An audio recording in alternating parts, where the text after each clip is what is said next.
on local events. There's always something going on. I don't want to miss out. FOMO, the fear of missing out on something. If you're listening to local radio, you're in good company.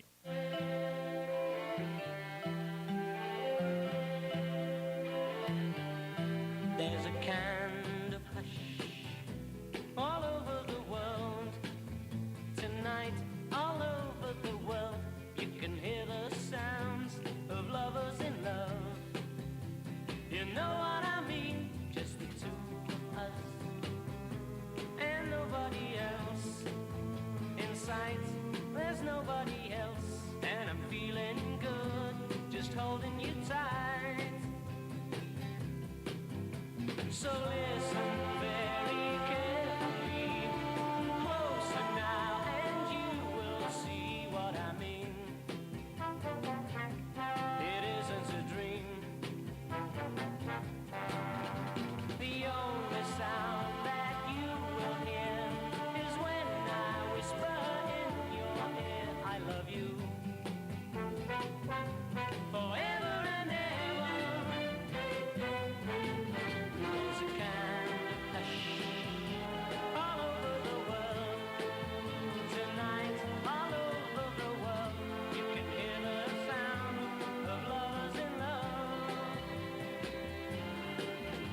La la la la la la la. La la la la la la la la. La la la la la. La la la la. La la la la. So listen very carefully, closer now, and you will see what I mean. It isn't a dream. The only sound that you will hear is when I whisper in your ear, I love you. Forever and ever. There's a kind of hush all over the world. Tonight, all over the world, people just like us are falling in love. Yeah, they're falling in love. They're falling in love.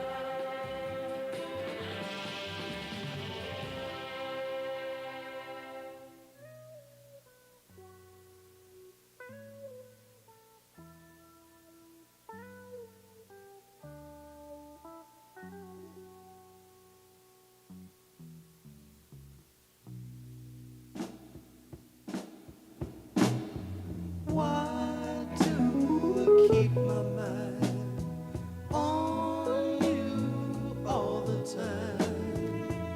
And I don't even know you.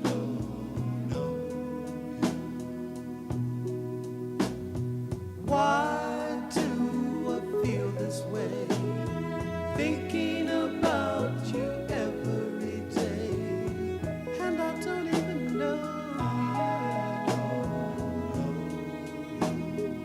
Take me in your arms, thrill me with all of your charm, and I'll take to the sky on a natural high, loving you more till the day I die. Take to the sky on a natural high, loving you more.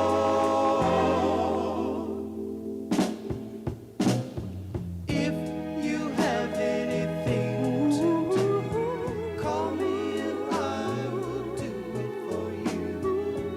And I don't even know you. Hey, gee. If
Classic Hit Radio, 1320 KOZY Grand Rapids, and FM 93.1. From ABC News, I'm Mike Dubusky in Bucks County, Pennsylvania. Polls are now closed in nearly all of Pennsylvania, where 19 electoral college votes are up for grabs. Voters spent the day casting their ballots at polling locations, including at the Newtown Fire Department. Wayne Heacock says the big issues for him this election cycle were personal freedom, respect for our history, respect for the law. Last election, it took 5 days for the Keystone State to be called for President Biden, prompting fears this time around over how long the vote tally will take. Elections officials, in accordance with state law, only started counting absentee ballots this morning. State Senator Steve Santaserio is the chair of the Bucks County Democratic Committee. It does mean that it takes longer to get those mail ballots tallied.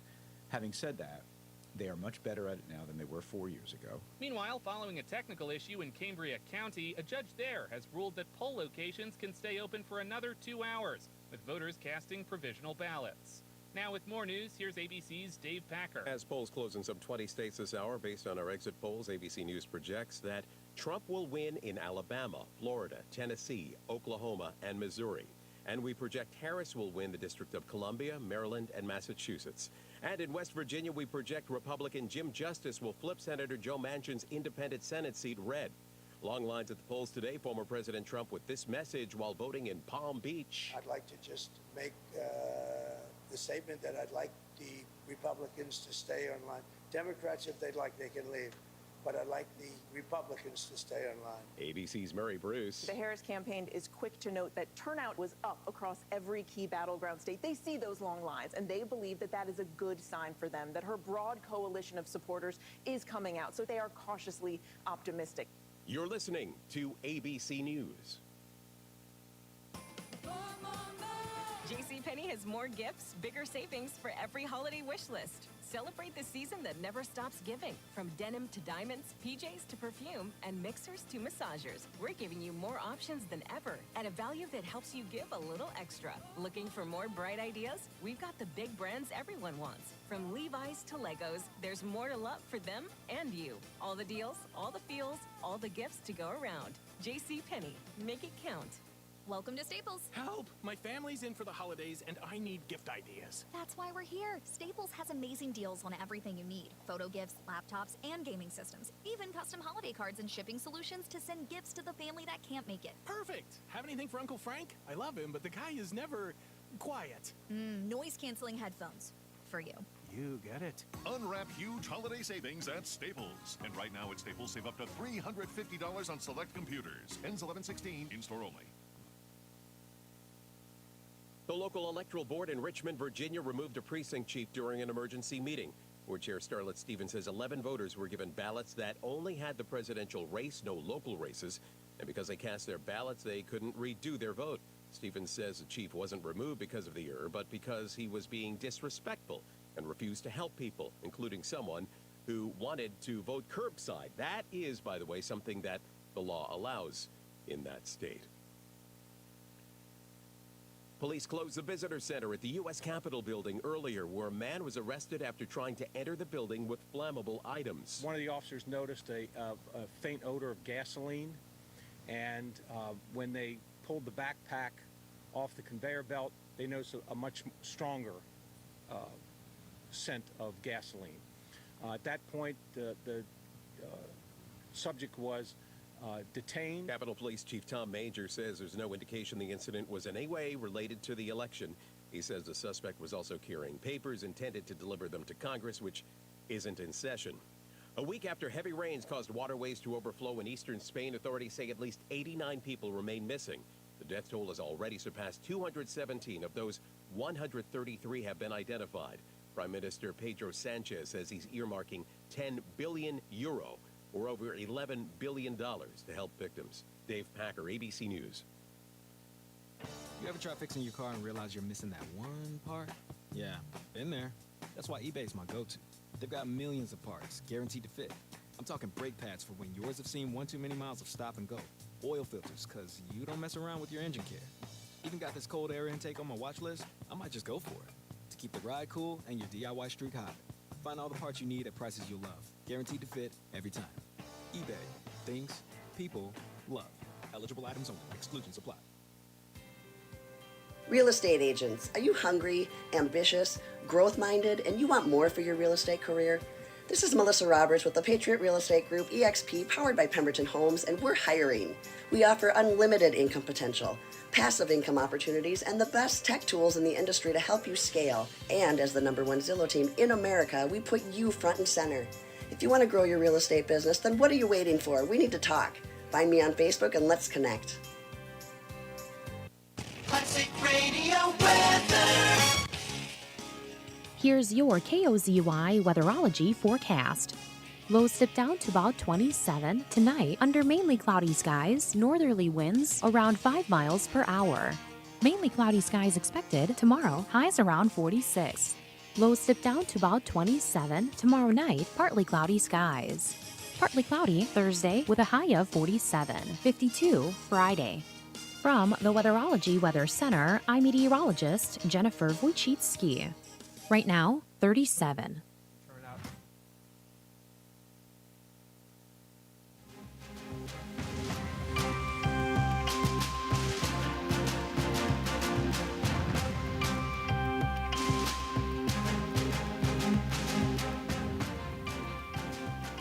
93.1 FM and 1320 AM KOZY.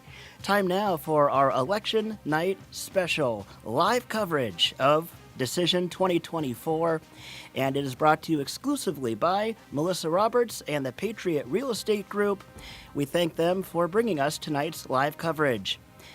Tonight we will have interviews, analysis, results, and a whole lot of election night fun. We're streaming live at KOZYradio.com for the audio, also on YouTube. Search for KOZY Radio, and we are also on your radio, 93.1 FM, 1320 AM. We're going until 11 o'clock tonight, bringing you results, interviews, analysis, a focus on the local scene, but we'll have a look at some national results as well. I'm Joe Gigliotti, happy to be with you. On today's show, we'll be joined by Austin Rolling, the Itasca County Auditor Treasurer, at about 7:15. Then at about 7:30, we'll be joined by Minnesota Secretary of State Steve Simon. We'll also hear reports tonight from the Minnesota News Network for a statewide look at results. Right now, let's go out to the big table. Your primary hosts tonight, Marcus Lind and Sheldon Willis. Gentlemen. Well, how you doing, Sheldon? Hey, I'm doing all right, Marcus. I love technology. I love following election results. I did this 2 years ago with Steve, and I was here a little more back then. Yes, you were. Well, hey, we're happy that we have you in tonight, and looking forward to it. I mean, this is going to be one of those historic elections. I mean, kind of cliche as they say, but hey, it's a big one tonight, not only on the national side, but all the way down to the local side as well. Well, no question, and polls, of course, in Minnesota are still open for about another 50 minutes, so you can still register your vote if you haven't yet.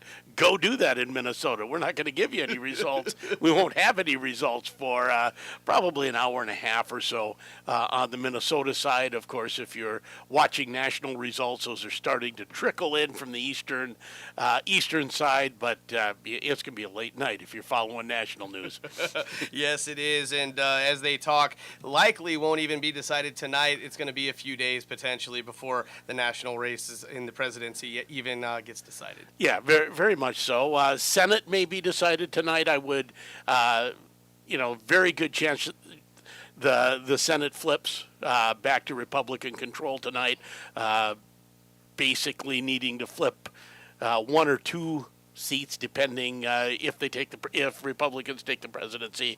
And already I heard one is projected to flip, and that is West Virginia, where Joe Manchin had been a Democrat, caucusing now as an independent, but that is projected to go Republican tonight. Well, some change is going to be happening, and not only on the national front, as Sheldon mentioned, you still have time to get out and cast your vote and do so. Again, you still have a little bit of time to do that, roughly 50 minutes or so until about 8 o'clock. But, the local races are going to be contested as well.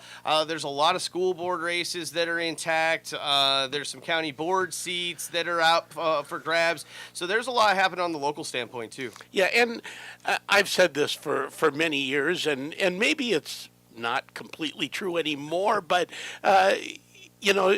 who is on your school board and county county board probably affects your life day to day more than who's president.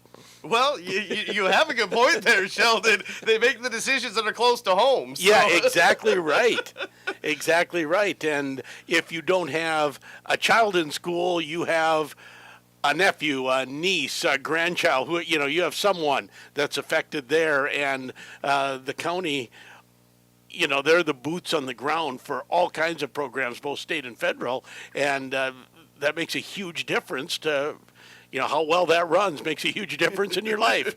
It does. They talk about at the national stage taxes and all of that is always the forefront. But really, when your tax dollars come into play locally, it is a lot of times those votes and stuff that happen with those school boards, those county boards, because there's those decisions that they make in order for us to get some things and get those roads done or whatever the case may be. So there's some big time races tonight that we're going to be watching. But again, get out there and vote and do so. You still have time, and we're going to be visiting with you till about 11 o'clock. Sheldon, goes into the late night with these election results, but as you mentioned, on the national stage, the East Coast is starting to come in a little bit now. Yes, they are, and I've just been, because we have no state results yet, I keep perusing national results, but everyone is already calling Florida for Donald Trump, which is maybe a little earlier than some people maybe would have thought, but Florida in 2000, of course, was the battleground of battleground states, and now here 24 years later, it's not so much. It's pretty red.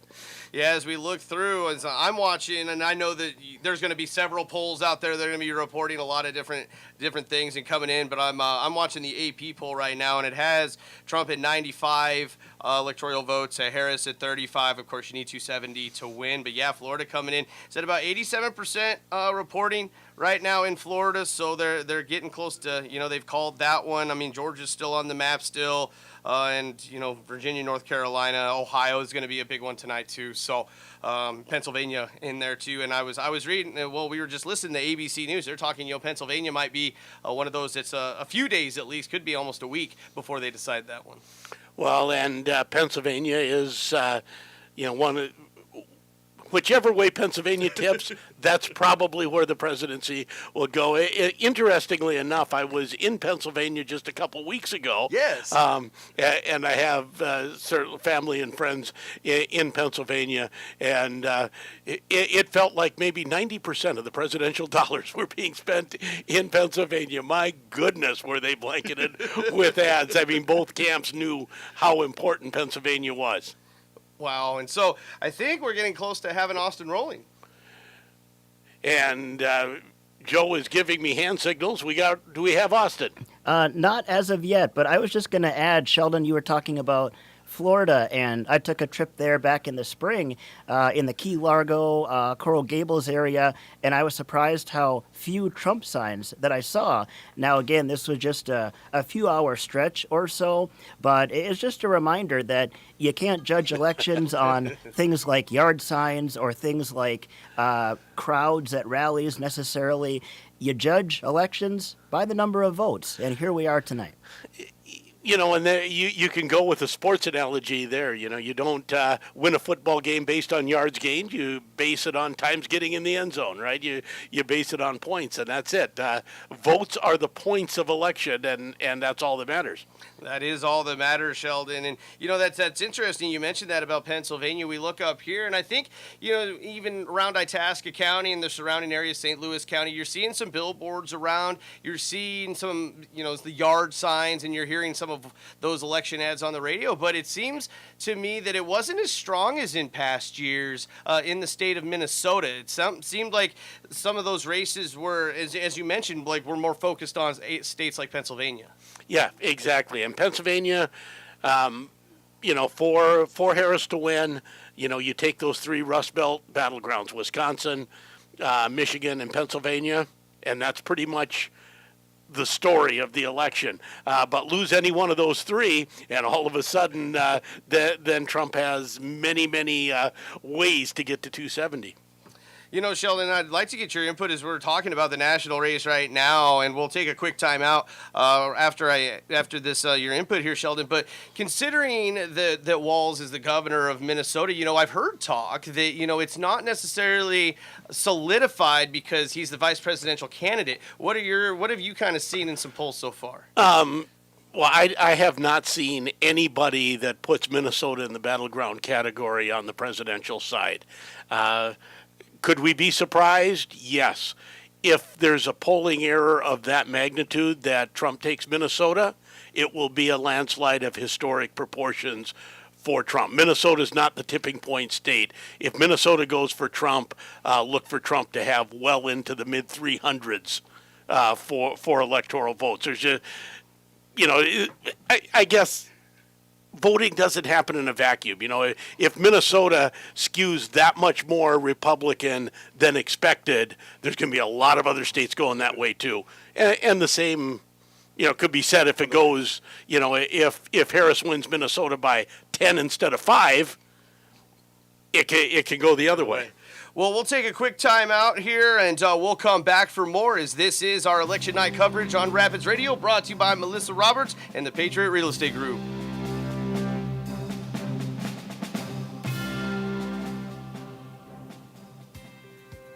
Real estate agents, are you hungry, ambitious, growth-minded, and you want more for your real estate career? This is Melissa Roberts with the Patriot Real Estate Group, EXP, powered by Pemberton Homes, and we're hiring. We offer unlimited income potential, passive income opportunities, and the best tech tools in the industry to help you scale. And as the #1 Zillow team in America, we put you front and center. If you want to grow your real estate business, then what are you waiting for? We need to talk. Find me on Facebook and let's connect. Dr. Wally Curry is now providing even greater access to in-person urologic care at Grand Itasca. When you're navigating urologic issues, Dr. Curry is here to listen and offer treatments tailored to your needs. His philosophy is simple: listen to the patient and tailor his care to their individual needs. No cookie-cutter approach here. Schedule your appointment with Dr. Curry by calling Grand Itasca at 218-326-7344 today. Grand Itasca, part of Fairview Health Services. The technicians at Dale's Auto Body are committed to quality, and they have the skills necessary to deliver what they promise. Your friends at Dale's Auto Body want to give you the peace of mind that comes from knowing that your vehicle will be restored to its original performance and beauty. Each technician undergoes extensive training in modern repair technology, so you can trust the experts at Dale's Auto Body in Grand Rapids. Dale's Auto Body, our quality and honesty shines through. For 110 years, Grand Rapids State Bank has remained a true community bank, steadfast in our mission to help our community thrive. As we look to the next 110 years, we will continue to build on our mission, supporting local business, engaging with our neighbors, family, and friends, making our community stronger, more than a century strong. Grand Rapids State Bank, member FDIC. You'll find great fall savings at Cole Hardware in Grand Rapids. Get the Trooper 22-inch steel tine lawn rake, just $8.99. 32-gallon Big Pumpkin lawn and leaf bags, only $1.69. Get ready for cold weather with 3M 3-packs of indoor window insulator kits, only $5.99. It's great fall savings now at Cole Hardware, corner of Highways 2 and 169, Grand Rapids. You've got a lot more going for you with Hank Hardware Hank. Classic radio weather. Here's your KOZY weatherology forecast. Lows dip down to about 27 tonight under mainly cloudy skies, northerly winds around 5 miles per hour. Mainly cloudy skies expected tomorrow, highs around 46. Lows dip down to about 27. Tomorrow night, partly cloudy skies. Partly cloudy Thursday with a high of 47. 52 Friday. From the Weatherology Weather Center, I'm meteorologist Jennifer Wojcicki. Right now, 37.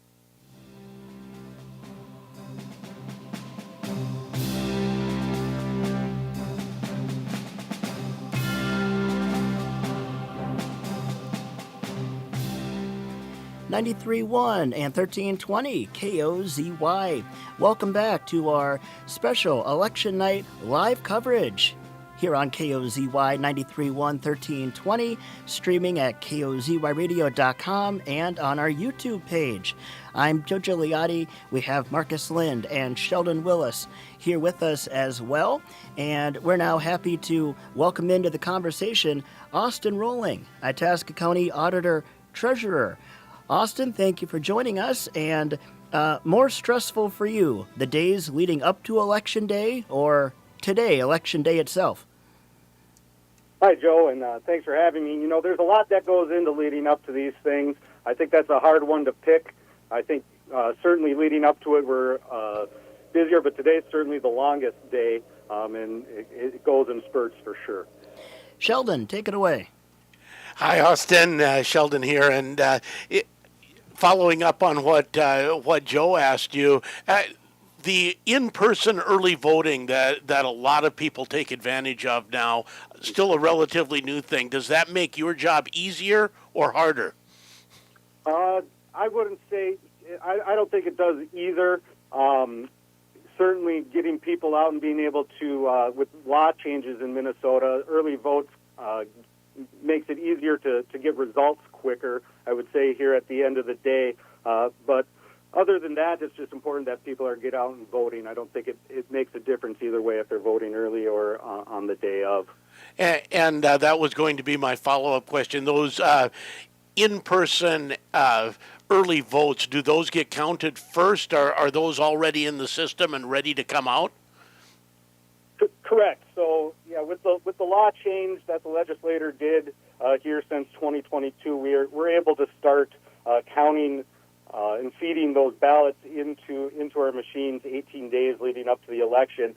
So, with the law changes and everything, certainly we'll be able to start pulling some of those results, especially the early voting. With the record turnout we had in early voting, we had large numbers there. So. Yeah, we'll make it easier to start getting results and feeding them into the machine. So we're ready to go on that end. And overall, how has turnout been in Itasca County, both if you take the early voting and then today's turnout that you know of into account? Yeah, I just checked the numbers just before we got on the air here. We registered about 1,200 new voters today. So with that, we're sitting at about 80. Just over 80% of the county registered voters have come in to vote today already. And how does that compare statewide? I know Minnesota is generally a high turnout state, anyways. Are we leading the pack here in turnout in Minnesota? I haven't seen where the rest of the state is at. I haven't had a time to look, but I would say, as you pointed out, Minnesota generally has a much higher than the rest of the country. So I would say we're probably right on par with the state, but ahead of the country, which is usually about a 60%, a little over 60% turnout nationwide. So doing well on that end. So we know it'll be a late night for everyone at the county courthouse, you included. Give me a little idea of how the rest of your night will go. Sure. So polls are still open till 8 p.m.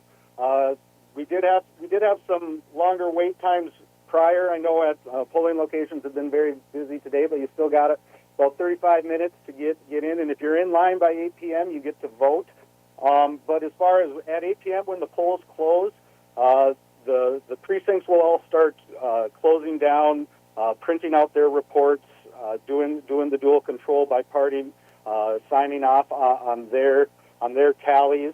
And then they will all come and converge here at the courthouse, which is why sometimes logistically, with the large county that we have, it takes some time. We have some outlying precincts that take some time to get in. So it really depends on how busy they are at 8 p.m. and how many different scenarios that they've run into that could throw a wrench into how they're able to close out. So I expect to start seeing results and posting results sometime around 9 o'clock. We should start putting results out on the Secretary of State's website. And from there, it really just depends on, what time they get here and how many different things have happened. There's a lot of things that go into it logistically to kind of put a timeline on it would be difficult. But I expect to start posting results about 9 o'clock, and hopefully we're all reported and in sometime around midnight. Talking with Austin Rolling, Itasca County Auditor Treasurer, here for our election coverage. Any issues at any of the county polling places today, Austin? And can you fill us in on what happened, if there were any troubles? We've actually had a very, very calm day as far as that goes. We had some connectivity issues at some different points, but other than that, no, we've had a very, very calm day. Like I said, we did have some wait times at polling locations, including here at the courthouse. So people have been very patient, and we have a good team working hard to get everybody through. But with a high voter in-person turnout as well, there certainly has been some wait times. Other than that, no, we've had a very smooth day. And one more from me here, Austin. This is your first election, I believe, as Auditor Treasurer. Any surprises, good or bad, for you? It is my first general election. It's the fourth one that we've done since I took office. So other than the volume, no, it's been pretty status as far as the others have gone. Sheldon, anything else from you? Yeah, I guess the one thing I think you mentioned the Secretary of State's website. Of course, they can listen here for election results, but don't call the courthouse. You're busy enough, right? Go to the Secretary of State's website, and it'll all be posted there, right, Austin? Yeah. So if you go to Secretary of State's website under elections, there's an election results tab. You click on that, and you can search all the results. From the state all the way down to the local level. We do have, if you do want to come out, we do have a lobby area set up where we'll be displaying the Secretary of State's website and updating that as the results come in. And so, yeah, you can certainly come down here or go to the Secretary of State's website. If you call the courthouse, chances are we have a good team, and we're going to be working to get those results counted and in. So we'll try to answer the phone if we can, but no promises there. And again, as Austin said, if you're in line or if you want to get in line, as long as you're in line by 8 o'clock, you can still vote. Again, here in Itasca County. Austin, anything else you want to add here in the early evening?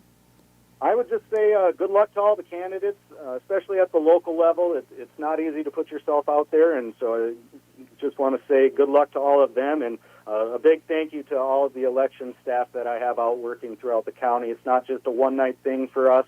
It's been a year in the making, so just want to say thank you to all of them for the hard work and everything that they've done. Austin, thanks for joining us. Enjoy the rest of the evening, and good luck. Thank you very much.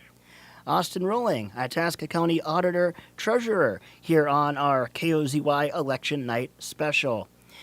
Time now for our first report tonight from the Minnesota News Network, a statewide look at results, interviews, analysis with Bill Werner and company. You're listening to the KOZY Election 2024 Live Coverage Special, brought to you by Melissa Roberts with the Patriot Real Estate Group. 93.1 1320 KOZY.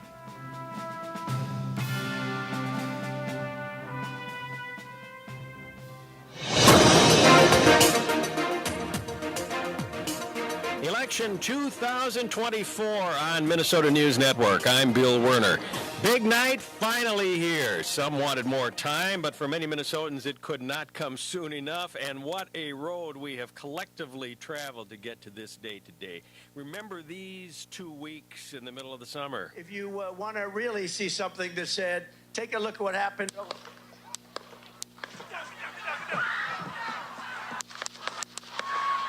There's no place in America for this kind of violence, for any violence, ever. Period. No exceptions.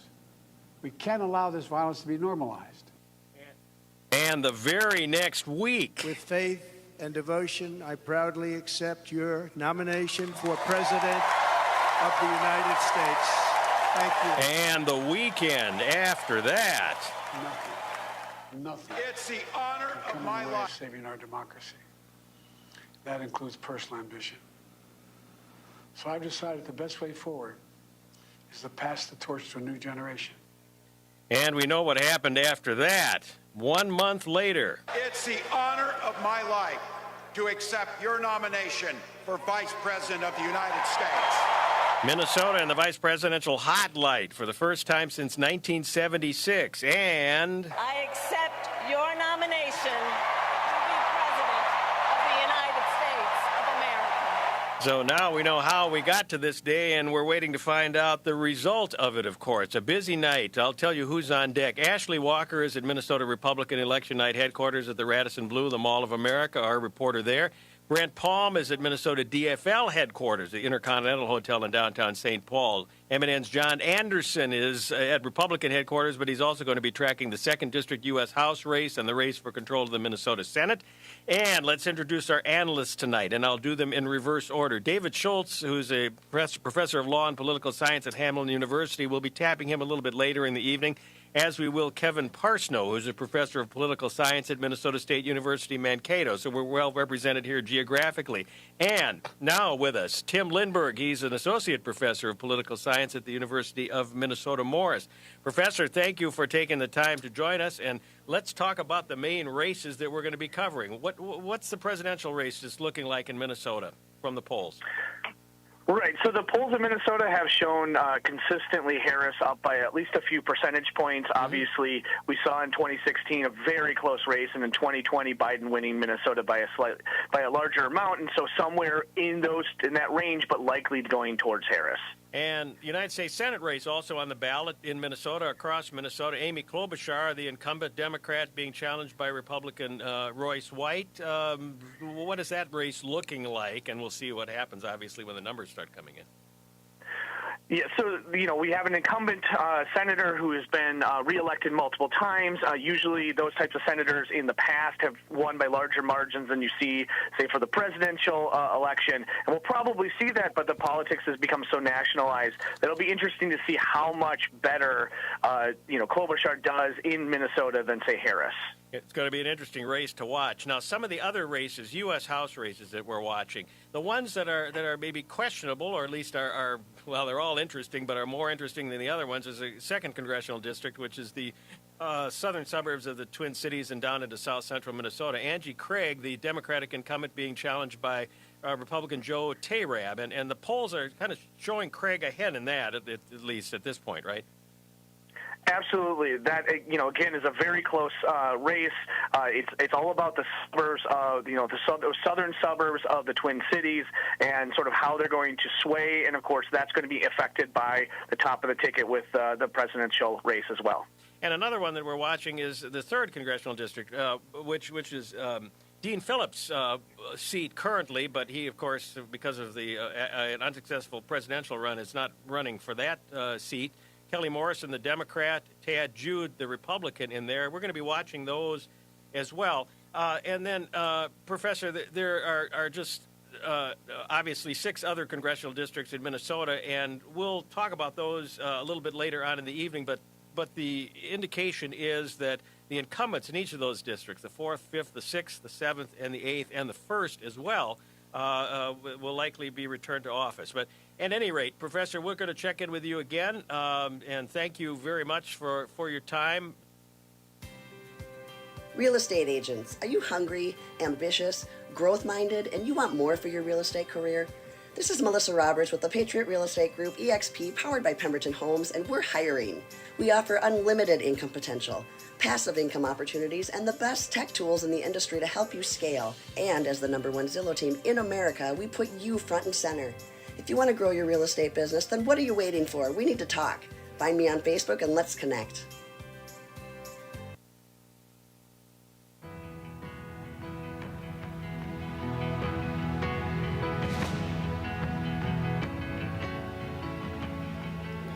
Welcome back to our live coverage here on KOZY of Election Night 2024, 93.1 FM, 1320 AM, streaming audio, KOZYradio.com. We're also live on YouTube. We have Sheldon Willis, we have Marcus Lind. I'm Joe Gigliotti. Thank you very much for joining us here once again. And we're now joined by the Minnesota Secretary of State, Steve Simon. And Mr. Simon, thank you very much for joining us. And I would imagine, obviously, a very busy day for you. About how many interviews have you done today, sir? Quite a few, but hey, it's election day. It's exciting. It's good to just get the word out, make sure voters have all the information they need, and so I'm always happy to do it. What are a couple of the questions that you've gotten most often recently, and can you answer those questions for us again here? I sure can. One is just, hey, what are some of the last-minute rules? And keep in mind, here we are as we're speaking, there's still 25 minutes left. And so one of the rules, just to emphasize for any of your listeners, is if you're in line at 8 o'clock, you're good to go. They have to keep the polls open to accommodate you if you're there by 8 o'clock. So that's one key thing. Another key thing, and it's a question I've been asked, is what if someone is still sitting on an absentee ballot? They ordered one to come to them. It's on the kitchen table. Well, you can return that by 8 p.m. tonight at your local elections office. Or you can go in and vote in person, in which case that ballot will be invalidated. So that's one set of questions I've gotten asked. And here's another one, too, and it's an opportunity for me to say a little bit about what we can all expect over the coming hours and really days. I get the question a lot about, hey, when can we expect results? And the answer for the state of Minnesota is different than it might be in other places in the country. In Minnesota, our rule is that all ballots have to be in by 8 o'clock. That includes those who are voting in person today. That includes people who are bringing in a ballot, hand-delivering. That includes people who mail a ballot. 8 o'clock, that is the deadline, and that's coming up here in just a little bit. What that means is we are very likely to have results, full results, in a matter of hours. I would say that by the time we're all eating breakfast in the morning tomorrow morning, we will have all or substantially all of the results in Minnesota. It doesn't mean there might not be a delay here or there of a particular place, but really all or substantially all. However, that's not necessarily the case in all states. There are states that have different laws, which means that they have to follow those laws, which means in those other states that they will be counting ballots almost certainly tomorrow, maybe into Thursday, maybe into Friday. So for a variety of reasons, those state laws call for an extended counting period. So I just want to make sure none of your listeners or anybody really jumps to the conclusion that just because they're counting ballots a day or two from now in a state, that means someone fell down on the job or someone did something bad or wrong or broke the law or there was fraud. That's not what that means. It means they're following the laws of their state. So we just all have to sit tight because even though we're going to be in by breakfast, almost certainly, tomorrow morning, other states, including some battleground states, might not, and we just got to prepare ourselves for that. And Secretary Simon, as I went to vote today at a rural precinct here in Minnesota, I noticed a lot of updated electronics from the last time I voted. So is Minnesota a state that continues to put dollars, I guess, into voting technology and making it easier to vote? Yeah, I'm glad you noticed that, actually, because that's true. A lot of counties and cities have really invested in new voting equipment over the last, I'd say, couple of election cycles or so, and I'm glad that you were able to take notice of that. Yeah, that's a good thing. Remember, we're a paper ballot state, which is great. That's our insurance policy. Paper is something you can touch and feel and see. We're not pushing a bunch of buttons on a machine. We're voting with pen and paper. However, we do use tabulating equipment to help tabulate those ballots, but that's why paper is an insurance policy, because at the end of the game, at the end of the day, you always have something you can touch and feel and see. We have to keep that for a couple years under lock and key after the election. But you're right to notice that a lot of counties and cities have invested in new equipment. Some of that's with some federal dollars. Some of that's with dollars that came through the federal government or the state government that we administer in our office and that we dole out to particular cities or counties. But yeah, it's a lot of folks have really upped their game, so to speak, when it comes to the technology. And you talked about the fact that there is a paper ballot. Everyone I'm talking to here in Minnesota marked that paper ballot, filled it in with pen and ink. What is the chain, I guess, the chain of custody, and how are those kept secure? Yes. So the law's really crystal clear on that. Ballots have to be secure at all times. The good news is that we have a decentralized system in Minnesota. I'm sure some of your listeners know this. Our office doesn't count ballots. We never lay a finger on anyone's ballot during the election. All that happens at the local level in townships, in cities, in counties throughout the state. Thousands of places. It's your friends and neighbors doing the counting. So the counting goes on almost exclusively in the polling place, not at some centralized office like a county or city, but in the actual polling place. Then at the end of the night, say at 8:01, let's say, a minute after a poll's closed, the tabulating equipment will produce what's called a tape. It's basically what it sounds like. It's the tally of who got how many votes. And these are all unofficial results. There's a reason why on election night we call them unofficial, because they're just that. They're unofficial. They're not official until you make sure the math lines up. So, chain of custody. What happens is, under state law, under secure conditions, those ballots, again, remember, they've already been counted. So they're not going to some place to be counted. They've been counted, by and large, in the polling places. But those ballots that have already been counted have to be placed in containers that have a seal on them. It's a special seal, and they have to be transported by one or more election judges to the city or to the county, where, at that city or county, they have to inspect the seal to make sure it hasn't been broken, and then they have to keep those ballots under lock and key for 2 years after every election. I've seen where some of these counties and cities keep those ballots. They are in passcode only areas or key card only areas. Sometimes they're behind literally combination locked iron doors like in a bank. And so I think folks should rest assured that people take this very seriously. There's a lot of eyes. It's never just one person. There's a lot of eyes watching at the county or the city. And then at the end, the counties, all 87 of them, have to do these post-election audits and reviews where they see if the math lined up. And they reconcile the paper ballots. So it's a clean system. It's a good system. It's your friends and neighbors doing the counting, a lot of eyes on a lot of folks, and it's really held up well over a long, long time for us in Minnesota. And to do a sports analogy, today's kind of your Super Bowl, isn't it, Secretary? Yeah, you know what? I often say election night for me is like the Super Bowl and the World Series combined. It's both, right? It's great. Absolutely. And talk a little bit about the website, because that's really, I mean, that's where I'm at. I think at last count, I believe I have 30 tabs open. So, but it just, I'm just amazed at how smoothly that runs every election. Talk a little bit about that. Yeah, our website, which, thank you, we're very proud of it ourselves, is mnvotes.gov. MN like Minnesota, votes, VOTES.gov. And it's a great one-stop shop for election needs. It's where you can find your polling place. It's where you can find a sample ballot of who or what is on your ballot in your particular area.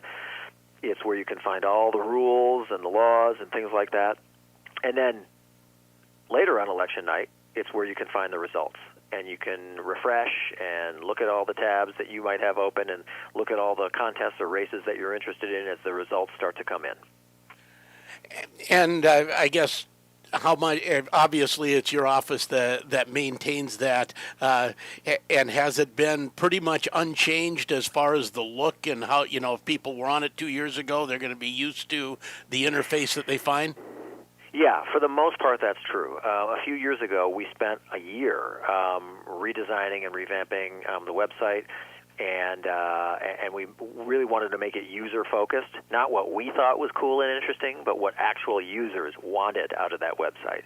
And I think the product is something that we're really, really proud of. But yeah, to answer your question, for folks looking at, for example, election night results tonight, it's going to be a lot like it was 2 years ago. We haven't done some sort of radical change to the look of it. So if you're familiar with it a couple of years ago, you're going to be familiar with it tonight. And Mr. Secretary, any issues around the state today for voting? And if so, how are those issues resolved? Well, I reached out either in person or by phone to over 20 of our county election heads around the state. And I made sure it was a good sampling geographically all around the state, north, south, east, west.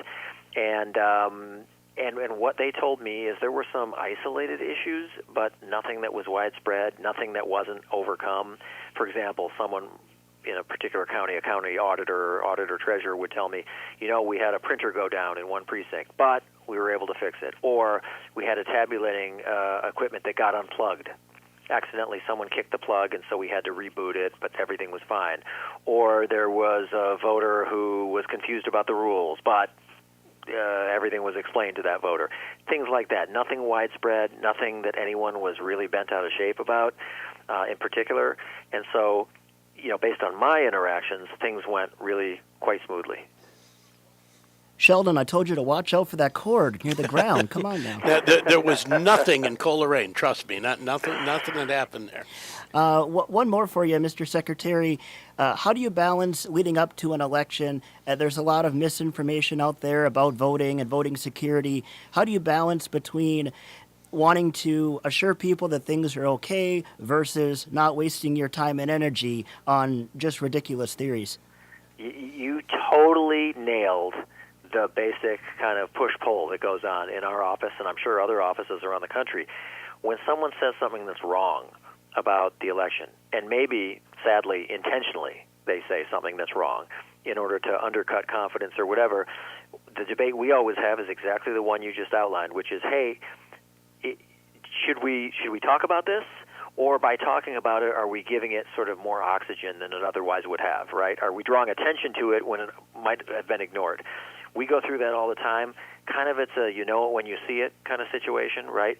If something's getting a lot of traction that's just plain wrong, then we want to talk about it. I'll give you just an example that we just talked about. In our office, we don't count votes, ever. We're not in the same room. We don't do it. That all happens in townships and cities and counties.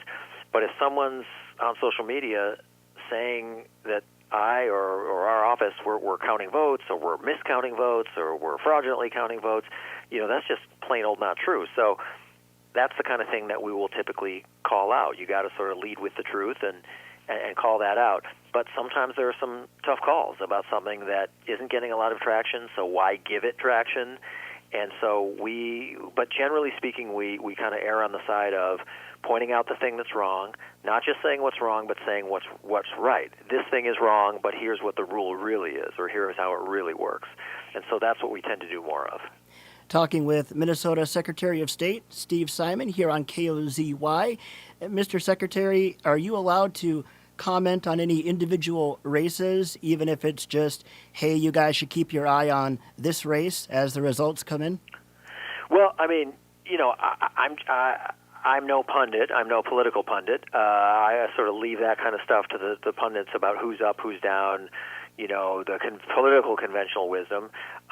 So it's probably better for me to defer to others. I don't know what in particular you had in mind, but there are a lot of races that people were watching throughout the state of Minnesota. The legislative control of the Minnesota House and the Minnesota Senate, and one particular congressional race, and things like that, and what the lay of the land will be in the presidential race. Those are the key things that I think statewide, at least, people are watching.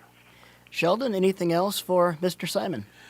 No, I'd just like to thank you, Mr. Secretary, for taking some time tonight. It's been great having you on the air, and we'll all be watching the results very carefully, of course.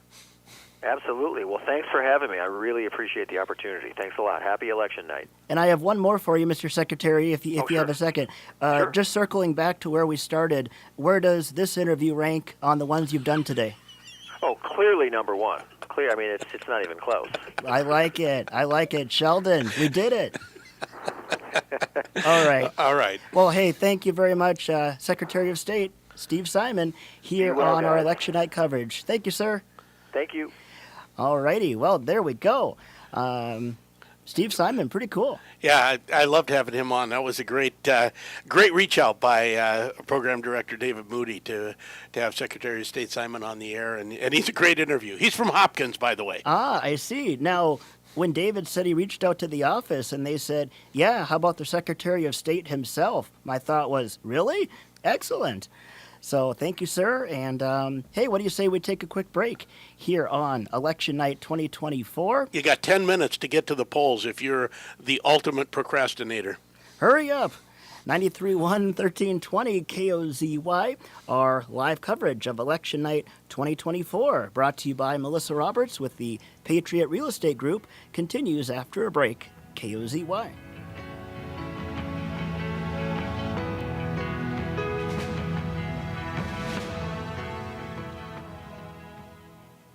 $15, $10, $5, touchdown! Minnesota Vikings! This season, catch all the action of the Minnesota Vikings right here on 96.9 KMFY. From kickoff to the post-game shenanigans, each and every moment you want to hear is covered. Don't miss a single game. 96.9 KMFY is the home of your Minnesota Vikings football. Make sure you tune in to every game day to cheer on your Minnesota Vikings.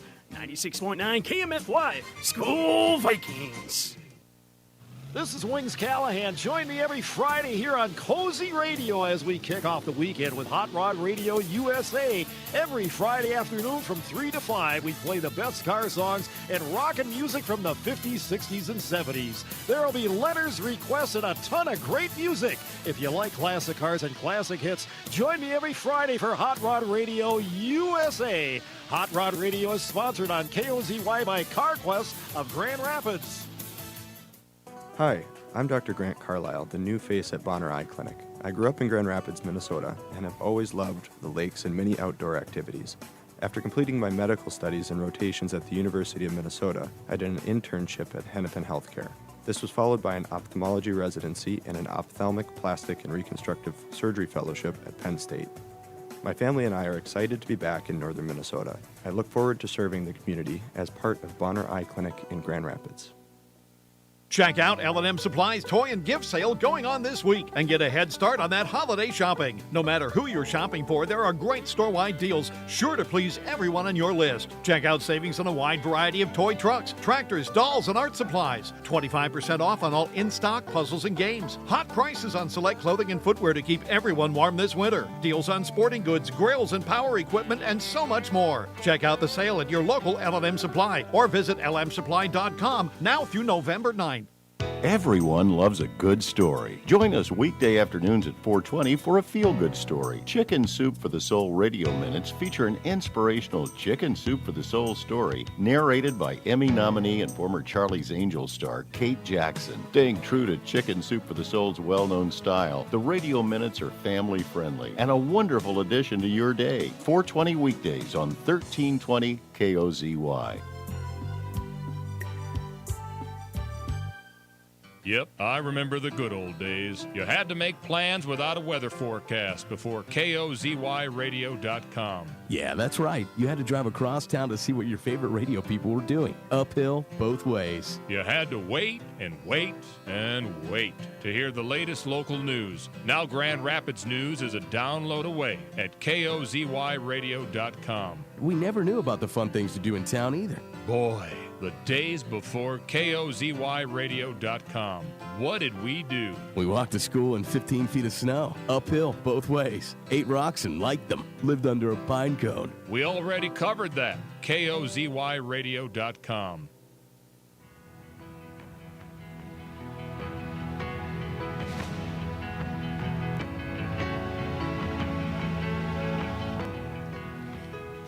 And we're back live on KOZY 93.1 FM, 1320 AM, streaming live audio, KOZYradio.com, and live video on our YouTube page. Search for KOZY Radio, and you'll find the video there.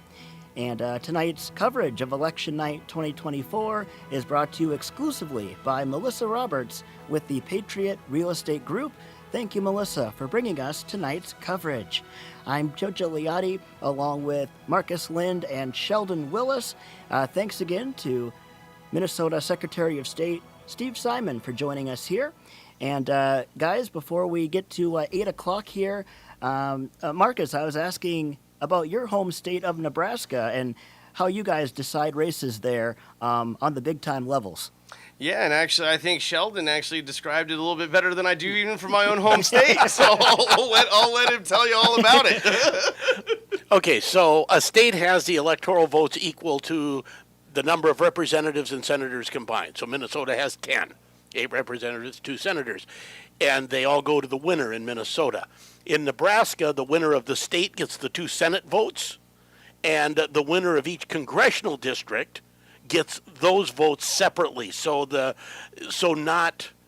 a winner take all. Yep. They can be split by those congressional districts. Correct. And you said Maine also does the Maine same. does the same thing, yes. Okay. So, yes, so Nebraska will vote. And every state should. You believe every I state believe should? every state should. Because Nebraska's obviously looking to change that, but they tend to be a very red state, and that vote, typically then you have one red, and then then you have that other one that goes blue there. Yeah. So, I believe there's 5. I believe 3 congressional districts, and then and instead of all 5 going to the state winner, which is generally Republican, by a fairly easy margin, there it's very much red. so, yes. That the Democratic nominee generally gets 1 vote out of Nebraska. Yes. The one Yep. Democratic congressional district usually goes to the Democrats. Yes. So, and here in Minnesota. See, where we've been a traditionally red state, not by a huge or a blue state, not by a huge margin, but fairly reliably Democrat. There are at least 3 or 4 congressional districts that are reliably Republican. Okay. Fishbach, and there's some others that we've had some very, very conservative Republican representatives, Tom Emmer, right now, and if we would count by the way Nebraska does, there would be some Republican presidential electoral votes coming out of Minnesota every year.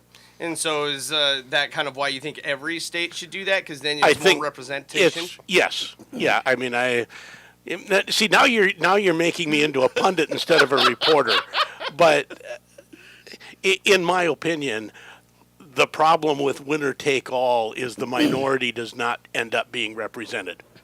You could make a case in Minnesota that 45% of the electorate that reliably vote Republican do not have their voices heard on a national level. That's my opinion. The more the minority also has its voice heard, the less sense of outrage there is, because hey, my voice was heard. Well, at least. And you hear that a lot. I heard it a lot during this election that people sometimes said, granted, voter turnout seems to be very good, but in the national election, maybe my vote doesn't count as much as I would like it to because of the Electoral College. Yep. And so that's... I would love to do away with it, but I can be kind of radical that way, and sometimes the political realities don't allow for radical solutions real quickly. But now we're getting into opinion, not what's coming out. But Nebraska and Maine do that, and that is why there is a fairly reliable Democratic vote out of very red Nebraska pretty much every presidential election cycle. Yeah, very much so, very much so. But I appreciate you guys talking to, of course, Secretary of State Simon, because our state does do it a little differently. For instance, they always brought it to the courthouse after the voting, and the courthouse would count them at that time. It wasn't necessarily done at the polling places in Nebraska. It was always brought in. So it was very interesting to learn how Minnesota really gets down into how they do the election. Yeah, and I really, I love having a paper ballot. I want that paper ballot to be there. It's really hard to hack a paper ballot. It's there. It's a thing, right? Yes. And yet you feed it into that tabulating machine, and at the end of the, at 8:01, which is coming up in moments here, precincts around Minnesota will be hitting the button, and it prints out a tabulation tape. Anyone who's been in retail has printed out a Z tape out of their cash register. That's basically what it's doing, and it will total everything that's been fed into it today. Just like and away you go, and they will report that to their local county generally, or maybe municipality, depending on how how things are. It sounded like it could be different depending on which precinct it is. But they will report that, and boom, it goes, and then those paper ballots as the backup, as the fail-safe if things need to be recounted, will be under lock and key, and they will know exactly who had possession of those the whole time. Wow, that's incredible. Well, hey, if you're in line right now, you still have an opportunity, 7:59, so we'll get into 8 o'clock here before you know it. Of course, we're going to have ABC News coming for you here at the top of the hour. And there are a lot of polls closing nationally at 8. We're going to start seeing a bunch. So we'll kick it back to you, Joe. Thank you, guys. It is KOZY's live coverage of Election Night 2024, brought to you exclusively by Melissa Roberts with the Patriot Real Estate Group. We will have results, interviews with local candidates, analysis, reports from MNN, and a whole lot more. Stay with us. Hour 2 of Election Night 2024 on KOZY continues.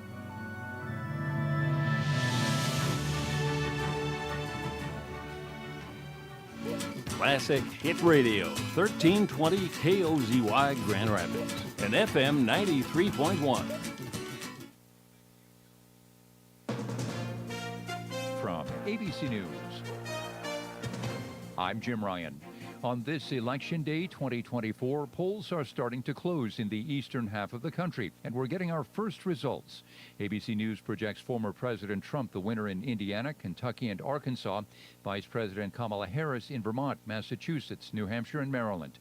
ABC News political contributor Steve Roberts is closely watching one state in particular. If the polls all fall the way they've been attending, it is going to come down entirely to Pennsylvania. Down the ballot, the Republicans need 2 net seats to control the Senate. They flipped the seat left vacant by Joe Manchin's retirement in West Virginia.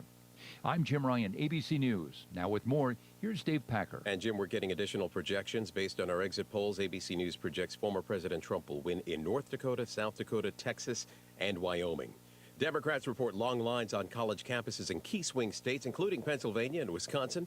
ABC News White House correspondent Karen Travers reports Democrats are urging the young voters there to hang in there. They're telling these college kids, stay in line, don't get out. You know, young people are sometimes impatient, but also this is a kind of fun little thing. They mobilized Paul Rudd, the actor, to go and meet with students who are in line in Pennsylvania. Some reports from local Philadelphia reporters that he was handing things out, water and things.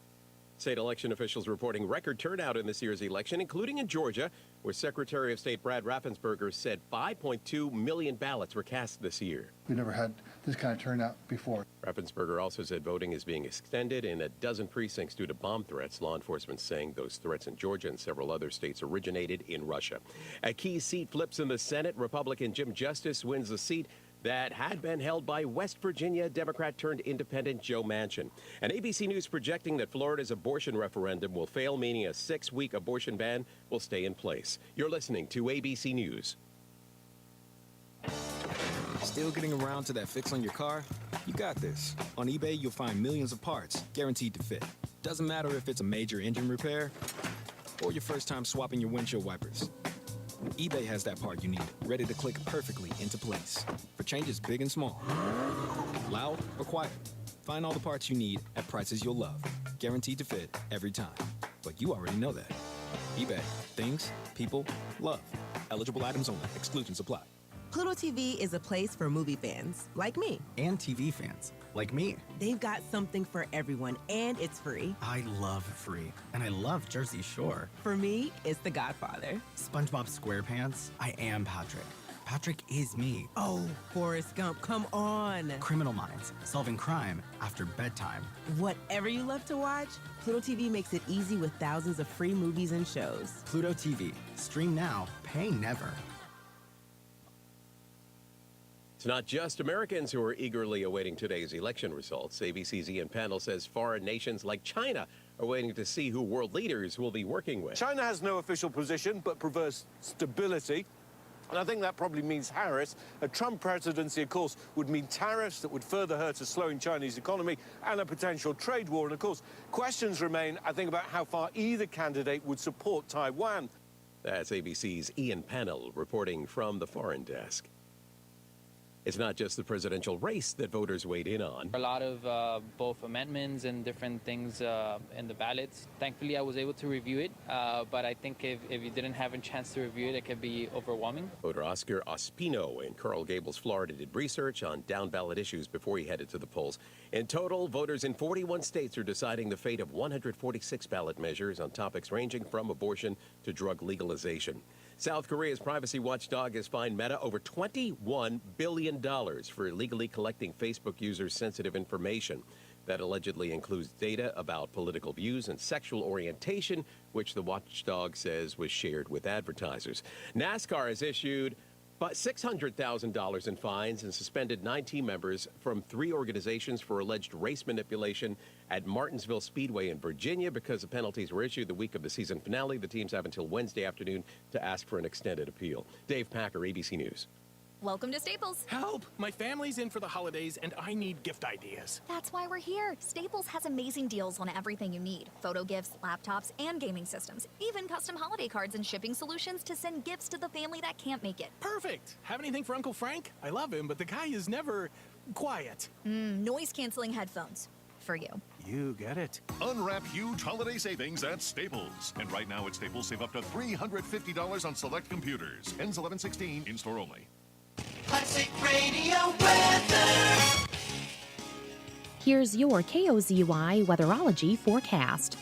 Lows dip down to about 27 tonight under mainly cloudy skies, northerly winds around 5 miles per hour. Mainly cloudy skies expected tomorrow, highs around 46. Lows dip down to about 27 tomorrow night, partly cloudy skies. Partly cloudy Thursday with a high of 47, 52 Friday. From the Weatherology Weather Center, I'm meteorologist Jennifer Wojcicki. Currently, it's 38 degrees. Real estate agents, are you hungry, ambitious, growth-minded, and you want more for your real estate career? This is Melissa Roberts with the Patriot Real Estate Group, EXP, powered by Pemberton Homes, and we're hiring. We offer unlimited income potential, passive income opportunities, and the best tech tools in the industry to help you scale. And as the #1 Zillow team in America, we put you front and center. If you want to grow your real estate business, then what are you waiting for? We need to talk. Find me on Facebook and let's connect.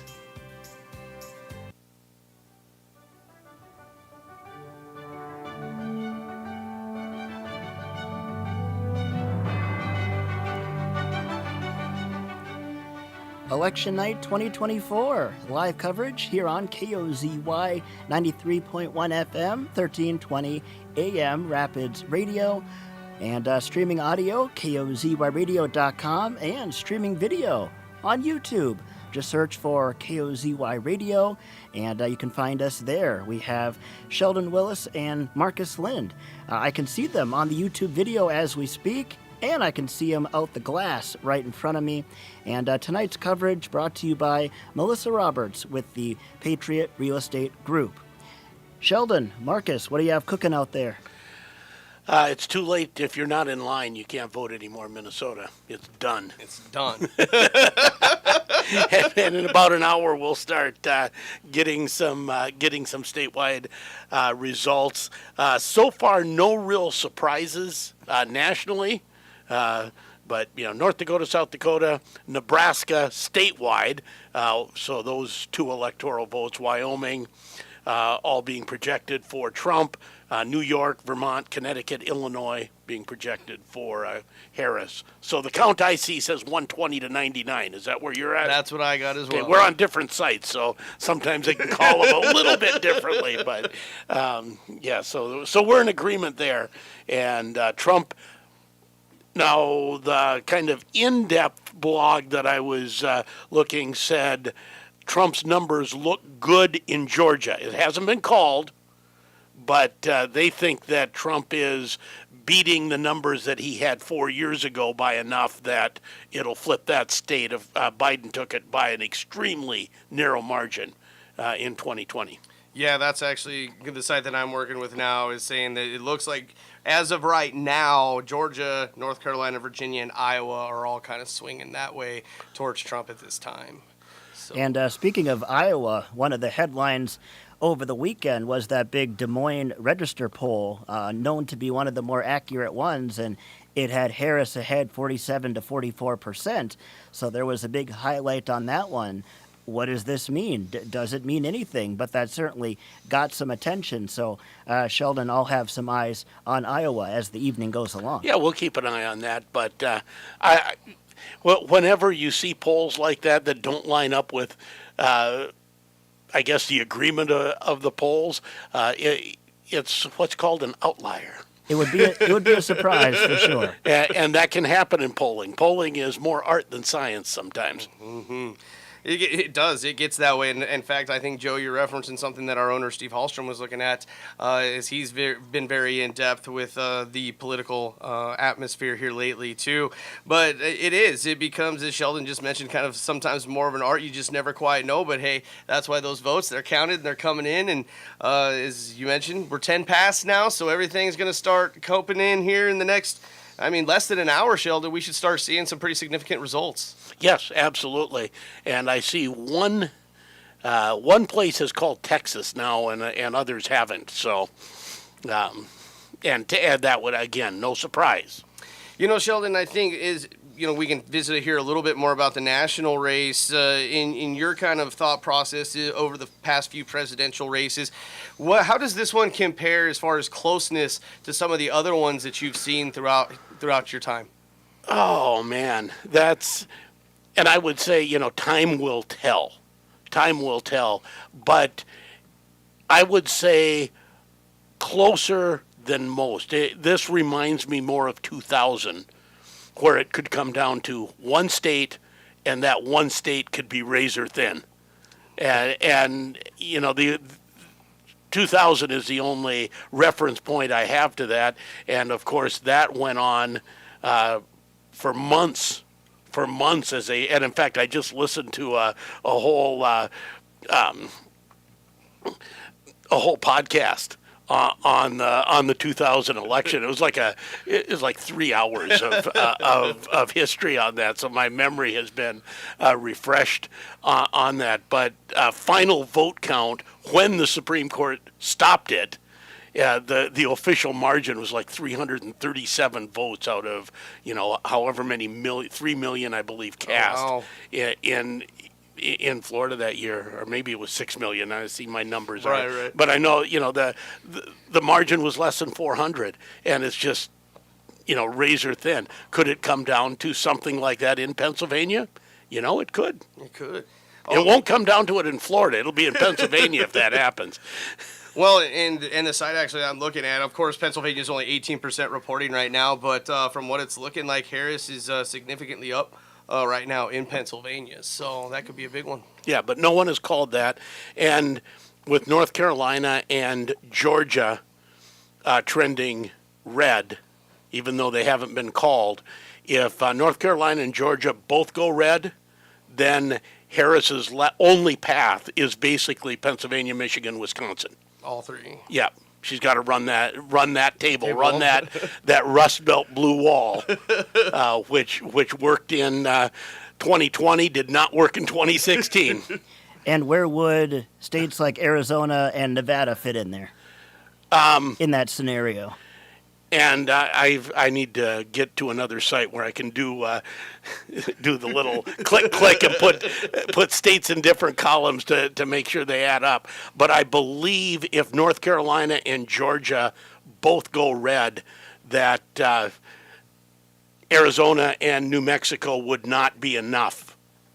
Nevada, not New Mexico. Mexico. Nevada, yes, Yep. not New Mexico. Yeah, Arizona, Nevada would not be enough.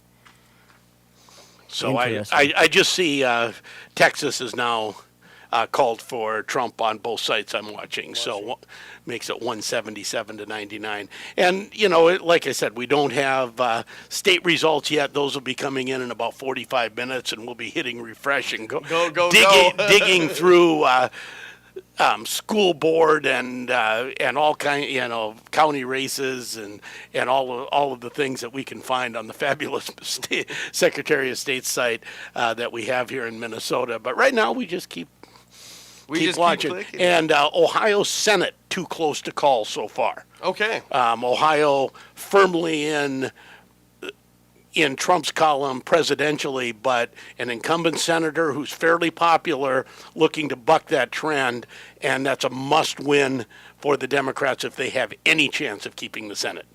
Well, and Sheldon, maybe you can talk a little bit about that too, because obviously there's a main focus on this presidential election, but it's going to be massive in what is in the House and the Senate, depending on who gets in as president, on how policies are created and whatnot. So what's this maybe looking like for both parties as of right now? It's kind of how you're interpreting it. Well, it was always a big lift for the Democrats to keep the Senate. And I don't have the blog post right in front of me that had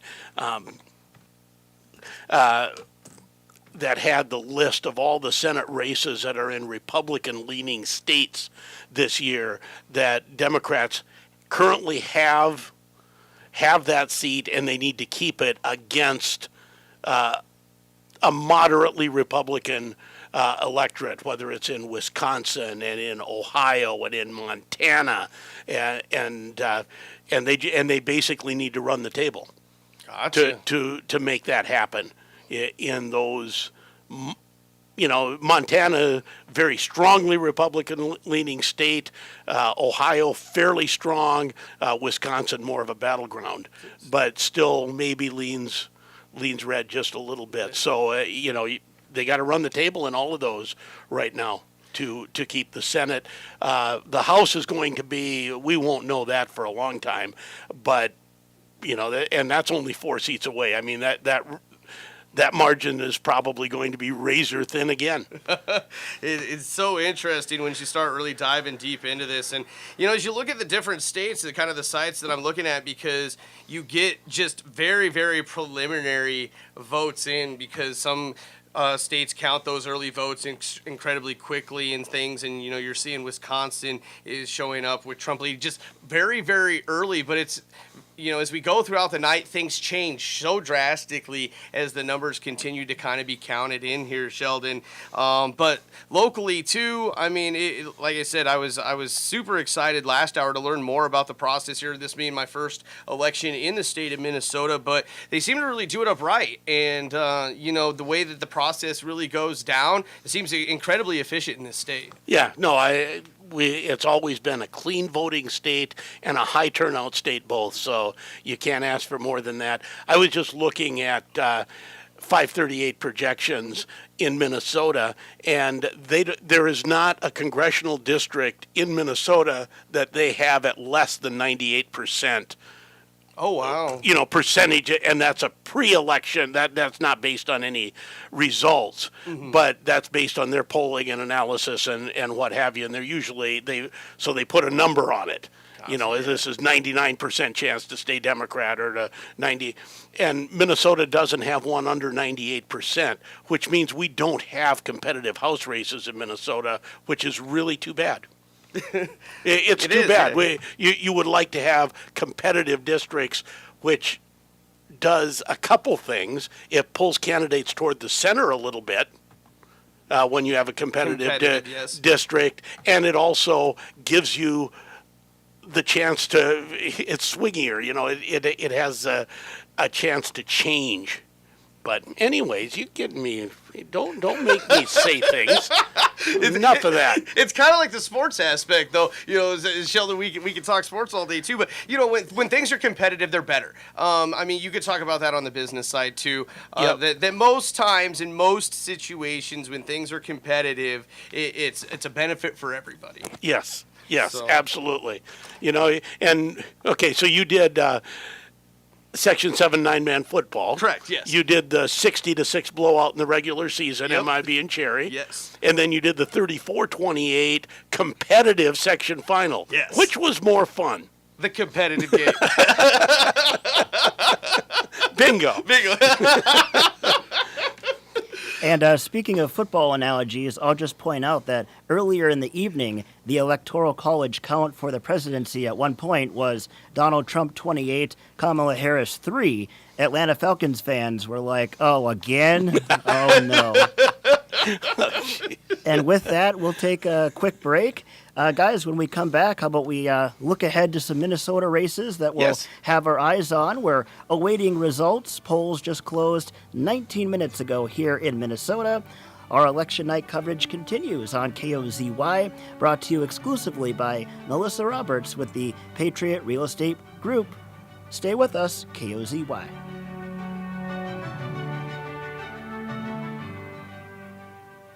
For 110 years, Grand Rapids State Bank has remained a true community bank, steadfast in our mission to help our community thrive.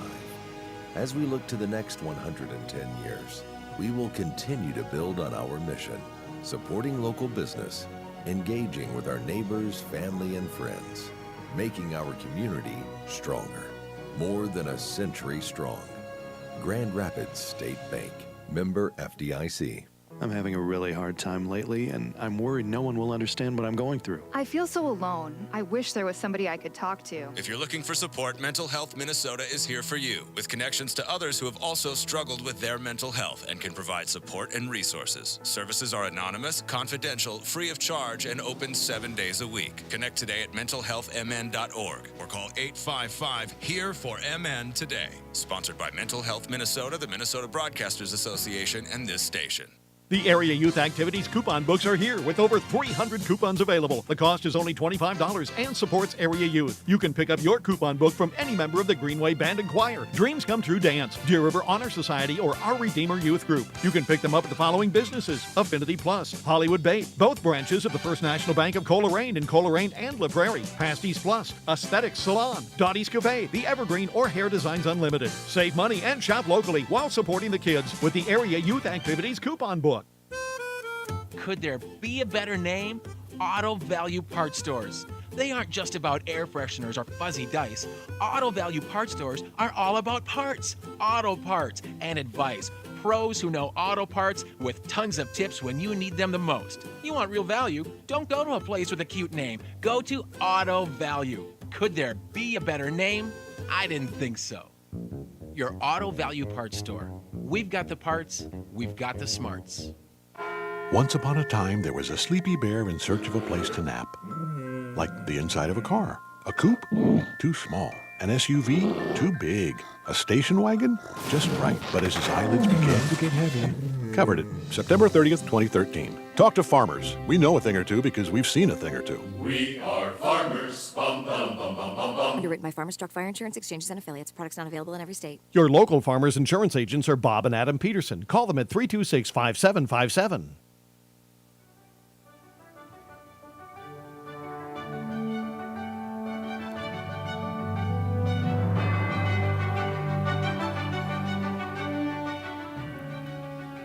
Decision 2024 election night live coverage continues on KOZY 93.1 and 1320, brought to you exclusively by Melissa Roberts with the Patriot Real Estate Group. Welcome back. I'm Joe Gigliotti, along with Sheldon Willis and Marcus Lind. Coming up in a little bit, around 8:30, we should have another report from the Minnesota News Network.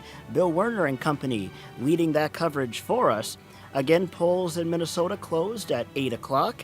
If you are still in line at 8 o'clock, you can still cast your vote. And let's have a look at some of those Minnesota races that will have results for you tonight. Sheldon, what are you looking at this evening? Well, certainly we're going to be following school board races all around the region. It's tough to... it's always hard to find... I guess to make sure you get all of those in. But school board races in District 1 for Aiken, 318 Grand Rapids, Hill City, also McGregor, Greenway. We will be watching Deer River.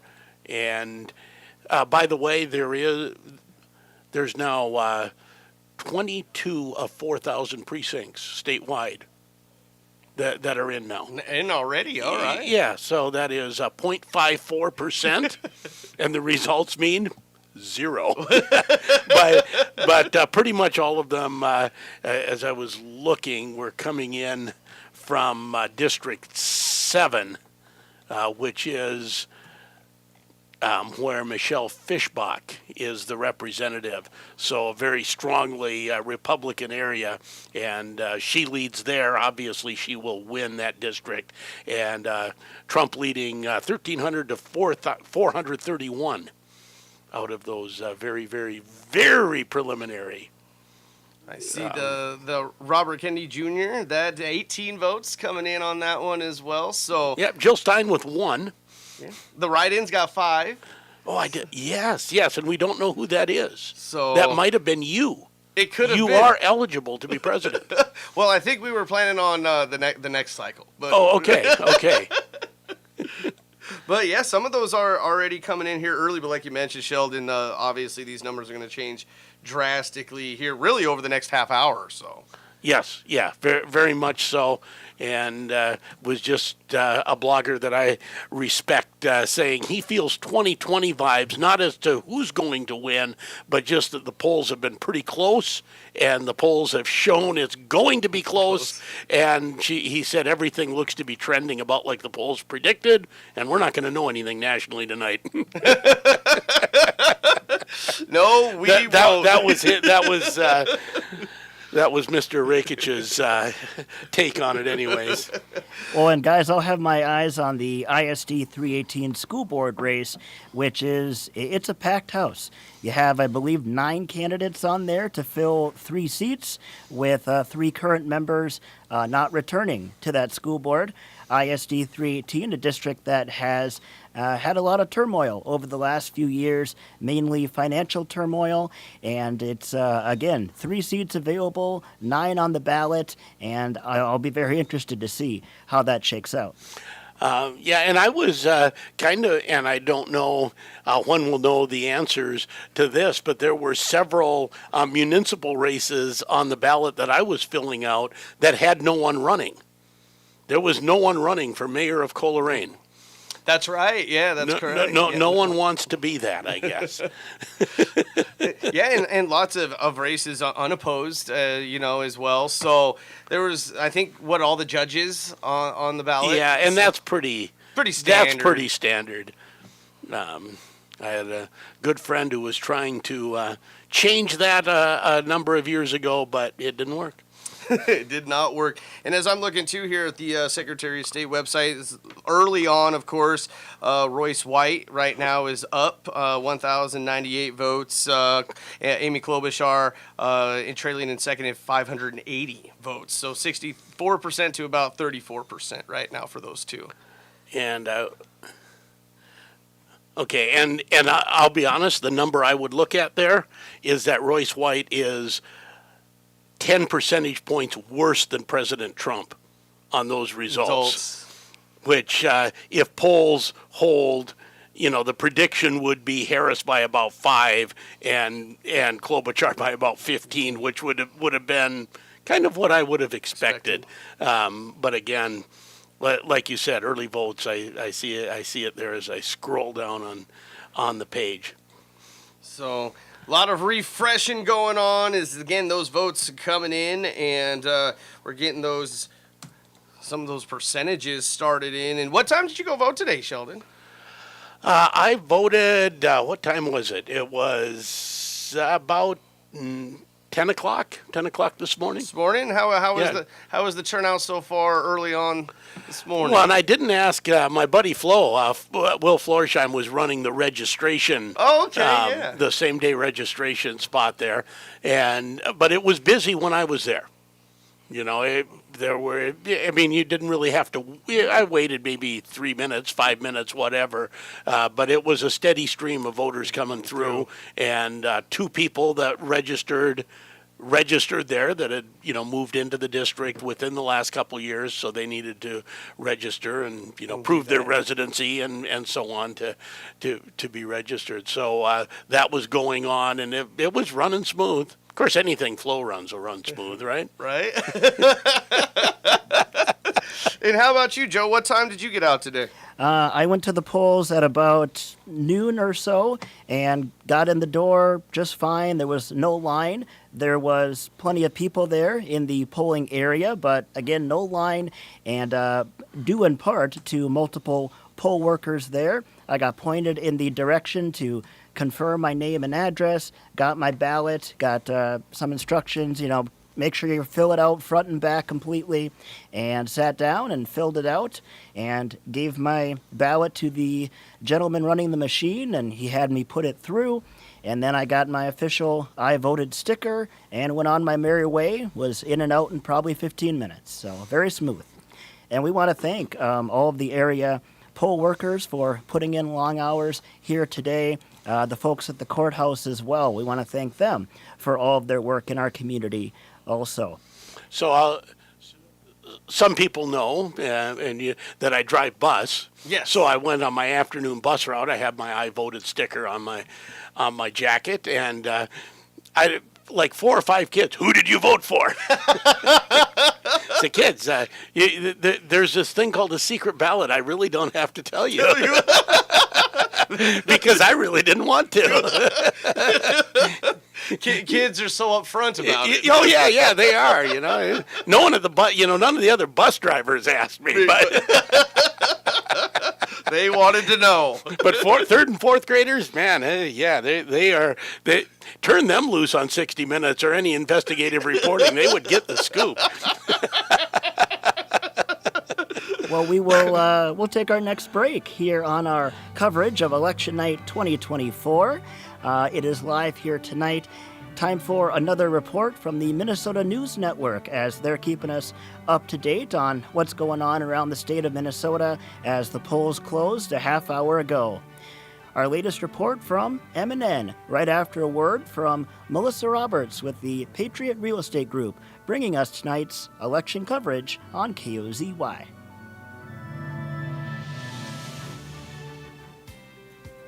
Real estate agents, are you hungry, ambitious, growth-minded, and you want more for your real estate career? This is Melissa Roberts with the Patriot Real Estate Group, EXP, powered by Pemberton Homes, and we're hiring. We offer unlimited income potential, passive income opportunities, and the best tech tools in the industry to help you scale. And as the #1 Zillow team in America, we put you front and center. If you want to grow your real estate business, then what are you waiting for? We need to talk. Find me on Facebook and let's connect.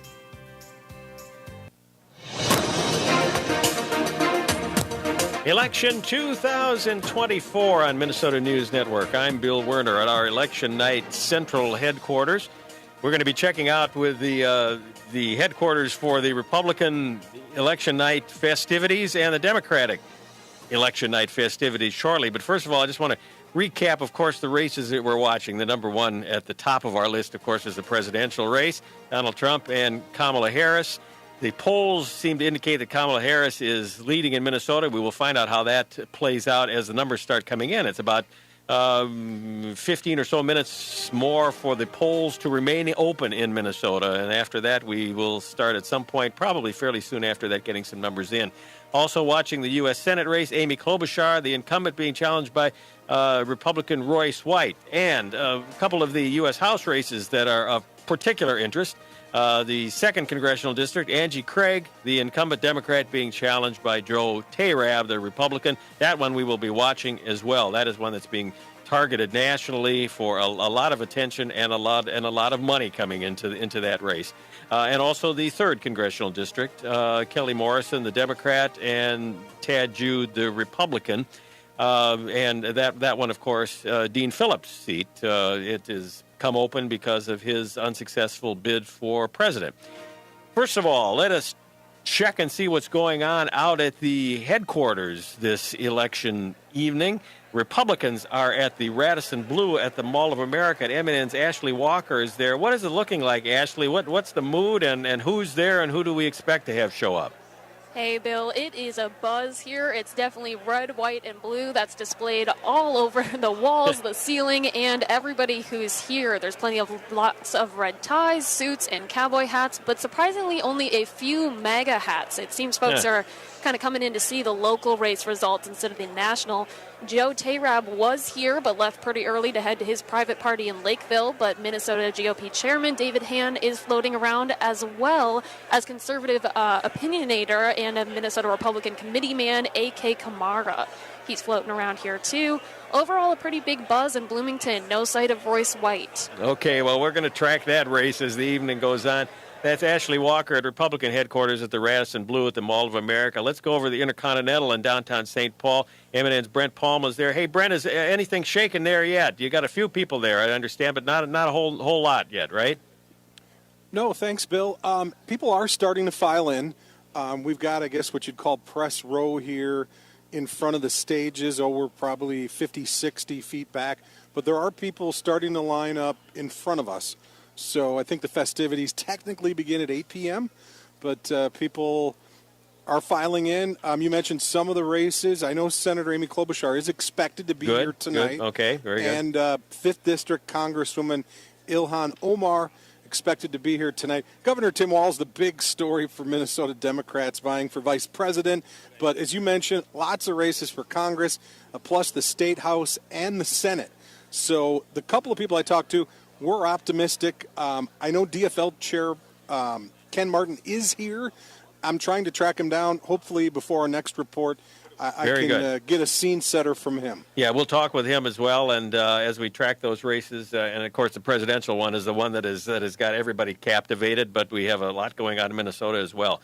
Speaking of the presidential race, MNN's news director Tasha Radel is here with us. And Tasha, there's so much talk about the gender gap, and specifically that women's support for Kamala Harris versus men's support for Donald Trump. What are you hearing? You've been talking to people out in the community of various ages, and what's the impression that you're getting? Well, when you turn to the millennials, I think a number one issue for them is, equality for women. And I think that more of the younger voters are leaning towards women should be able to make the choice for their own body. And I think that's what's really driving out these younger female millennials is what I'm seeing. You look at college campuses all across the state, neighboring states, they're coming out in droves and voting, but Bill, we'll really never know who's actually voting. No, it's all going to be political analysis afterwards, but this is something that the campaigns have really emphasized. The Democrats in particular are trying to peel away some of those younger men who are believed to be Trump supporters. You're listening to Election 2024 on Minnesota News Network. Here's your KOZY weatherology forecast.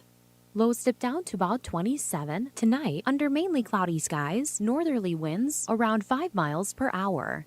Mainly cloudy skies expected tomorrow, highs around 46. Lows dip down to about 27 tomorrow night, partly cloudy skies. Partly cloudy Thursday with a high of 47, 52 Friday. From the Weatherology Weather Center, I'm meteorologist Jennifer Wojcicki. Currently, it's 38 degrees.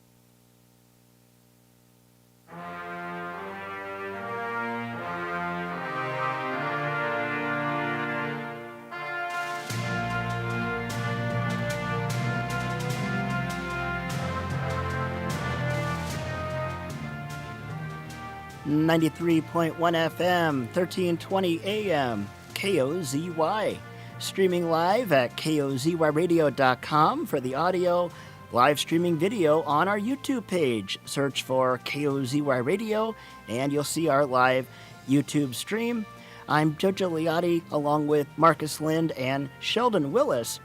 And guys, we are talking about some of the Minnesota races as we await some more results with the polls having closed at 8 o'clock. The MNN report that we had was just a little bit behind, so that was recorded around 8 o'clock.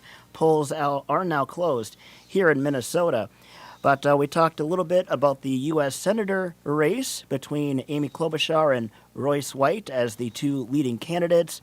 How about U.S. Representative District 8, the race between Democrat Jen Schultz and Republican Pete Stauber? One of my takeaways from this is I feel like I've seen a lot more commercials for Schultz than I have Stauber in recent weeks. Sheldon, any thoughts on Schultz versus Stauber? My first thought is I'm old enough to remember Minnesota District 8 going Democrat for from the 40s through the 80s. Jim Oberstar, I think, held it for 150 years maybe. maybe not quite that, but from Chisholm, very strong labor representative, and now it's a pretty solid red district. I would be shocked. Hats off to Jen Schultz. I think she's run a good race, but I would be shocked if Minnesota Congressional District 8 didn't go Republican. And we should mention, too, a former Minnesota representative in that district, Rick Nolan, passing away last month. As, tough news to hear that, especially so close to an election that includes a seat that he once held. Yes, and he was the last Democrat to hold that seat. Over in 6A, District 6A, we have Ben Davis against Earl Butenhoff. Any thoughts there? Not really, in all honesty. I know, I would actually, State Rep 3A would be one that I would watch a little more closely. It's where I grew up, but I don't know. Any thoughts on the Ben Davis? Sheldon, I'm kind of where you're at with that one as well. I'm kind of trying to refresh some results here to see if there's anything coming in for that one yet. But it's just again one of those other races that we'll be watching here pretty closely, Joe. And I know that I've seen a lot of those Ben Davis signs around the area, and so he's obviously represented very well. For the Soil and Water Conservation District Supervisor in District 2, Tom Nelson is running unopposed in that race. I bet he wins. You know what? I think you're right, Sheldon. You got to call that one. You got to call that one. Right? I think you're onto something. Yeah. Another state rep, the one close by here, Spencer Igo, the Republican incumbent, taking on Aaron Schneezer. And, when I met Spencer, there's a reason. He is such a personable and easy guy to talk to.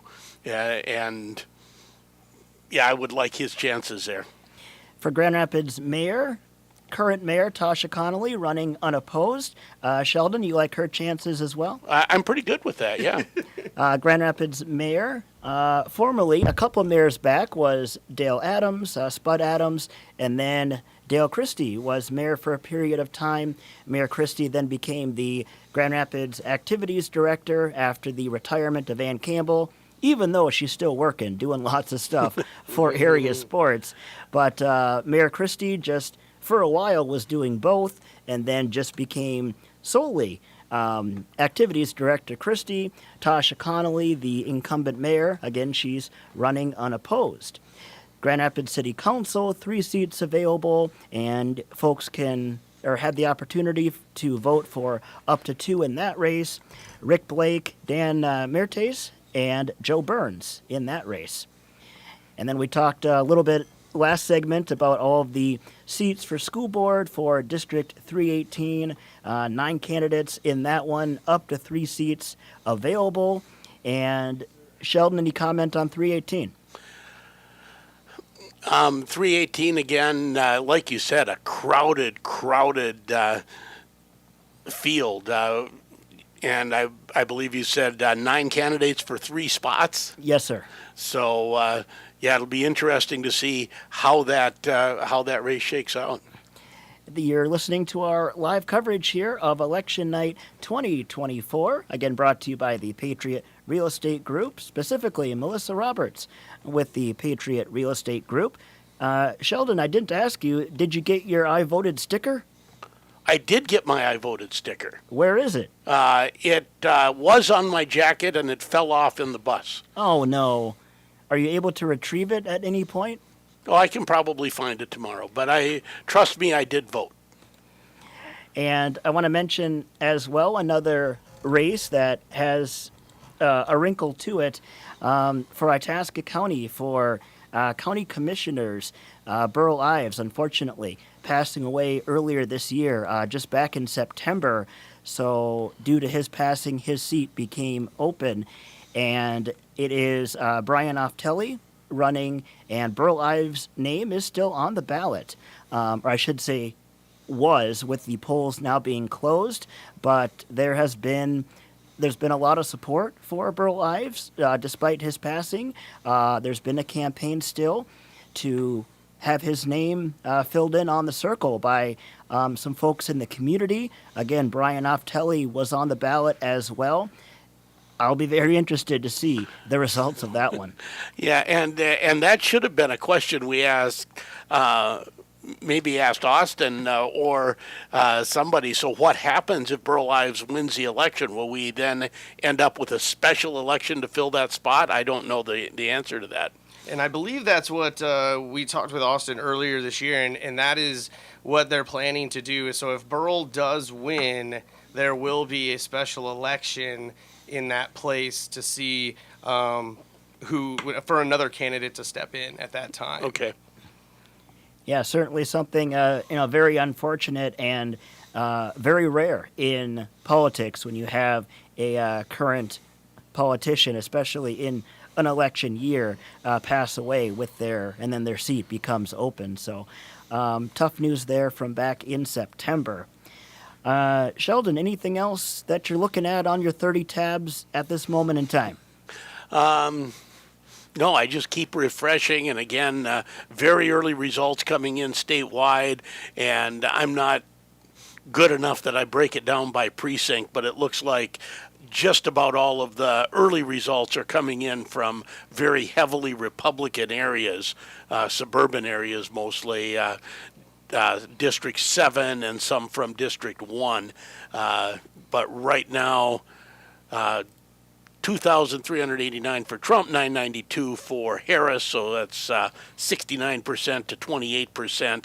And in the Senate race, 2007 for White, 1302 for Klobuchar, and that's 60 to 38%. And so still Royce White running about that 10% behind Trump in those heavily Republican areas. Yep. It is our live coverage of Election Night 2024 here on KOZY. Sheldon Willis, Marcus Lind, I'm Joe Gigliotti.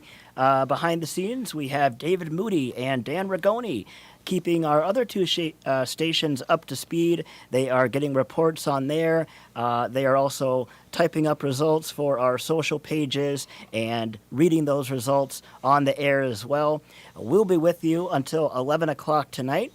And stay tuned tomorrow morning as well. Tim Edwards will have not completely complete results, but he'll have more complete results than we will hear by the time we sign off at 11 o'clock. So, hey, Sheldon, do you remember working an early morning at KOZY after Election Day? How was it?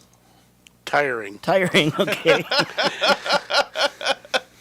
Yeah, that would have been probably 2016 when I did the late night and then came in the morning. But I think Jim Lamke, who was the owner and manager at that time, came down about halfway through the morning show when he got in at 8 and said, once you're done with this, just get out of here.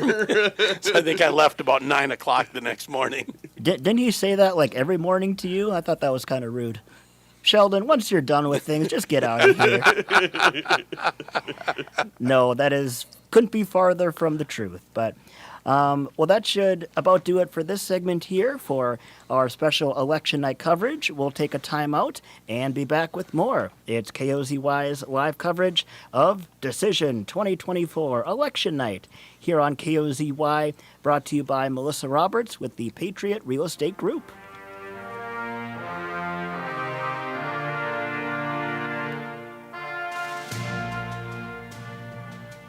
Dr. Wally Curry is now providing even greater access to in-person urologic care at Grand Itasca.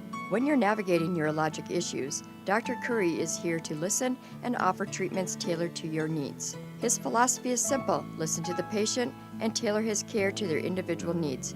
No cookie-cutter approach here. Schedule your appointment with Dr. Curry by calling Grand Itasca at 218-326-7344 today. Grand Itasca, part of Fairview Health Services. What's your favorite high school sports memory? A late-inning rally? A game-winning shot? A photo finish?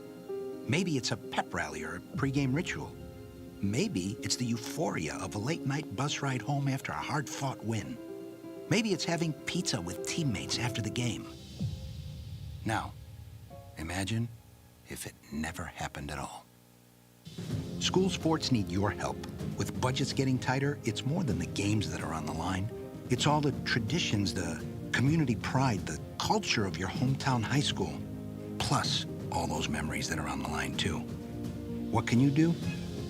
It's simple. Buy a ticket when you can. Go to a game. Take the whole family. Let's do everything we can to keep those cherished school sports memories alive. This message presented by the Minnesota State High School League and the Minnesota Interscholastic Activities Administrators Association. Need to catch up on your Minnesota high school sports? Be sure to tune in for the Minnesota Sports Prep Update with Ryan Phelps every weekday. In just 3 minutes, get updated on all the exciting high school action from across the state. Rankings, sporting news, brackets, scores, and highlights. This daily sports extravaganza is heard all across the state of Minnesota and is a surefire show to get you up to speed on everything you need to know about high school sports in Minnesota. The Minnesota Sports Prep Update with Ryan Phelps, weekdays on 1320 KOZY, Grand Rapids. This is Major General Sean Mankey, Minnesota's Adjutant General, encouraging you to hire today's veterans. Today's veterans have a track record of integrity and have triumphed over adversity. Today's veterans are talented, team-oriented, and tech-savvy. Hiring a veteran member just makes sense. Veterans have the training, work ethic, and proven skills that will immediately add value to your business. Help good business get better by hiring today's veterans. Visit minnesotaveteran.org. Classic Radio Weather. Here's your KOZY Weatherology forecast. Lows dip down to about 27 tonight under mainly cloudy skies, northerly winds around 5 miles per hour. Mainly cloudy skies expected tomorrow, highs around 46. Lows dip down to about 27 tomorrow night, partly cloudy skies. Partly cloudy Thursday with a high of 47, 52 Friday. From the Weatherology Weather Center, I'm meteorologist Jennifer Wojcicki. Currently, it's 38 degrees. What's your favorite high school sports memory? A late-inning rally? A game-winning shot? A photo finish? Maybe it's a pep rally or a pregame ritual. Maybe it's the euphoria of a late-night bus ride home after a hard-fought win. Maybe it's having pizza with teammates after the game. Now, imagine if it never happened at all. School sports need your help. With budgets getting tighter, it's more than the games that are on the line. It's all the traditions, the community pride, the culture of your hometown high school. Plus, all those memories that are on the line, too. What can you do? It's simple. Buy a ticket when you can. Go to a game. Take the whole family. Let's do everything we can to keep those cherished school sports memories alive. This message presented by the Minnesota State High School League and the Minnesota Interscholastic Activities Administrators Association.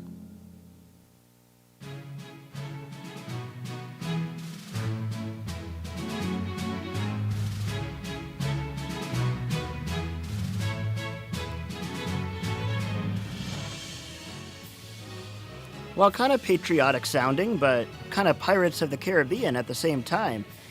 It's election night coverage here on KOZY 93.1 FM, 1320 AM, live audio at kozyradio.com. Also on our YouTube page, you can see our smiling faces, at least Marcus and Sheldon. And welcome back here. I'm Jojo Liotti. We talked about the Grand Rapids School Board, or ISD 318, talked about some other races as well. There's a crowded field for the Greenway School Board as well. As we look over to that one, we have Doug Cogswell. We also have Carissa McElwain, Nick Porter, Ryan Johns, and Linnea Johnson. Currently 0% for the results there on the Secretary of State website. Sheldon, again, kind of like 318, pretty big field there for the Greenway School Board, too. Yes, there is. And again, three spots open, just like there is in Grand Rapids, and not quite as crowded with five candidates. But it's good to see people involved. I would say school board may be your most thankless job ever, and it's necessary. It's a it's a great way to serve your community, and hats off to all of the candidates who have thrown their hat into the ring and are looking to be involved in their community. How about for Hill City ISD number 2? We have school board, a race for school board there as well.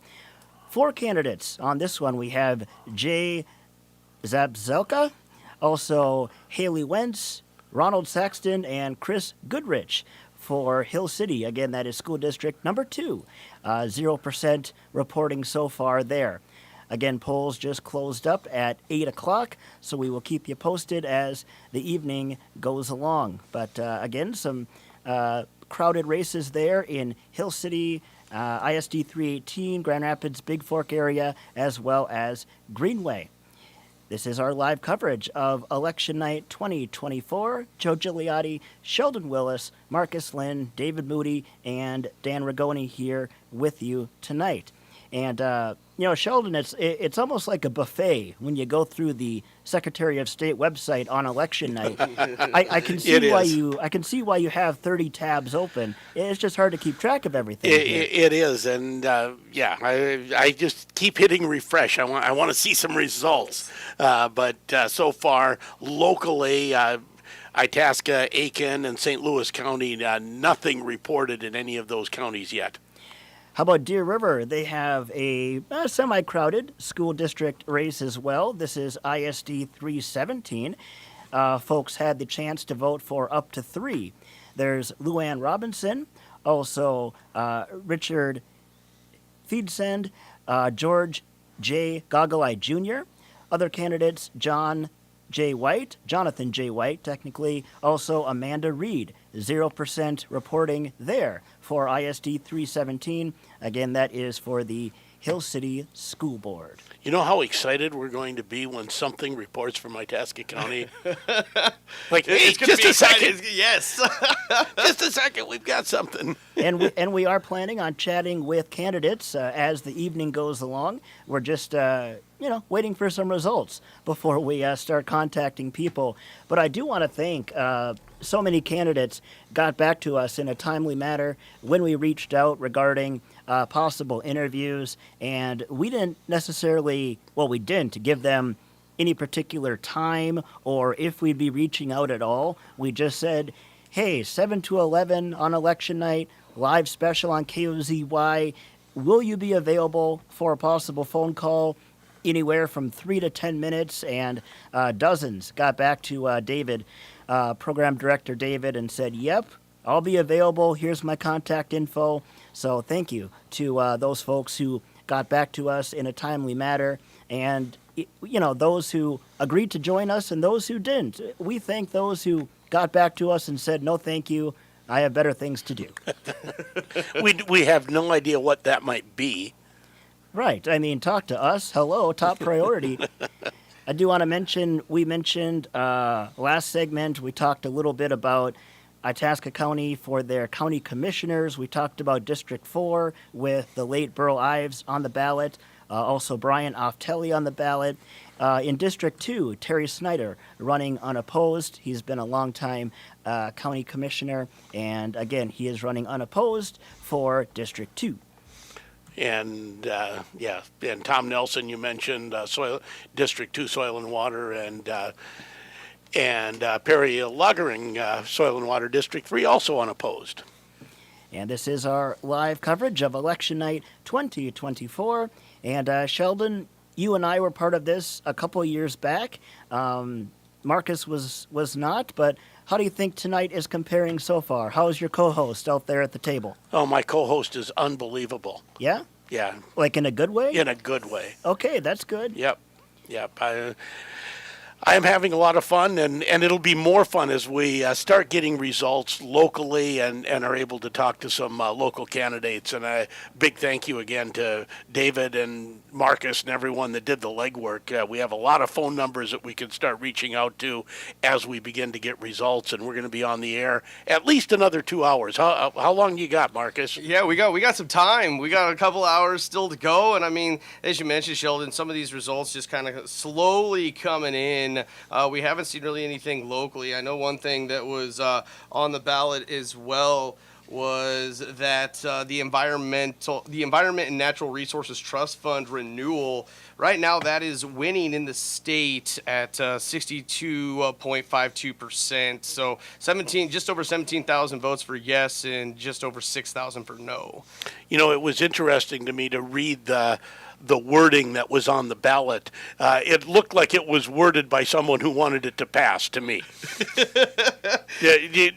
Do you agree with that? You do have to read. I think when you do get to these amendments, you really have to read closely to make sure exactly what it means, to make sure you want to do it. I know that I was talking with David, and he was like, I have to read those things like 5 different times just to make sure I understand. But the wording can definitely be an influence, so it's always something you got to go through. It is live coverage of Election Night 2024.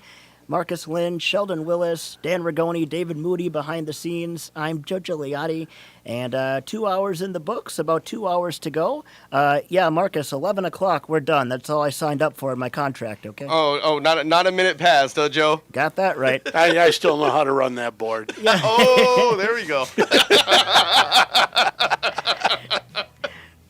2 hours in the books, 2 hours, maybe more to go here on the election special. We will have ABC News coming up in just a moment here. We'll also continue to have reports from the Minnesota News Network. We'll have interviews, analysis, and plenty of results. Live election coverage on KOZY, brought to you by Melissa Roberts with the Patriot Real Estate Group, 93.1, 1320. Classic Hit Radio, 1320 KOZY Grand Rapids, and FM 93.1. From ABC News, I'm Dave Packer. Polls closing right now in Montana, Nevada, Utah, and parts of Idaho and Oregon. Based on our exit poll, ABC News projects that Donald Trump will win in Louisiana, Montana, and Utah, and Kamala Harris will win in New York, Illinois, Rhode Island, Colorado, and Delaware. So far, no surprises as we wait for results from the key battleground states. Exit polls show voters are most concerned about democracy, followed by the economy, then abortion. ABC's Jonathan Karl on the gender gap. If Kamala Harris wins this election, it's going to be because of women voters.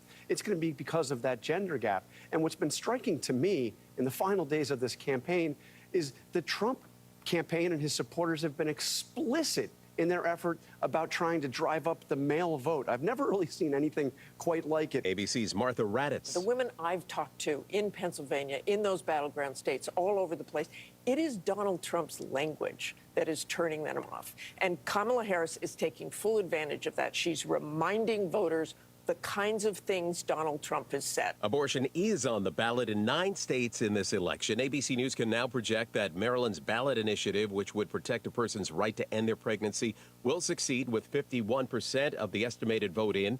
But ABC News projects Florida's abortion referendum failed. In Florida, you need a 60% vote on a constitutional amendment in order for it to win. And this is now the first pro-abortion rights referendum to fail since Roe was overturned. Total vote tabulation so far, we see it ahead of the no votes, 57% to 43, but it needed 60%, and our projection is it will not hit 60%. ABC's Stephen Portnoy. A referendum supporting abortion rights did pass in New York. Sources telling us Donald Trump's been huddled with his senior staff and members of his family as he watches the returns from a small war room at his Mar-a-Lago club. Kamala Harris watching from Howard University. You're listening to ABC News. Downy Rinse and Refresh. Break up with stinky clothes. Rinse it out. Every now and then I get a little bit tired of the stinks that just will never come out. Pour down in the rinse change. Every now and then I rinse it out. One wash and it delivers. One wash, it smells so clean. Downy Rinse and Refresh, it's a dream. Downy Rinse and Refresh. Fights odor in just one wash. Guaranteed. In business, service is everything. Cintas delivers what you need to better serve your customers. Whether it's freshly laundered work apparel for almost any job imaginable, tested and inspected fire protection systems, first aid and safety supplies, on-site AED training, or mops and restroom products, stocked and ready when you need them. Better work days happen together. So visit Cintas.com. Oh, I'm ready! And get ready for the workday. ABC News projecting that Jim Justice will win the U.S. Senate race in West Virginia, flipping the seat that Democrat-turned-incumbent Joe Manchin is vacating. Justice calling the political climate dysfunctional. And we are divided like you can't imagine. It's a food fight all the time between Republicans and Democrats, absolutely all the time. Who's going to one-up one another? We've gotten to where we can't even talk to one another. Justice was elected governor as a Democrat, then switched parties to the GOP. A Capitol Police intelligence assessment obtained by ABC News warns of a heightened threat to government officials and election-related sites in the wake of the 2024 election. The Kremlin dismissing allegations of a Russian plot to hide explosive devices on board cargo planes bound for the U.S. and Canada. A senior U.S. official confirming the investigation, first reported by the Wall Street Journal, after 2 electronic devices implanted with a magnesium-based flammable substance exploded in July at DHL cargo hubs in Leipzig, Germany, and Birmingham, England. ABC's Gio Benitez. Missouri's governor has signed an order activating emergency operations for flooding in the state. Torrential rain led to flash flooding that's killed a handful of people, including 2 poll workers whose vehicle was swept off a road. Philadelphia 76ers center Joel Embiid has been suspended by the NBA for 3 games without pay for shoving a member of the media. The suspension will begin with the next regular season game that he'll play. Dave Packer, ABC News. Bioptimizer's Black Friday blowout sale is now. For 20 years, Bioptimizers has provided top supplements like Magnesium Breakthrough, the only product with all 7 types of magnesium to support sleep, stress management, hormone balance, and mood. Make your health a priority this holiday season and visit bioptimizers.com/radio and use code RADIO to get a minimum of 10% off and up to $100 in free gifts with purchase. Go to bioptimizers.com/radio and use code RADIO today. Classic Radio weather. Here's your KOZY weatherology forecast. Lows dip down to about 27 tonight under mainly cloudy skies, northerly winds around 5 miles per hour. Mainly cloudy skies expected tomorrow, highs around 46. Lows dip down to about 27 tomorrow night, partly cloudy skies. Partly cloudy Thursday with a high of 47, 52 Friday. From the Weatherology Weather Center, I'm meteorologist Jennifer Wojcicki. Currently 39. Real estate agents, are you hungry, ambitious, growth-minded, and you want more for your real estate career? This is Melissa Roberts with the Patriot Real Estate Group, EXP, powered by Pemberton Homes, and we're hiring. We offer unlimited income potential, passive income opportunities, and the best tech tools in the industry to help you scale. And as the #1 Zillow team in America, we put you front and center. If you want to grow your real estate business, then what are you waiting for? We need to talk. Find me on Facebook and let's connect.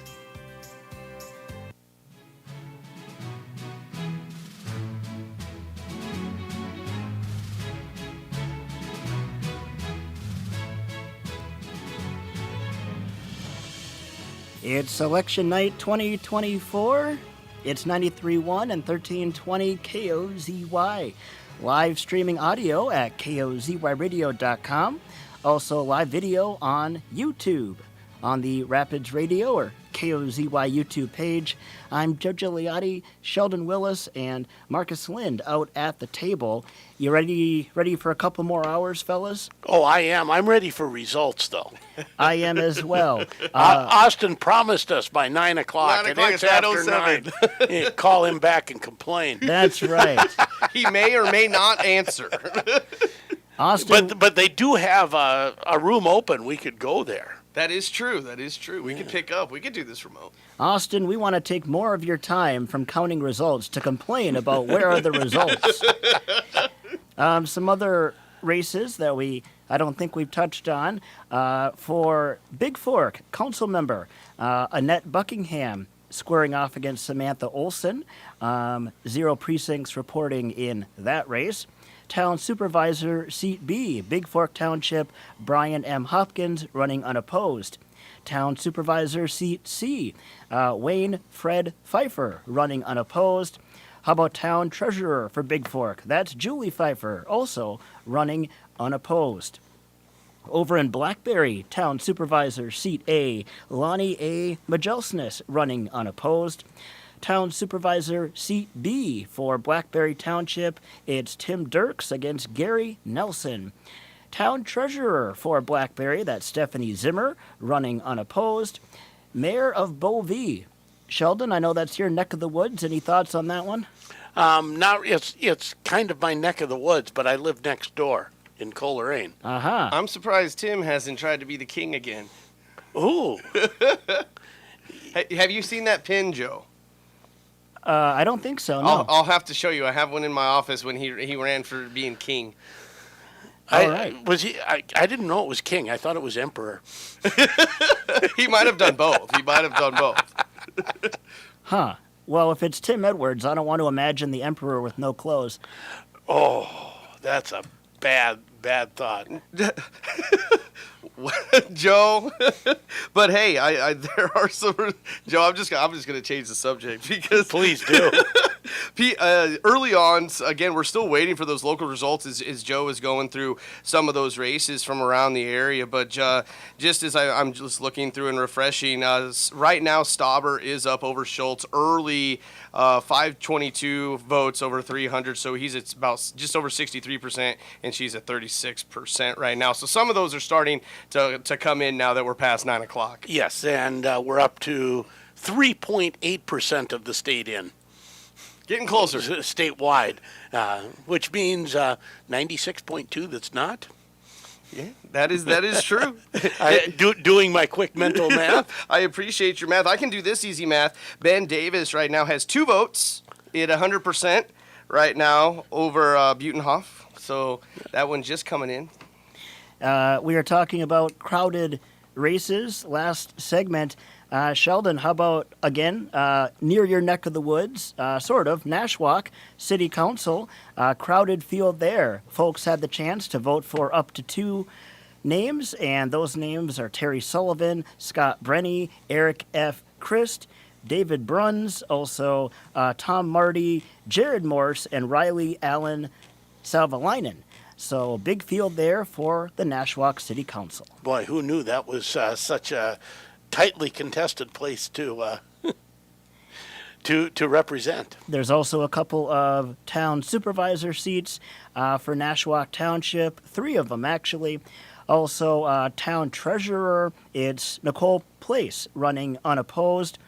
And special election for a town supervisor in the Nore Township, N-O-R-E, Michael Dimitrioff running unopposed there. It is special election coverage here on KOZY 93.1 FM and 1320 AM. As we look around the area here some more, for the mayor of Taconite, that is Ryan Trombley running unopposed. Also, Taconite council members, 2 choices, and folks can elect 2. So we have Jody Rohn and Rick Torkola for Taconite Council. Or you could have written in Jen. You could have, yeah. I mean, she would get things done. I have no doubts about that. that is true. I just don't think she has an interest in being. Yeah, but our very own Jen McInerney is a proud Taconite resident. City treasurer for Taconite, that's Chris Hansen running unopposed. Also, scrolling down here some more, Trout Lake Township, that is Gwen H. Rutherford running unopposed for town clerk for Trout Lake Township. Mayor of Warba, it is Cynthia Savage running unopposed. Scrolling through some more here as our coverage continues. Sheldon, if you want to be the city treasurer for Warba, there's nobody running. I would have to move to Warba, though. I suppose. Moving on here on the ballots here. And I'm sure it's a wonderful place. It is. I love driving through Warba. And all the kids are good there because I ran their bus a couple times last year, and they're all good kids. So, as again, we ran down some school board ballots a little earlier on. We also have for District 319 crowded field there for school board as well. Folks had the opportunity to vote for up to 3. We have Barb Calmy, Wayne Labine. We also have Pam Bronze, William Hendricks, Don Warwas, and Marjorie Sella running for ISD 318 school board over in the Nashwauk area. Also, a special election for Hospital District for a board member over in Big Fork. Candidates there were Donald Eugene Ryla, Gary W. Erickson, and Daniel Heineke. It is the live election coverage here on KOZY. Again, if you're looking for results as well, you can go to mnvotes.gov, mnvotes.gov, and you can scroll down a little bit, look for election results, and there's all sorts of filters, all sorts of ways you can get the results that you want to get. If you scroll down a little bit, you can search by county. That's what I've been doing here on this end, searching for Itasca. And we'll get some more results here in the very near future, I would imagine. It is coverage of the election here on KOZY. Sheldon, anything on your tabs in the last couple minutes here jumping out at you? Not really statewide. Just I've been watching the national stuff come in. Harris now projected in Colorado, but we're watching about 4 states nationally that are going to decide this. Right now, Wisconsin, Michigan, Pennsylvania, Virginia, North Carolina, Georgia, Arizona, all too close to call. You know, Sheldon, but we were talking a little bit off air here that, you know, Virginia, some of these states have been switching back and forth as we've been watching here, you know, whether that be Iowa or Wisconsin. But you brought up Virginia's a pretty big one right now, and it's very close in Virginia. It is, and that was not projected to be a battleground state.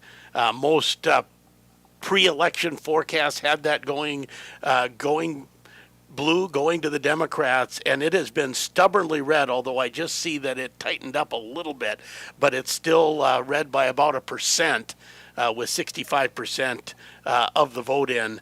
But I haven't seen any national blogs really commenting on it, so maybe there's still a bunch of Democratic strongholds to come in. And but if that stays red, that upends everything for the Democrat projections. It's really hard to win if you don't get don't get Virginia. Very interesting. So, yeah, we're seeing some of these come in, especially, as you mentioned there, Sheldon, on the East Coast. But now we're starting to see quite a few of those, you know, obviously we're in Central Time, so now some of those Mountain Time states are coming in, you know, Colorado. And as you get further west, everything's kind of closing up, and all those results are starting to come in at a pretty rapid pace now. So hopefully we'll start getting some of these local races before we know it.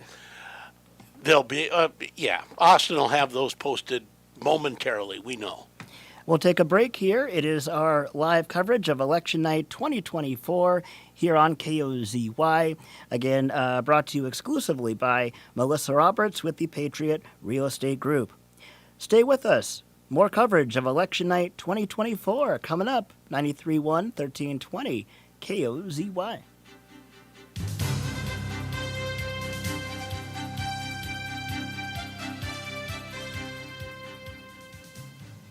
Automotive Electric in Grand Rapids offers a wide variety of auto repairs. Their state-of-the-art, recently expanded facility performs light-duty vehicle repairs to effective engine repair service. With over 40 years of experience serving the Grand Rapids area, their ASE-certified technicians are known for honest, efficient, dependable service and repairs. Most repairs performed by Automotive Electric have a 2-year or 24,000-mile warranty. Visit them at automotiveelectricgrandrapids.com today. Range Bottle Gas, now a division of Beaudry Oil and Propane, has expanded their service range. Now is a great time to choose Range Bottle Gas as your propane supplier. Already a happy Range Bottle Gas customer? Refer your friends and family and get $100 each time your referral signs up. Upgrade your propane with free tank delivery, free tank maintenance, hassle-free switchovers, and more. Call Dave at the Coleraine office, 218-245-3870. Range Bottle Gas, a division of Beaudry Oil and Propane. Fall is here and hunting season is here. Hi, this is Nate, store manager at Super One South. Calling all the deer hunters, stop into our store and pick up a Holstone Farm semi-boneless whole pork butt roast, $1.29 a pound, or Black Angus boneless New York strip steak, $9.89 a pound. Throw some delicious burgers on the grill with 80% ground beef, $3.97 a pound family pack. And don't forget the locally grown russet potatoes, 5-pound bag, only $1.66. Super One Foods, low prices, better choices, and proud to be a part of your community.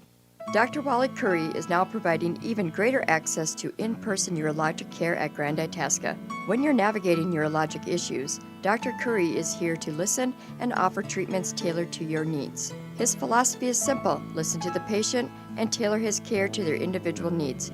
No cookie-cutter approach here. Schedule your appointment with Dr. Curry by calling Grand Itasca at 218-326-7344 today. Grand Itasca, part of Fairview Health Services. Check out L&M Supply's toy and gift sale going on this week and get a head start on that holiday shopping. No matter who you're shopping for, there are great store-wide deals sure to please everyone on your list. Check out savings on a wide variety of toy trucks, tractors, dolls, and art supplies. 25% off on all in-stock puzzles and games. Hot prices on select clothing and footwear to keep everyone warm this winter. Deals on sporting goods, grills, and power equipment, and so much more. Check out the sale at your local L&M Supply or visit lmsupply.com now through November 9th. Everyone loves a good story. Join us weekday afternoons at 4:20 for a feel-good story. Chicken Soup for the Soul Radio Minutes feature an inspirational Chicken Soup for the Soul story narrated by Emmy nominee and former Charlie's Angels star Kate Jackson. Staying true to Chicken Soup for the Soul's well-known style, the Radio Minutes are family-friendly and a wonderful addition to your day. 4:20 weekdays on 1320 KOZY.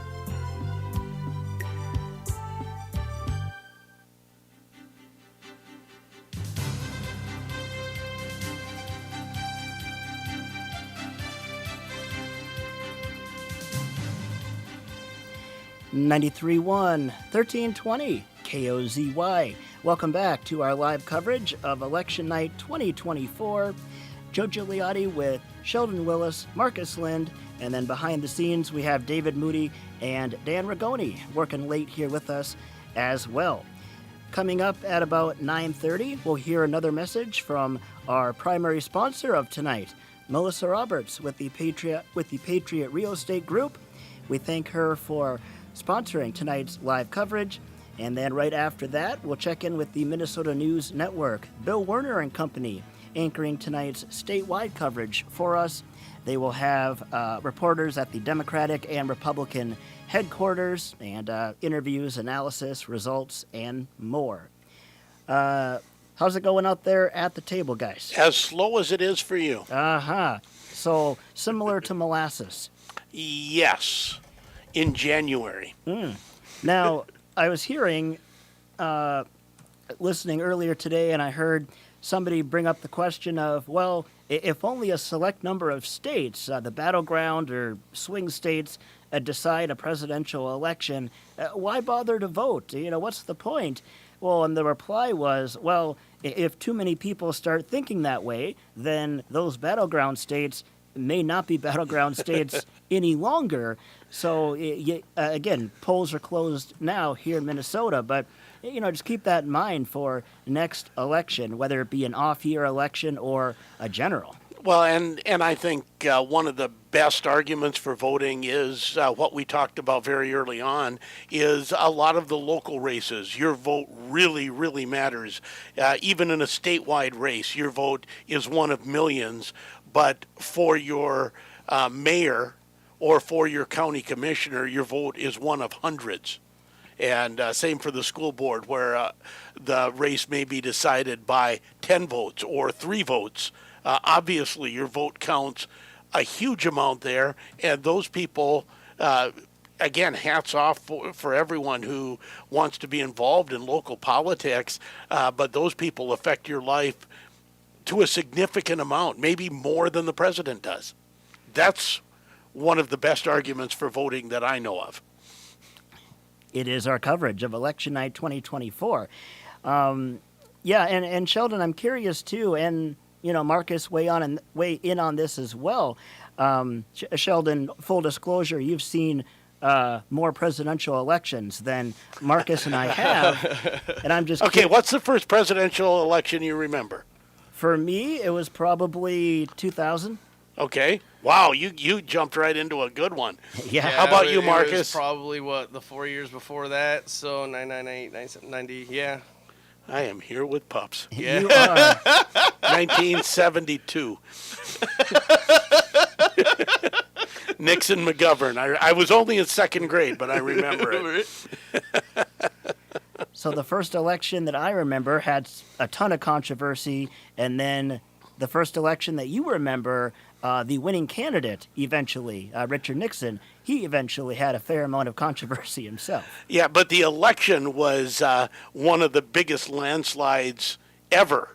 Nixon destroyed McGovern in that race in '72, and then within a year was resigning because of the Watergate cover-up. Watergate.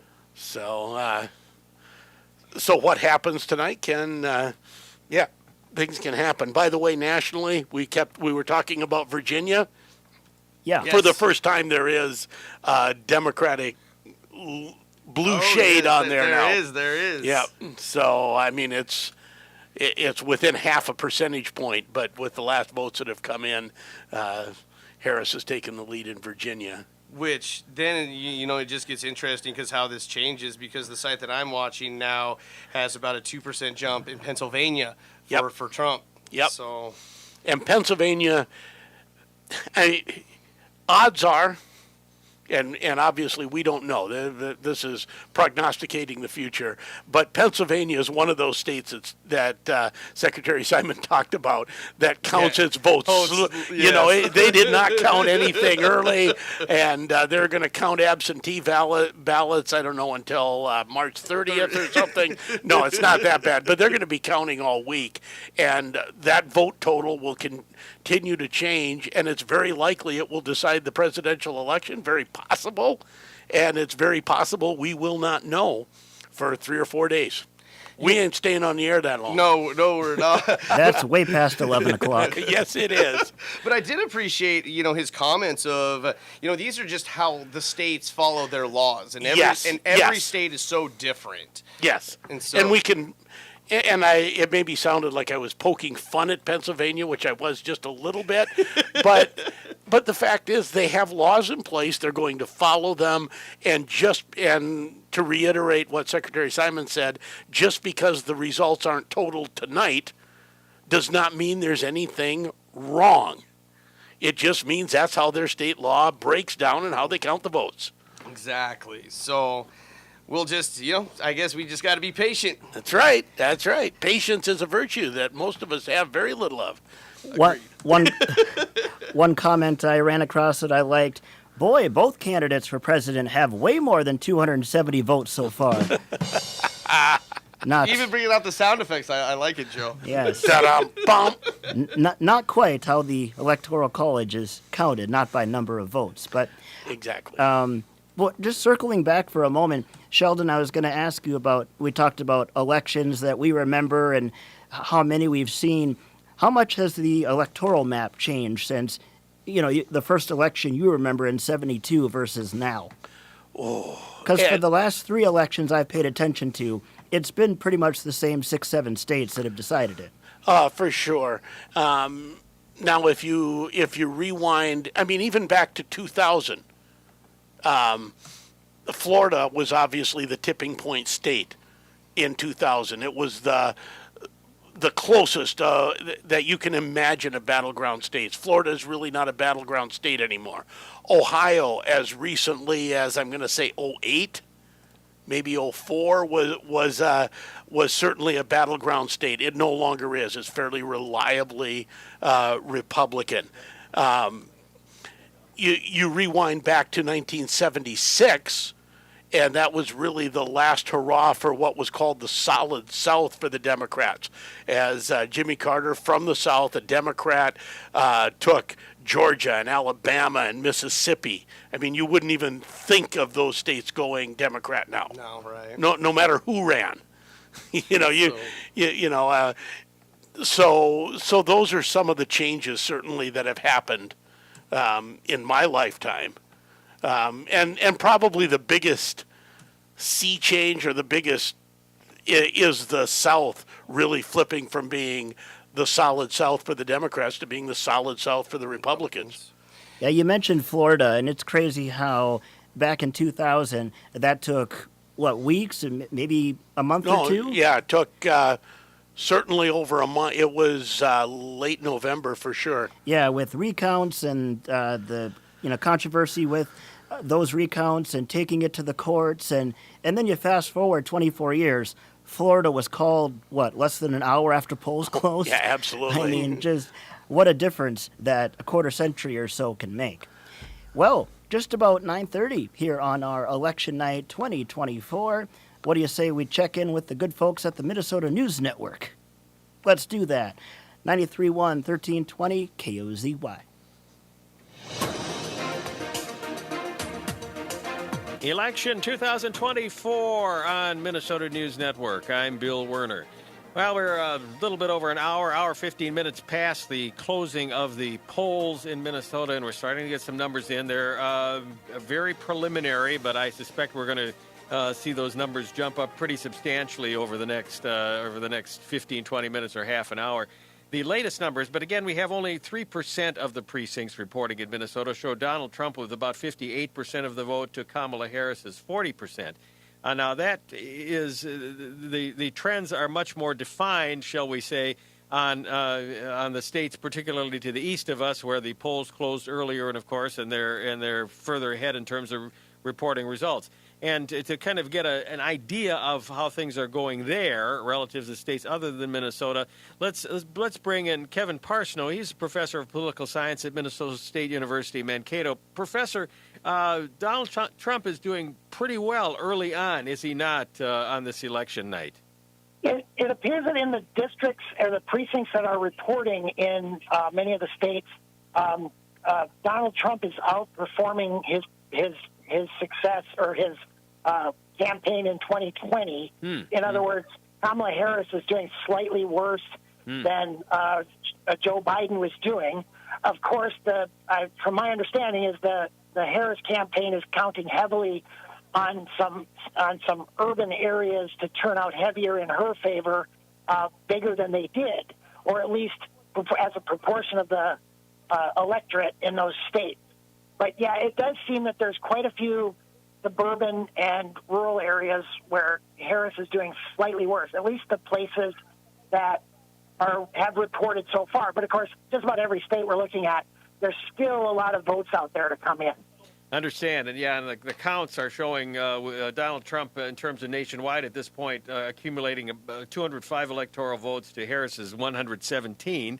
Of course, 270 is the target, right? But other states, some significant states, have not weighed in, or the results are certainly not finalized. And those, yeah.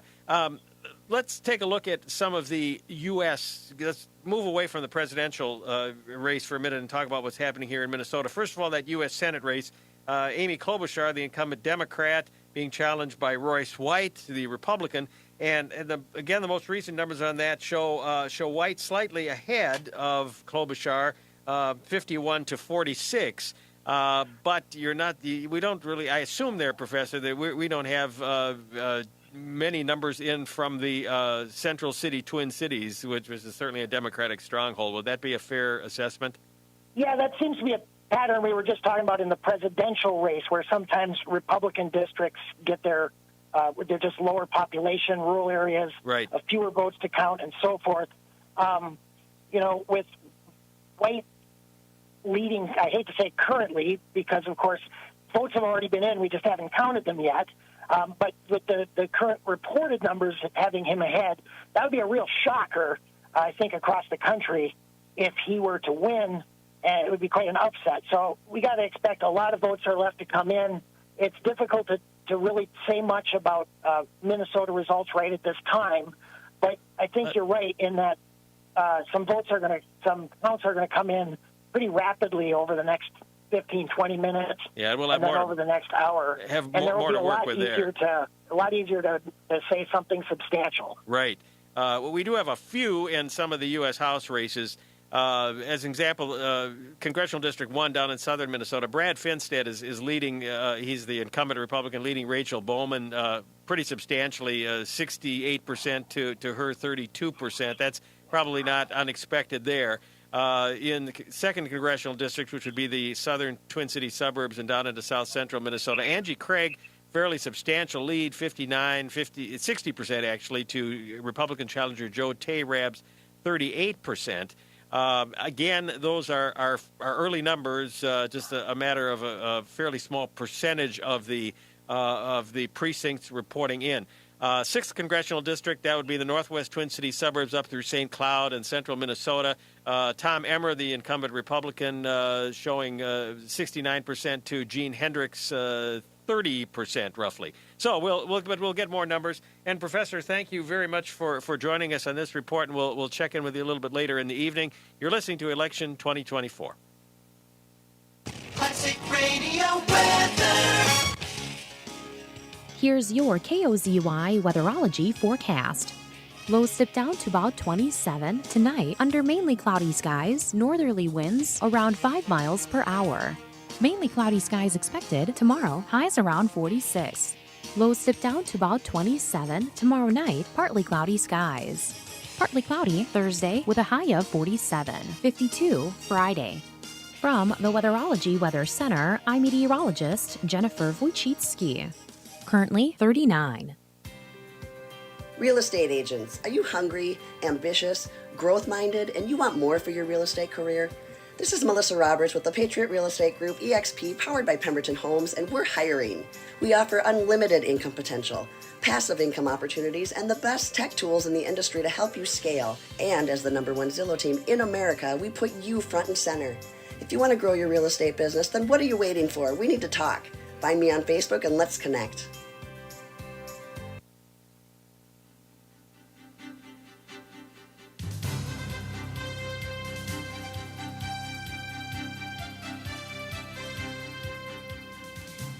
Election Night 2024, live coverage brought to us by the lady you just heard, Melissa Roberts with the Patriot Real Estate Group. Election coverage here on KOZY 93.1 FM and 1320 AM. I'm Joe Gigliotti. We also have Sheldon Willis and Marcus Lind with us, David Moody and Dan Rigoni behind the scenes, helping us out with several things, including our phone calls. And right now we're joined by Spencer Igoe, Representative Spencer Igoe with District 7A. And Representative Igoe, thank you for joining us. And how you feeling tonight? How's the night gone? Absolutely. Thanks for having me. You know, it's been a good day, right? I was kind of driving around the district, stopping by, saying hi to people, you know, telling everyone, regardless what party you're in, get out to vote today. And it's kind of exciting. We're finally starting to see some results come in.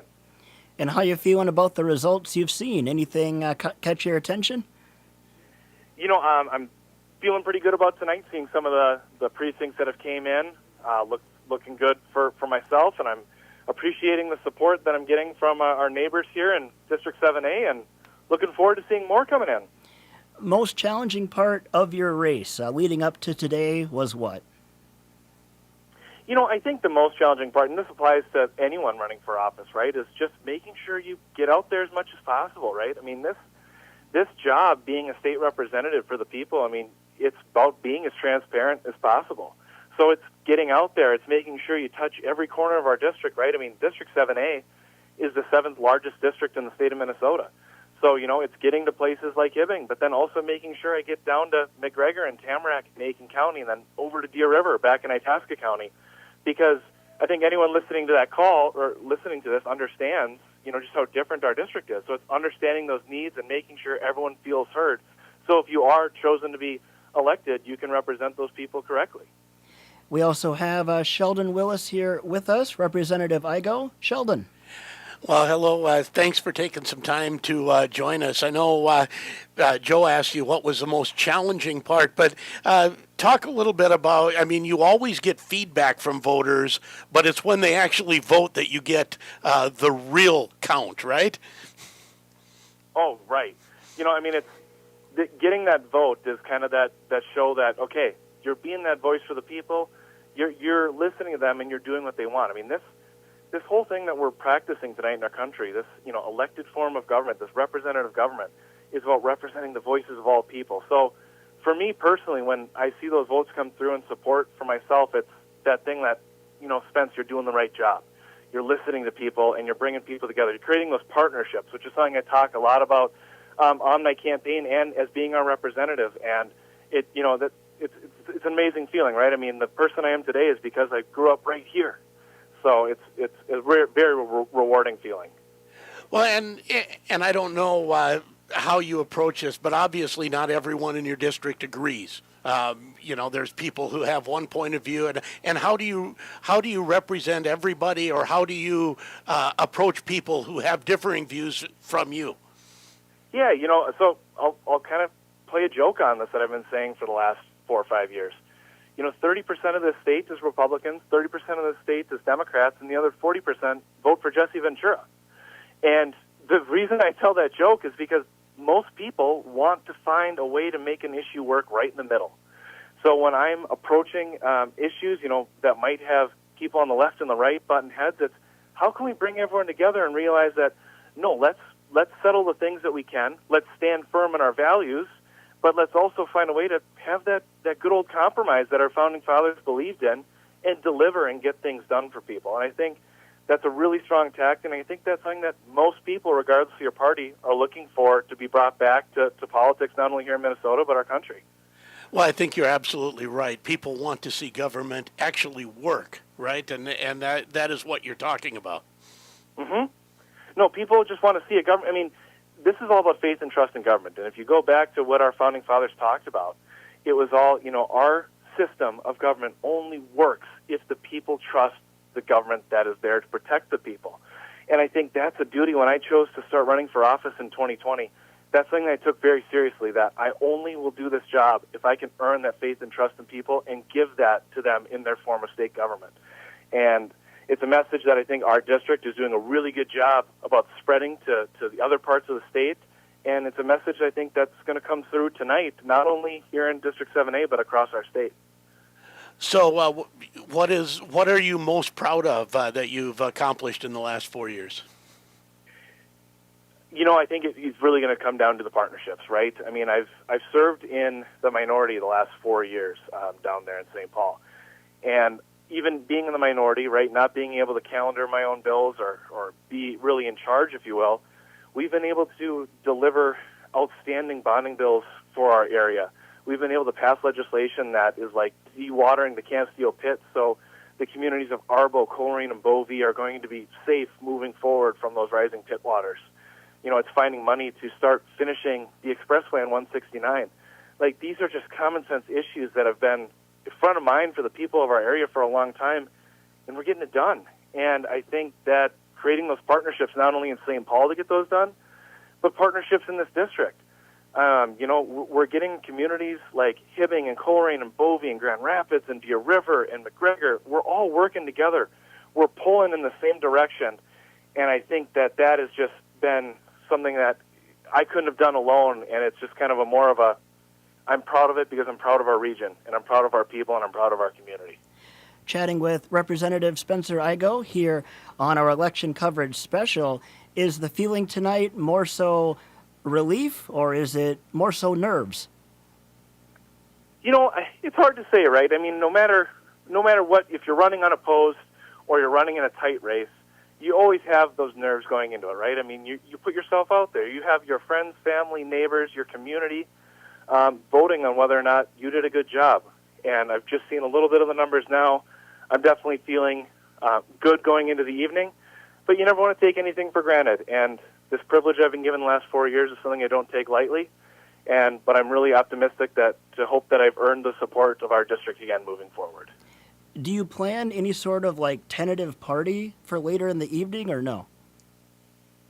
I actually started the evening with a small little kind of party at a local establishment in Hibbing, the biggest city in the district, but I've already returned home to kind of start watching results come in. Sheldon, anything else for Representative Igoe? Well, just thank you, Representative Igoe, for taking some time. It's always fun to talk to you, and I appreciate what you do. Absolutely. Thank you so much, and thanks for what you guys are doing tonight. I hope you have a great show and enjoy watching these results come in. Thank you, Representative. Take care, and good luck the rest of the evening. Thank you. All right, that's Spencer Igoe, representative here, awaiting results of his race as well here in Minnesota. Yeah, there's 4 of 70 precincts in Representative Igoe's district but he's up 693 to 259 with 1 write-in. So far, he's on a good pace there. Yeah. Mr. Schnauzer opposing Representative Igo. Now, interesting, 3A, which I said I was going to keep an eye on a little bit because, and there's 28 of 101 precincts reporting in 3A.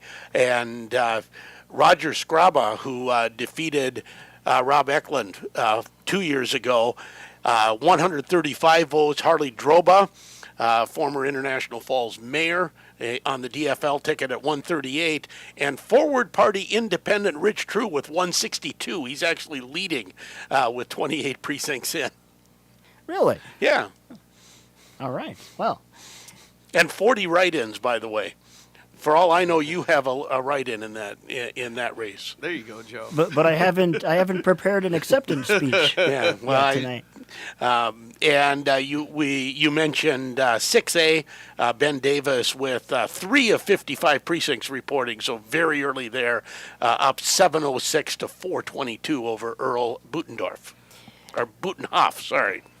For as the phone goes. But hey, well, I'll actually jump in too because I know that we're seeing some of these local results coming in. So 12 out of 48 precincts reported for the school board. I know for Grand Rapids that's 318, and so those obviously early on. Stephanie Lipsy is at 401 votes, so she's almost at 11%. Janet Austin Miller is at 243 votes, so 6%. Ashley Goodman at 592 votes at 15.5%. Thomas Gustafson at 665 votes, just over 17%. Larlin Newman at 64 votes, just almost 2%, just under that. David Cowan at 644 votes at 16.89%. Glenn Pearson at 459 votes, so 12%. Ethan Browning at 159 votes, 4%. And Brian Roman at 566 votes for just under 15% and 21 write-ins. But those are all really close, Sheldon. Yeah, and like we said, there's only 3 elected out of those 9. And just scanning down, you have a 17, a 16.9, a 15.5, a 14.8 as far as percentages. And so there's going to be a really tight margin likely between third, which is a seat, and fourth, which is not a seat. And then looking over at the Grand Rapids City Council, we have 1 of 4 precincts reporting. And so far we have Dan Mertes with 358 votes, Rick Blake with 384, and Joe Burns with 271. So a fairly close race between those 3. Folks could have the opportunity to elect 2 of those 3. And yeah, that obviously 1 of 4, so still 3 precincts to go in that race, but very close early on. You want a really tight race here? Yes. How about La Prairie City Council? Elect 2. And actually, there's only 2 candidates here, but still, it's still interesting. Well, I guess not, since there's only 2. There's 2 candidates, and you can elect 2, so okay, let's carry on. Oh, you're funny, Joe. But still, they're not identical, so not everybody marked 2 of 2. Okay. All right. Yeah, so there's a saver for you. And then in ISD 316, that's Greenway, and just 1 of 14 precincts reported here. But as you look down the percentages, again, only 3 are elected here, but it's 18, just over almost 19%, but it's 18.8%, 21%, 17%, 16%, 25%. So that one could really come down to it, too.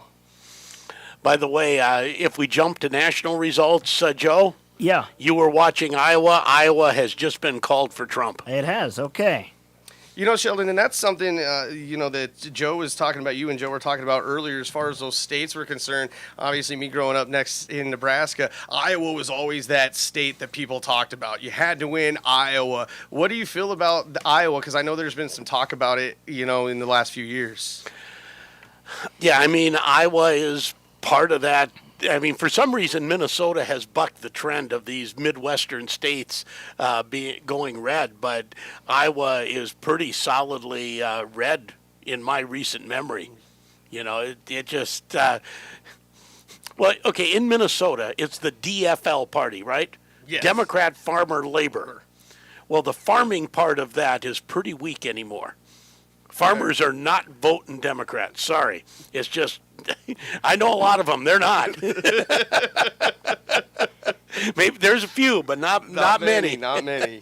And looking at some of the battleground states, currently too close to call for Trump versus Harris: Georgia, North Carolina, Pennsylvania, Michigan, Wisconsin, and how about this? In Arizona, 51% of the vote is in. Right now, Trump 49.6%, Harris 49.5%.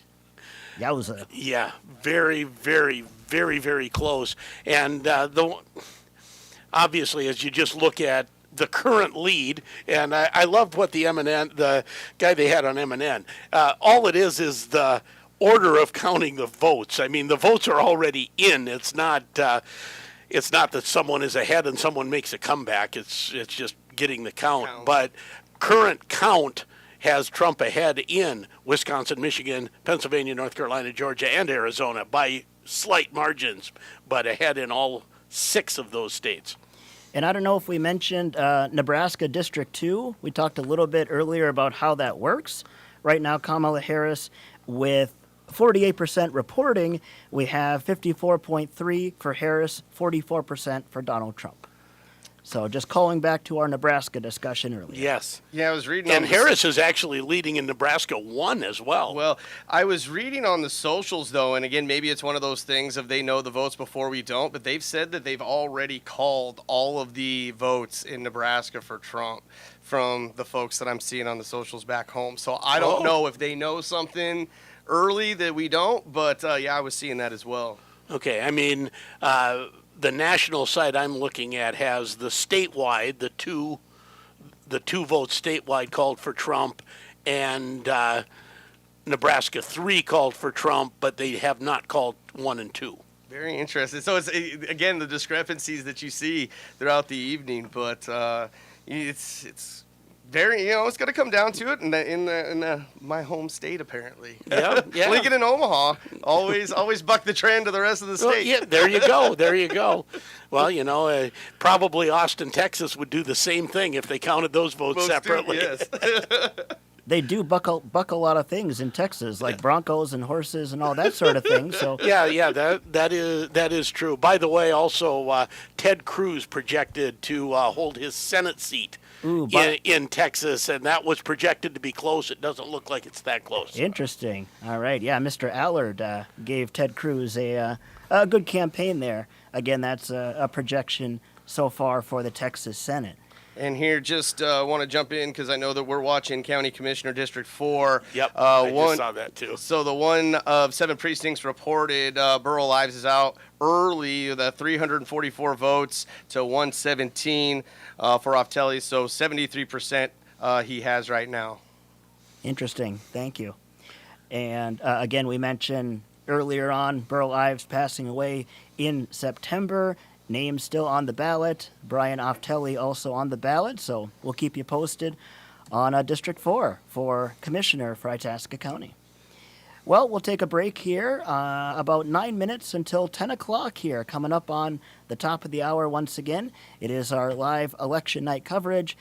Stay tuned. Still to come, we'll have some more phone conversations with candidates and also more reports from the Minnesota News Network and plenty of results, analysis, and more from our official table out here in the Rapids Radio Lounge. David Moody, Dan Rigoni, working behind the scenes hard for us. Thank you, fellas. And our coverage continues tonight until 11 o'clock. And tonight's election coverage brought to you exclusively by Melissa Roberts with the Patriot Real Estate Group. 93.1, 1320, KOZY.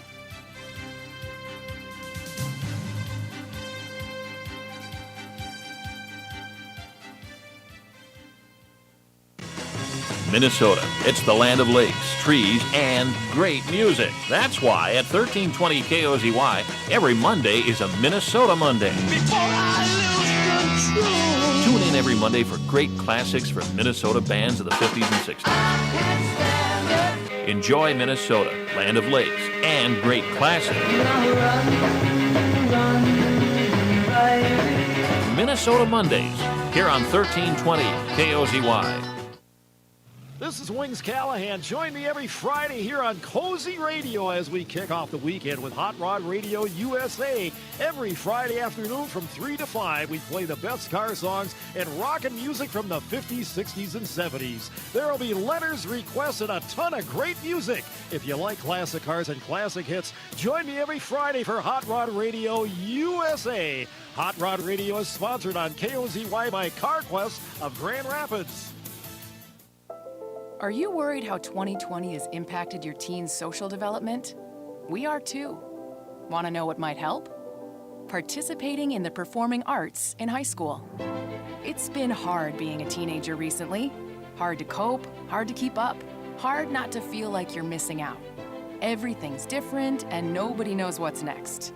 Encouraging your son or daughter to participate in performing arts can really help. Those are high school activities like band, orchestra, choir, theater, speech, and debate. They'll make new friends, develop confidence, and feel the satisfaction of being part of a team.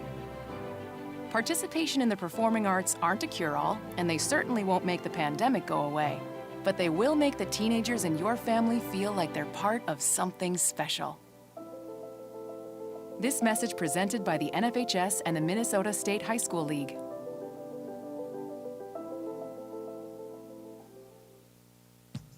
You'll find great fall savings at Cole Hardware in Grand Rapids. Get the Trooper 22-inch steel tine lawn rake, just $8.99. 32-gallon Big Pumpkin lawn and leaf bags, only $1.69. Get ready for cold weather with 3M 3-packs of indoor window insulator kits, only $5.99. It's great fall savings now at Cole Hardware, corner of Highways 2 and 169, Grand Rapids. You've got a lot more going for you with Hank Hardware Hank. Hi, Mark White, First National Bank of Coleraine. Seems like I receive unwanted calls, texts, and emails daily. Protect your personal information. Don't answer calls or reply to texts that you don't recognize, and never open email attachments you aren't sure of. Never ever give out your bank account information unless you initiate a transaction. Protect your personal information. First National Bank of Coleraine, community banking you can trust. Member FDIC and equal housing lender.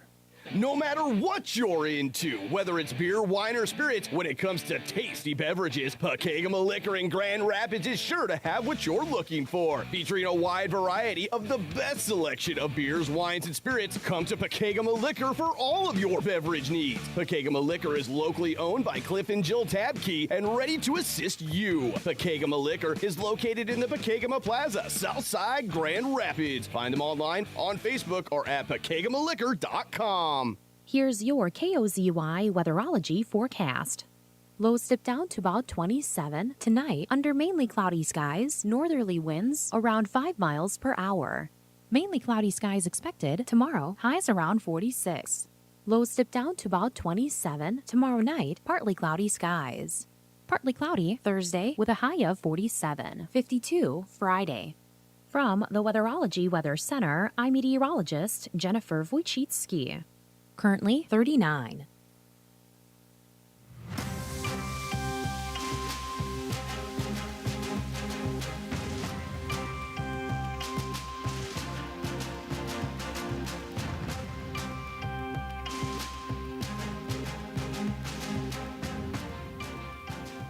(93.1) 1320 KOZY.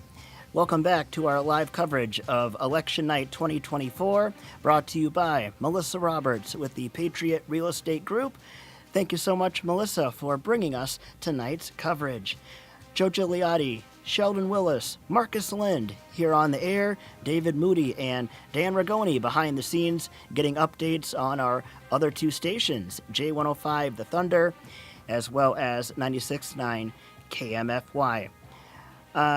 Sheldon, I don't think I'm going to circle back to that, but I want to ask you a question as well.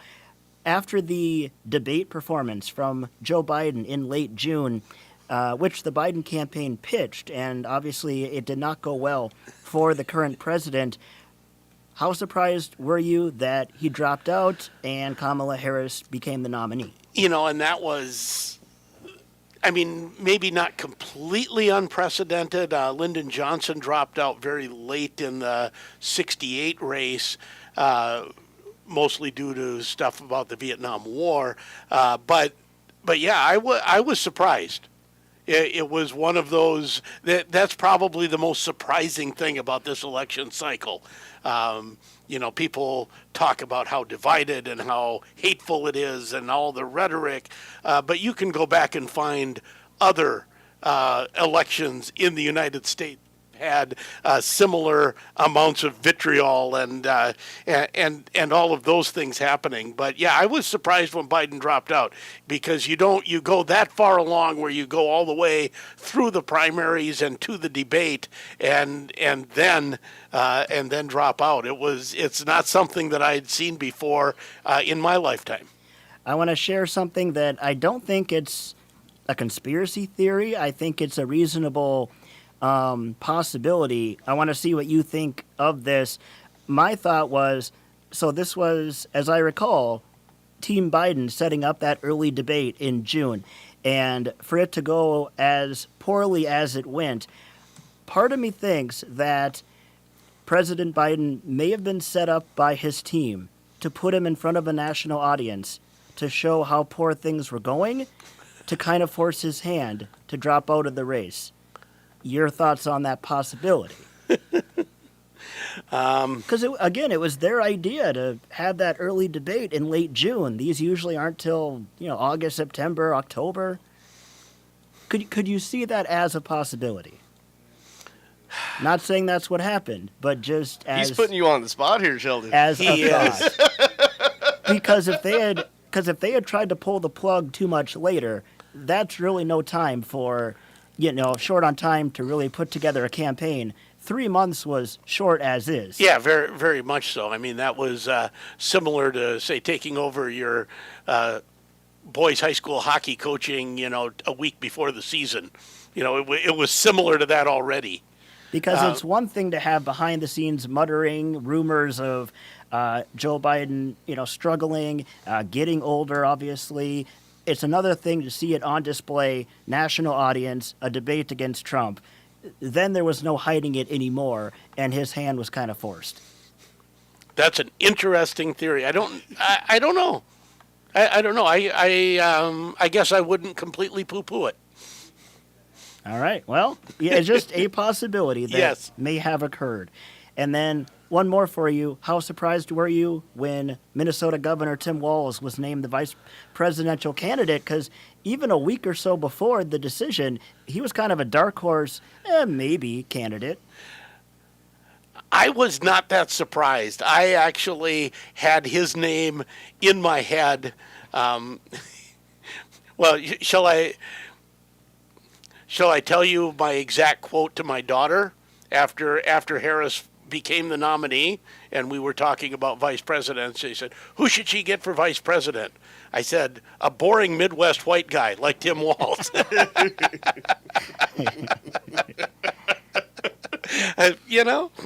You called it. You called it. Well, I mean, technically, both parties picked white guys from the Midwest for their vice presidential candidates. Yes, that is very true. With J.D. Vance for Donald Trump's running mate. So, hey, we're past 10 o'clock already. And, Sheldon, I do want to mention, this is what I was going to circle back to. I told Marcus this during the cleanup, but I wanted to share my sticker joke for today. Okay. I mentioned, of course, I got the red I voted sticker, and I was wondering if I decided to be super peculiar, super picky when it came to getting the sticker. Like, no, I want that one. No, I want this one. Would that make me a sticker stickler? Ba-dum-bump. And with that, we go to the 10 o'clock break. It's getting late. Marcus, you laughed harder at that at 10 o'clock than you did at 5:15. I know, that's why I say it's getting late. Man. Here, I thought the joke was just getting funnier, but we'll take our 10 o'clock break. We'll be back with more live coverage. We should be hearing from the Minnesota News Network once again here fairly shortly. Also have some more interviews for you with local candidates. Right now, let's check in with ABC News, a look at the national stage. KOZY, Grand Rapids. Classic Hit Radio, 1320 KOZY Grand Rapids, and FM 93.1. From ABC News, I'm Dave Packer. More polls closing in the West, and we have new projections this hour. Based on our exit poll, ABC News projects that Donald Trump will win in Iowa. There was some concern from Trump supporters after a poll last week showed Harris leading in that state. We're also projecting that Trump will win in the state of Idaho, Kansas, and 3 of Nebraska's 4 electoral votes. And based on our exit poll, we project that Kamala Harris will win the state of California. And in Georgia, Secretary of State Brad Raffensperger says Trump has an insurmountable lead in the state. We still have yet to project the swing states. ABC News political director Rick Klein breaks down the voting in one key battleground. North Carolina is one we have our eyes on. To look at Raleigh, Wake County, that's a place where Kamala Harris needs to be doing very well. She's doing almost exactly what she needs to be doing, and of course, very well in the bluer parts of the Research Triangle area. But when you get out into Trump country, it looks like Trump numbers, and it's really remarkable to see these numbers tracking how close they are, within a 1/10 of percentage point of our 538 numbers. Preliminary exit polls show the issues animating voters. ABC's Brian Clark. Democracy is the top national issue in preliminary exit polls, narrowly edging the economy. But swing states tell a different story. In Georgia, 40% of respondents to these preliminary polls say the economy's their chief issue. In Michigan, it's 25% who say the economy, compared to 35% citing democracy and 18% who say it's abortion. Down ballot in Texas, based on our exit polling, ABC News projects Republican Senator Ted Cruz will keep his Senate seat after a challenge from Democrat Colin Allred. With 49% of the estimated vote reporting in Arizona, ABC News can now project that the Arizona Abortion Ballot Initiative, which would enshrine a right to receive an abortion in the state, will prevail. This, as an amendment guaranteeing a constitutional right to abortion, passes in Colorado. The initiative projected to pass with 63% of the vote. You're listening to ABC News. Oh no, stomach issues again? Stomach issues? Who are you? Your pancreas. I could be the real reason for your diarrhea, gas, bloating, stomach pain, or loose oily stools. I thought it was my stomach. People often do, but any of these symptoms could mean having a condition called exocrine pancreatic insufficiency, or EPI. With EPI, the pancreas doesn't release enough enzymes to break down food, but EPI is manageable. Use the symptom checker on identifyepi.com and speak with your doctor. That's identifyepi.com. Sponsored by AbbVie. You ever try fixing your car and realize you're missing that one part? Yeah, been there. That's why eBay's my go-to. They've got millions of parts, guaranteed to fit. I'm talking brake pads for when yours have seen one too many miles of stop and go. Oil filters, because you don't mess around with your engine care. Even got this cold air intake on my watch list. I might just go for it. To keep the ride cool and your DIY streak high. Find all the parts you need at prices you'll love. Guaranteed to fit every time. eBay. Things, people, love. Eligible items only. Exclusions apply. More about those abortion referenda appearing on ballots in 11 states, including Arizona. What we're hearing on the ground here is that a lot of voters, especially in Arizona, you have a lot of independent voters, a lot of those so-called McCain Republicans who might support expanding abortion rights, but that doesn't necessarily mean they will vote for Vice President Harris. And that's something that we're expected to see here, that splitting of the ticket, one thing we're going to look at really closely. Obviously, also 11 electoral votes here at stake. ABC's Elizabeth Schulze in Maricopa County. North Carolina Attorney General Josh Stein declaring victory in the state's governor's race. Our hearts are with the folks of Western North Carolina who are still struggling. Hurricane Helene swept in devastation, destruction, and darkness. But the goodness of North Carolinians shone through. Neighbors helping neighbors. People dropping everything to lend a hand. The Democrat projected to beat Republican Lieutenant Governor Mark Robinson, who faced controversy and denied making racial and sexual posts on a pornography website. The World Health Organization says it's working to arrange medical evacuations for more than 100 people in Gaza, the largest such operation of its kind in 6 months. Waiting to be evacuated patients battling cancer and traumatic injuries. The chief of Nintendo says a successor is coming to the Switch console. His comments came a day after Nintendo reported a 60% drop in its fiscal first half profit. Dave Packer, ABC News. Bioptimizer's Black Friday blowout sale is now. For 20 years, Bioptimizers has provided top supplements like Magnesium Breakthrough, the only product with all 7 types of magnesium to support sleep, stress management, hormone balance, and mood. Make your health a priority this holiday season and visit bioptimizers.com/radio and use code RADIO to get a minimum of 10% off and up to $100 in free gifts with purchase. Go to bioptimizers.com/radio and use code RADIO today. Classic Radio weather. Here's your KOZY weatherology forecast.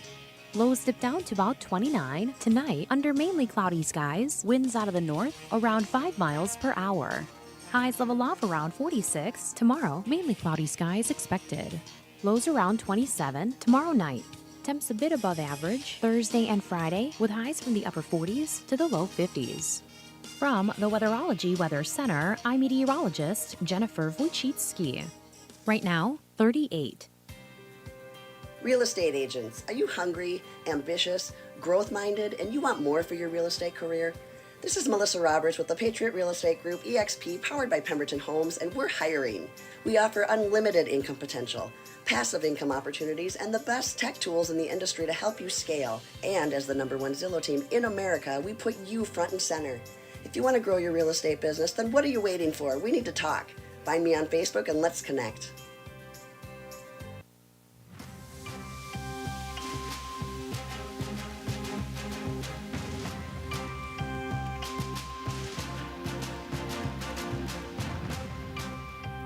(93.1) 1320 KOZY, hour number 3 of our live election night coverage.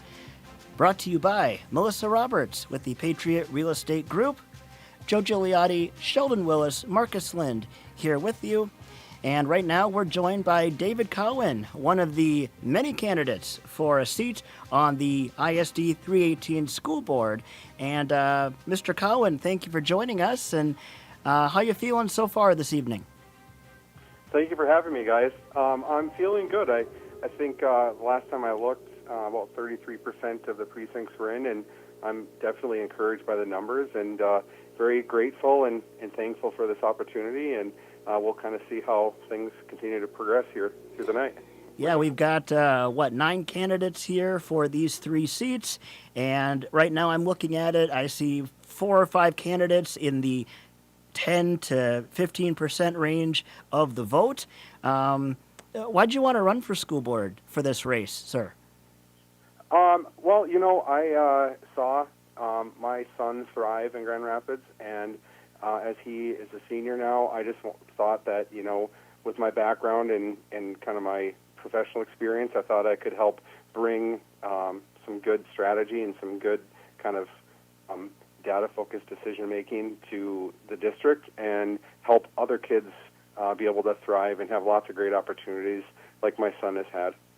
And with so many other candidates for ISD 318 seats, did you focus much on comparing yourself to others, or did you more so focus on yourself and what you thought you could bring to the table?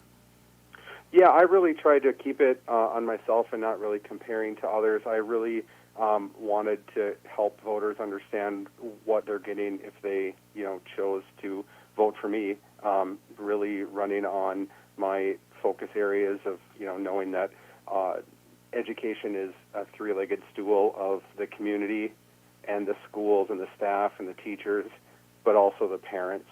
And how do we, empower all 3 legs of that stool to help build a solid foundation for a great education for our kids. And we have Sheldon Willis here with us as well. Sheldon, you're with Dave Cowan. And I guess as I look at Grand Rapids School Board, the race, we mentioned how crowded it was. What was the challenge in running in such a crowded field? Well, I think differentiating. I think that there's a lot of people, and I certainly hats off to everybody that's been running. I think everybody that's running is running because they care about the district and they want to do what's best.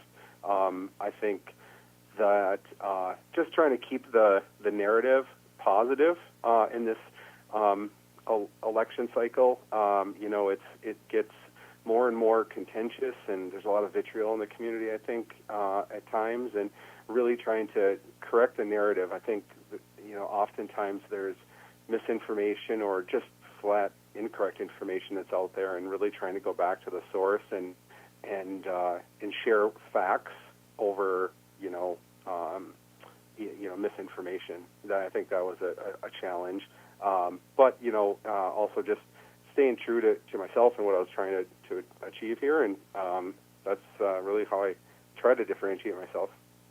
And you talked about data-driven decisions. How do you, how do you sift through the data and really formulate a path forward? Yeah, I think, well, especially when it comes to the budget, I think that's what everybody has been talking about, is how do we move forward with such a concern with the budget, and how do we pay for things, especially with a lot of the mandates that are coming down from St. Paul or from the feds. I think we have to look at what makes the most sense, and if we use the lens always of what's best for the kids and our great teachers and staff and in our district, I think that's always going to do us well. But looking at digging into the incredibly complicated funding mechanism that powers our schools is the first thing, and seeing how we can, especially we talked a lot about the mascot kind of ordeal that we're faced with, and how do we help St. Paul understand that this is really kind of an unfair edict that's been placed upon us, and how do we work with them to move forward in a way that meets the needs of the district. We don't have money to replace the mascot like I think they think we do, and we got to figure something else out. And that goes to a lot of the challenges that we're faced with. Well, and like you said, a lot of those mandates are not local mandates. They come from higher up, and it's tough to make that all work. Yes, absolutely, and that's the there's a little bit of back and forth about what does an independent school district mean when the edicts or the mandates come down, especially unfunded mandates, where districts are then forced to find a way to pay for things, and obviously we have to balance the budget. We can't operate in the red. We have to find a way to do that and plan for the future, because we absolutely need to take care of today's students, but we can't take care of them at the expense of tomorrow's either. Well, again, we know there's not all the precincts in yet, so good luck the rest of the evening, and thanks for taking some time with us. David Cowan, Independent School District 318. Thank you, David. Thank you very much for having me. Yes, thank you. Good luck the rest of the evening. Thank you. Bye-bye. And we continue here on Election Night 2024 on KOZY. Good conversation there with David Cowan. Current numbers on that race for 318 just refreshed a moment ago. And right now your leaders, again, up to 3 can be elected. We have Thomas Gustafson, 3,630 votes, leading the way with 17.58%. Just below that is Ashley Goodman, 3,385 votes for 16.39%. And then we have the man we just talked to, David Cowan, 3,357 votes, 16.26%. So the top 3 there, very, very close. And Brian Vroman, not too far out, 3,254 votes. That's good for 15.76%. Back to the table for you guys. What are you bantering about out there?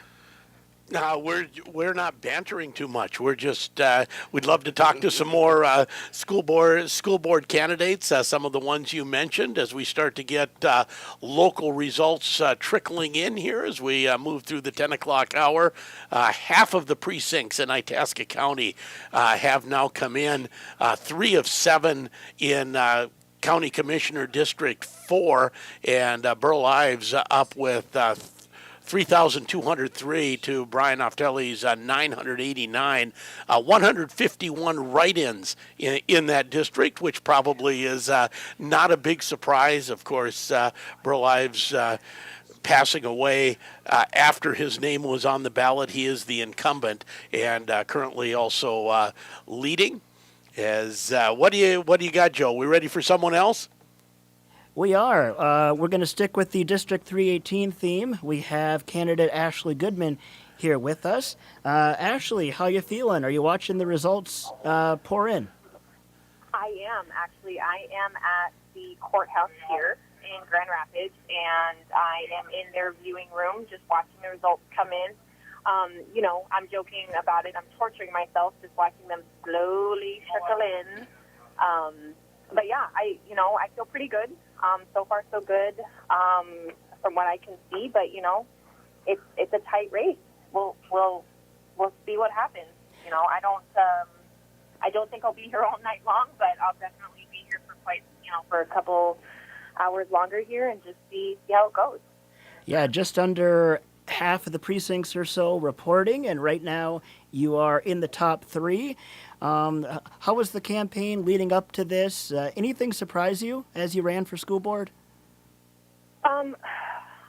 If we're being honest, which is definitely what I do, I think the only surprise that I ran into with campaigning, because it was a decent campaign. I spoke to a lot of people, spoke to a lot of community members. I'm active in the school district as it is, but I got to speak to a lot more teachers, a lot more staff members. But I think the one surprising thing was just kind of, you get the good, the bad, and the ugly, and just seeing some of the things that, some of the ugly, I guess, is what was surprising. You see it happening on like a national level, the banter back and forth that kind of is shocking. But when it happens on a local level, it's just like, wow, I'm running for school board, and so that was probably one of the most shocking things for me. But aside from that, campaigning has been great. I've been able to hear a lot more from the community, individuals who have children, individuals who don't have children, and they all matter. All of their concerns and voices matter when it comes to public schools, because they all contribute one way or another to our school district. So that was probably one of the best things for me to do, was to be able to get out there and speak to the community. Sheldon, what do you have for Ashley Goodman? So, Ashley, if you are elected, and obviously we're not quite to halfway there yet, but what are some of the goals that you have as a school board member?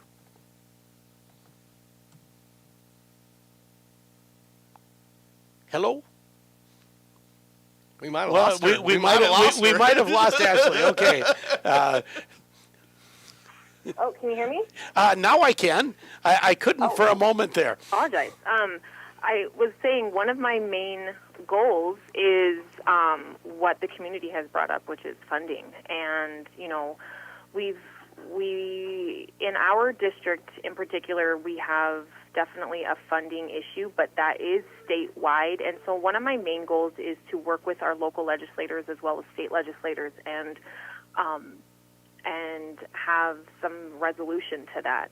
One of the main goals is we have this 20% property tax resolution that was brought to the table and didn't get voted in last session. And so my hope is that I can connect with legislators who are already pro that particular bill and work with that, because then that would allow that 20% to come back to Itasca County, and then our public school system would benefit from that as well. And so funding is a huge concern for me, and making sure that our property taxes and our community doesn't suffer anymore in that capacity. So that's one of my main goals to work on if I'm elected. Well, thank you so much for taking some time to join us this evening, and happy watching everything come in, however long you stay there at the courthouse. I appreciate it. Thank you very much, and have a good evening.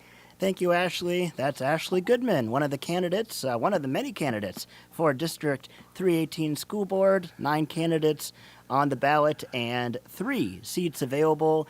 At last check, there were 4 candidates right around the 15 to 17% mark, and only 3 will be seated. So razor-thin race there so far. Again, about a little under half of the precincts reporting.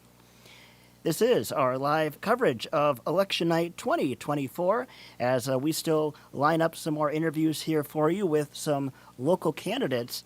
And Sheldon, if you can take it for just a moment and I can line us up for a quick break here.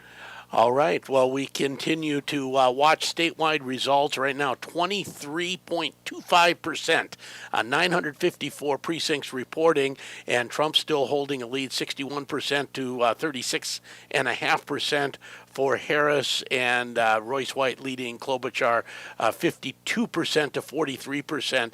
And again, he's been tracking about 10% behind Trump all evening, and again, I have not seen anything on national blogs that look like anyone is panicking or saying, oh, Minnesota's coming in way different than we expected.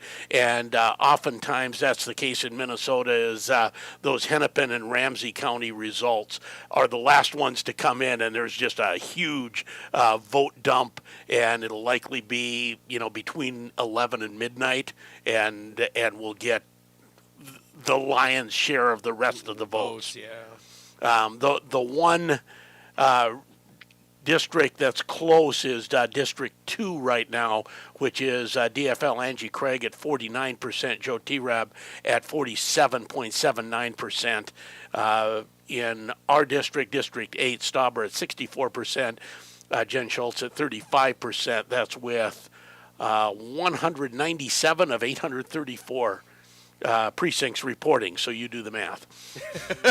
I'm not doing the math. No, that's too complicated on my end, Sheldon. Maybe you can do some math during the break, maybe. That works. Give me some time. We'll be back in a moment here. We'll have another guest after a break. It's our live election night coverage on KOZY, brought to you by Melissa Roberts with the Patriot Real Estate Group. KOZY.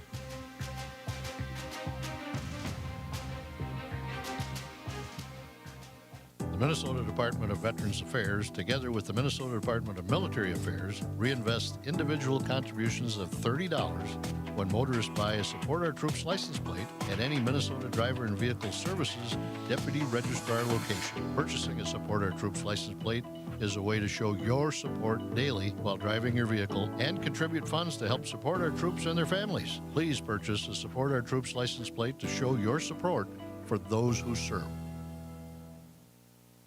Here's your KOZY weatherology forecast. Lows dip down to about 29. Tonight, under mainly cloudy skies, winds out of the north around 5 miles per hour.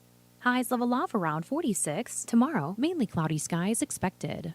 Lows around 27. Tomorrow night, temps a bit above average. Thursday and Friday, with highs from the upper 40s to the low 50s. From the Weatherology Weather Center, I'm meteorologist Jennifer Wojcicki. Right now, 38.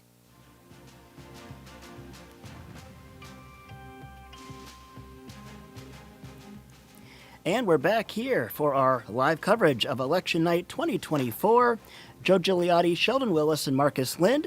And we're now joined by Marjorie Sella, one of the candidates for ISD 319 over in the Nashwauk-Keewatin area. Sheldon, take it away. And I'm watching Grand Rapids here, so you threw me a curveball with the Nashwauk district, but I'll get there. I'm keeping you on your toes, my friend. You are keeping me on my toes. Actually, see, I'm going to throw it right back to you. We're leaving her on. I don't have Nashwauk even pulled up, so you better take it, Joe. Well, hey, Marjorie, we're playing boomerang here, but we're happy to have you here as we keep the calls moving along. And how are you feeling tonight on election night?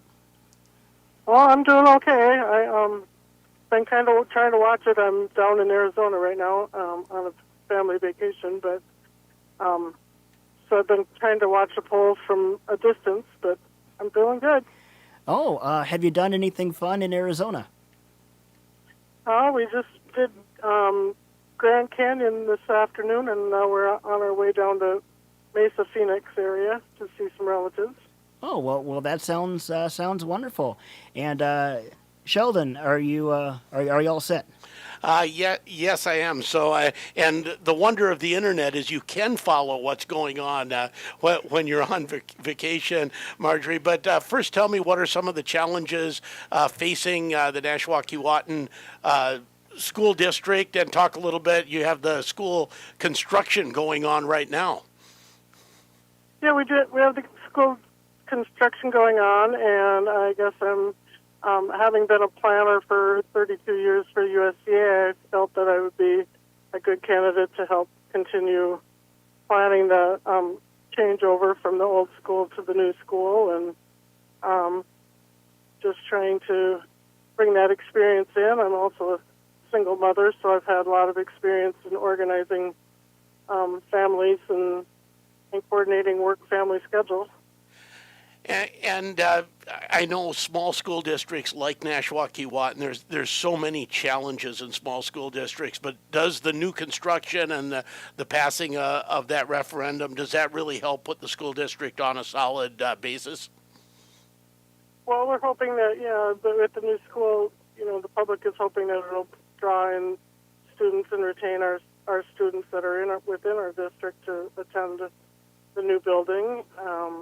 I think we faced some challenges with some recent staff turnover as well, and so I'm looking forward to finding out what's causing that particular issue there, and putting my experiences into effect to try to stop the changeover and bring in some new teachers that would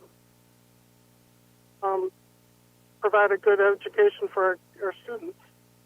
Is it hard to attract high quality teachers to a smaller school district? I've never been on a school board before, but I'm assuming that that's part of the challenge is that, if you're paid by a per student ratio, it's hard to keep salaries up where competitive rates against larger school districts. Well, thank you for spending some time talking to us, and good luck as the rest of the precincts come in, Marjorie, and enjoy your time in Arizona as well. All right, thank you very much. Marjorie Sella, one of the candidates for ISD 319 over in the Nashwauk-Keewatin area. And we're going to sneak in our 10:30 break now, and it is another report from the Minnesota News Network. Bill Werner and company keeping us posted from the statewide look. MNN, our 10:30 report, as our live election night coverage continues, brought to you by Melissa Roberts with the Patriot Real Estate Group. Election 2024 on Minnesota News Network. I'm Bill Werner. 2 hours after the polls close in Minnesota, we don't really have enough information or enough returns in to be able to draw conclusions about whether Kamala Harris or Donald Trump will be winning Minnesota. And nationally, it's quite a different thing. We're going to talk to our analyst, David Schultz, from Hamline University in just a minute on that. First of all, let's hear what Lieutenant Governor Peggy Flanagan has to say about that. Of course, Governor Walz, if he and Harris win, she would become governor. Aren't you sick and tired of being told that you have to hate your neighbor? I am. I am over it, and I am done with it, because in our Minnesota, we work together across lines of difference to do good things for people. We look out for each other, and we care for one another. And when we find ourselves more fortunate than others, we build a longer table and not a taller fence. Okay, so that's Lieutenant Governor Peggy Flanagan a short time ago at Democrats' headquarters in downtown St. Paul. David Schultz from Hamline University, our intrepid analyst. The numbers, the latest numbers, about 20% of the vote in show Donald Trump in Minnesota now. Minnesota presidential numbers, okay, show Donald Trump with about 60% to Harris's 37%, and that may have updated by now by a few percent more of the precincts in. But we can't really give us an indication, right? Because do we have any numbers from Central City, Twin Cities? I don't think we do, or very minimal right now. We really do not at this point. If we look at the three big counties, Dakota County, Hennepin, and Ramsey, we have practically no results in at this point, and that's going to account for just those 3 counties alone, probably somewhere around 35, 40%, maybe higher percentage of the population. So lacking data from those 3, we really can't conclude very much of anything. Now, the Senate race shows, and again, similar number of precincts and very few returns from Minneapolis, St. Paul proper, or the Central City, Twin Cities, show Royce White, the Republican challenger, with 52% to Amy Klobuchar, the Democratic incumbent, 44%. What are your thoughts on that? Do you think that race, is that going to go Klobuchar's way, or is it questionable there too? Well, it should go her way, but again, the statement we'll be making on a lot of things today is we don't have enough information because we don't have enough returns in. It's not inconceivable, that Trump could win the state. It's not inconceivable that Klobuchar could lose also. I mean, this would not follow in line with what the polls and what all the survey research was telling us leading into it. So we don't know. We're sort of, the data we have contradicts what we've seen so far in the past, and so I'm hesitant to draw any kind of conclusions right now. Yeah, and it's just we're going to have to wait for Minnesota. Now, what about nationally? What is happening there? It's looking like a good night for Donald Trump, is it not? Hit some of the points where he is really doing well, and where Harris is not doing as expected. Yeah, no, he is doing well in North Carolina, doing well in Georgia, and looking like he's going to do well there. Harris is not pulling in as many of the suburban voters as she needed to, and is also not doing, it appears, as good a job in terms of bringing in some of the or stemming the hemorrhaging from some of the working class. And so there seems to be a lot of problems here. And this is interesting for her. And it's also interesting given the fact that she had an incredible amount of money for a Get Out the Vote campaign compared to Trump, who didn't put all his resources into that. And this is sort of suggesting that her strategy, maybe her messaging, just wasn't as effective as some people thought. But right now, it's looking good for the Republicans. Ohio was just called for the Republican Senator Sherwood Brown has lost, and so the Republicans have picked up what it looks like now the 2 seats they need to be able to take control of the U.S. Senate. And if we look at the most recent Electoral College count, it's Trump 216 versus Kamala Harris 193. Can she catch up, or is it getting tough? We got about 15 seconds, David. It's getting tough at this point, but we still have not called any of the critical swing states. So far, all the states that we thought were going to go for Trump versus Harris have gone exactly the way they are. It's still going to come down to those 7 states. Understand, including Pennsylvania and Wisconsin and Michigan. All right, David Schultz, we'll talk to you in a little bit. You're listening to Election 2024.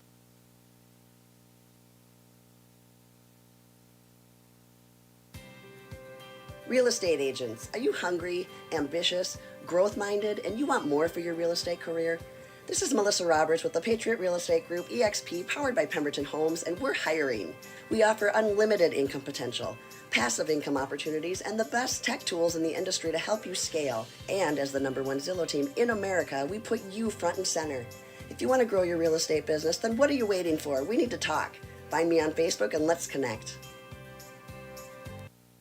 And we're back with our live coverage of Election Night 2024. Joe Gigliotti here, and I'm going to send it over to Sheldon Willis as we're now joined by George Gogolai. Sheldon, take it away. Thank you, Joe, and thank you, George, for joining us here on Rapids Radio. It's getting to be a late night. Are you following results from home or headed over to the courthouse? I'm not. I'm kind of following results from home, so I'm like, I'm not going to go too far tonight. It's getting kind of late, and there's a lot of deer out there on that highway. No doubt there is.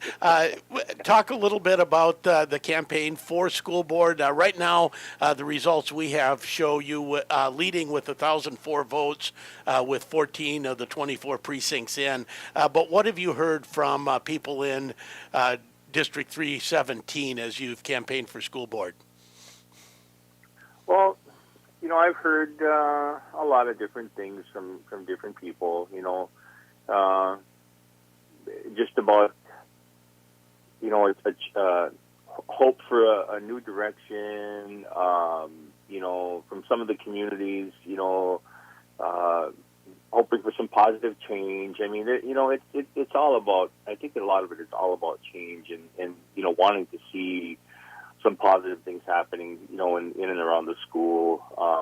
Everybody wants the best for the kids, and I'm that's the way I feel about things too, as a former educator, former tribal leader.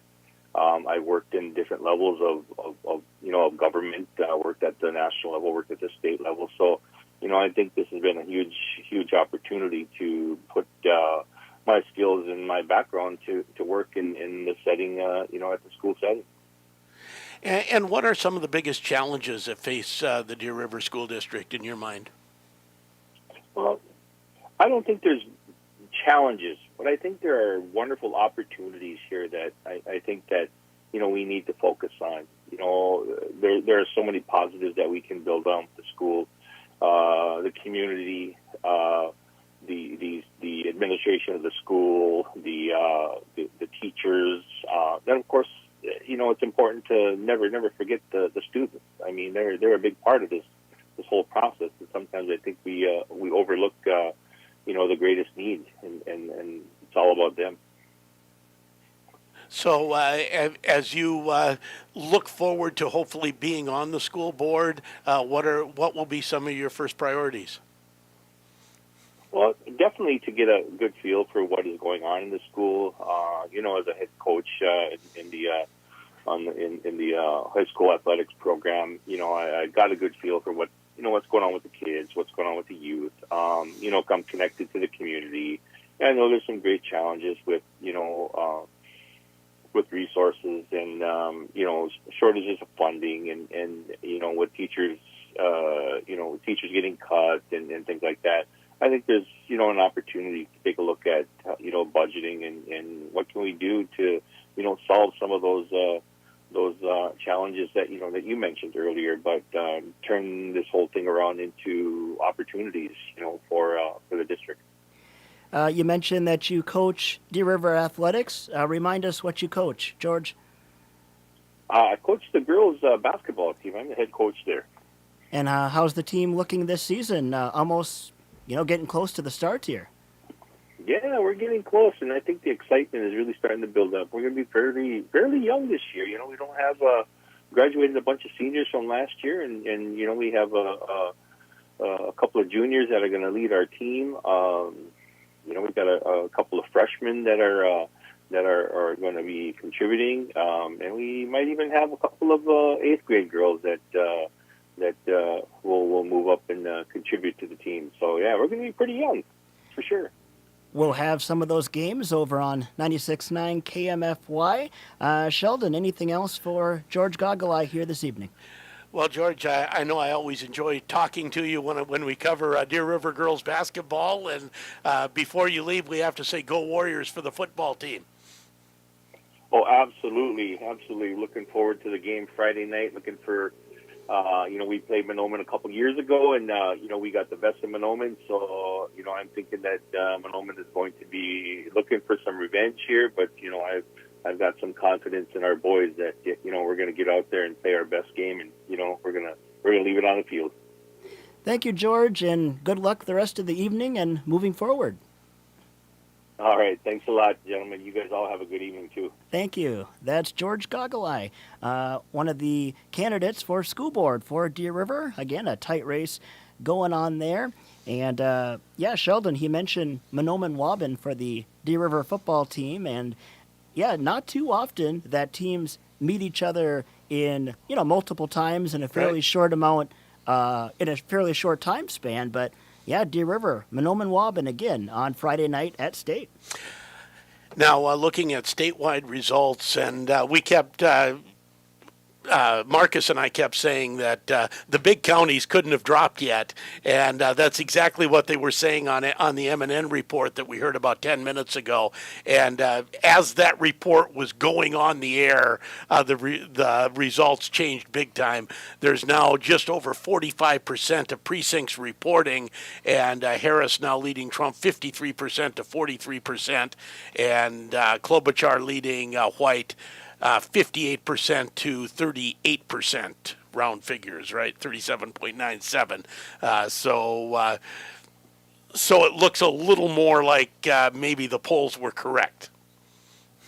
I was watching that as well. But those numbers, boy, when they come in, they are massive, as you were mentioning there, Sheldon. So it just continues to kind of sway back and forth. I was watching them, and they got a little closer as we were just actually, having that conversation as well. So lots of states swinging back and forth. We're watching that Pennsylvania, Virginia, too, and those continue to go back and forth.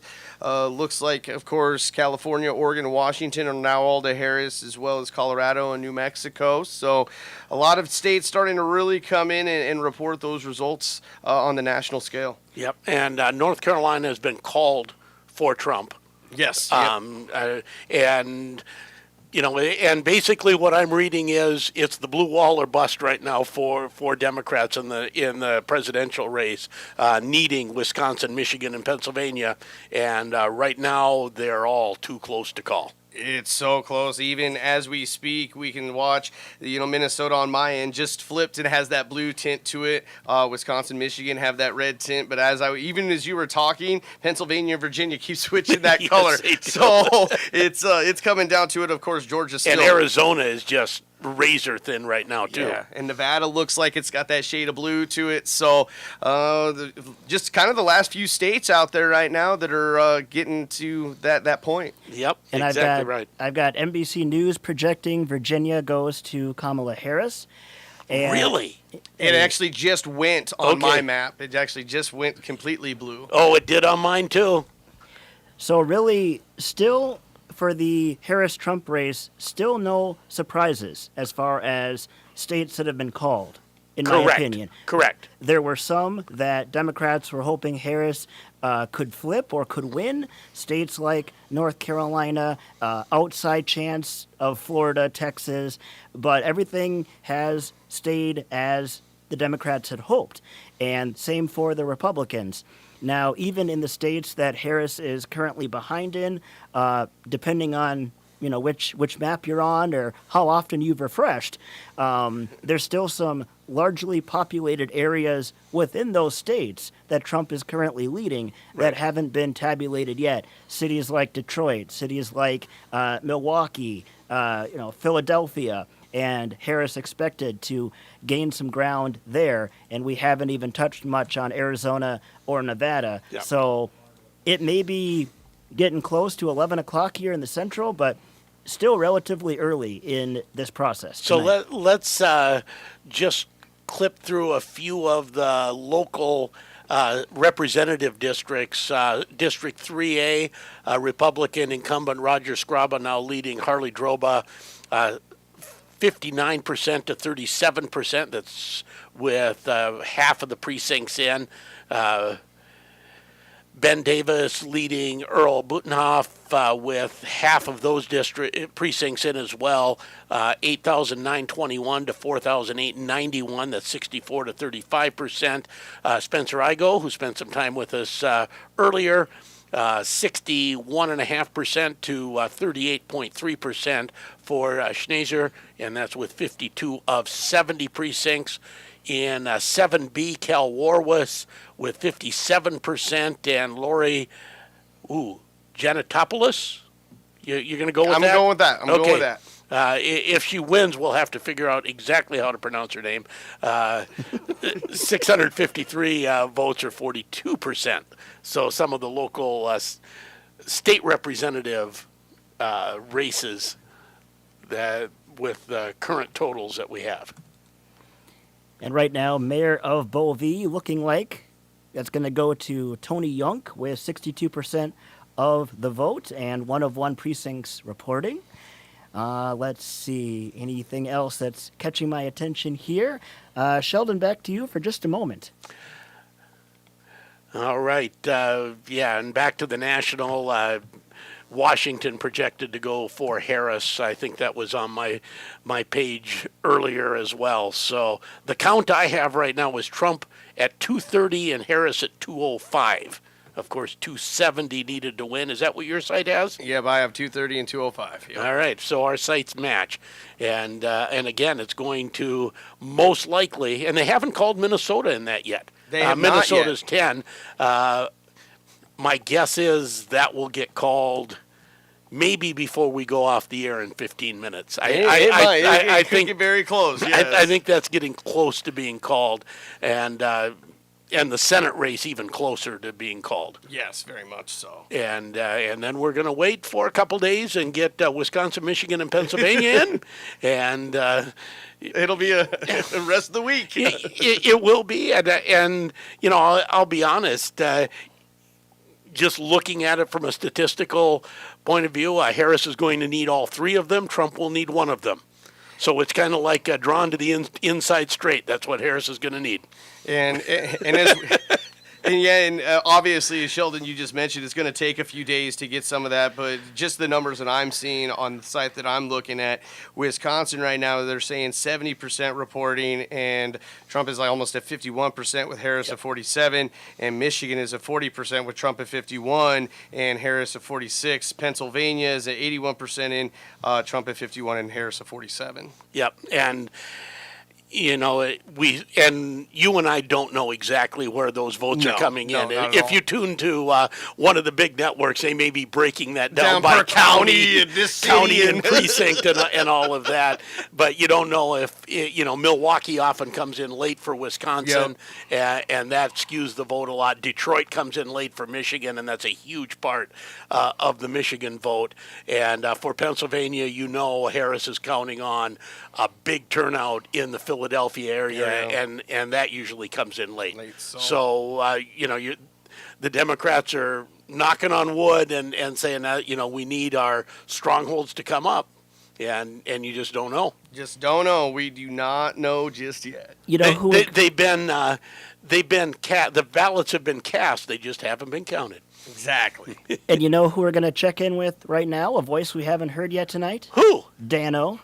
All right. What's up, Dano? Yeah, he's got a report here for some updates on city and township races on KOZY. This is Dan Rigoni with Rapids Radio, bringing you another election update, which is brought to you by Melissa Roberts of the Patriot Real Estate Group. In this report, we will be looking at townships. Arbo Township, Kurt Stanley won and run unopposed. For seat B in Arbo Township, Jeff Schroeder has 56.72% of the votes, followed by Kyle Curtis with 43.7% of the votes. For seat C in Arbo Township, Andy Steffen ran unopposed. And for Arbo Township, the town clerk is Sharon Stanley, who ran unopposed. Moving into Big Fork election updates, Amy Piffer is running for mayor, and she's running unopposed. In the Big Fork City Council race, with the lead right now, it's going to be Annette Buckingham with 53.2% of the votes. Close behind is Samantha Olson with 43.97%.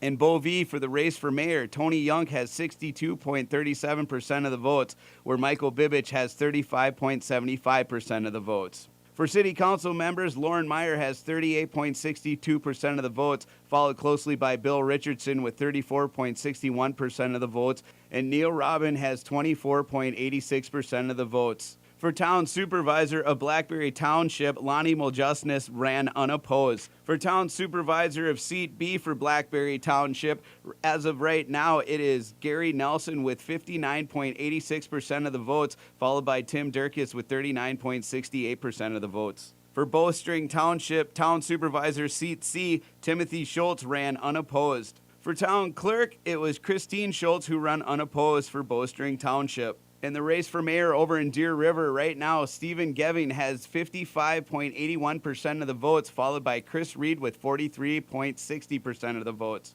For city council members running, Emily Benham has 36.92% of the votes, followed by Pat Richards with 29.40% of the votes, and Carla Canis is with 20.68% of the votes.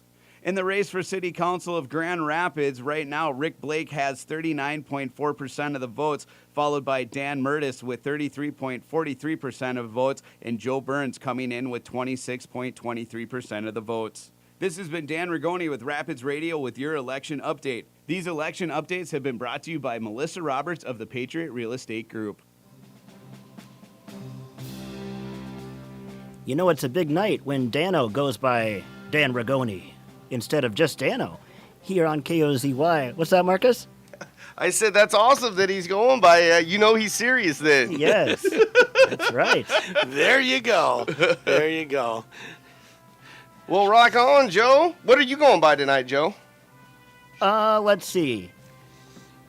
Hey, we do have Shannon on the line. line. We got Shannon on the line. Let's do it. Let's do it.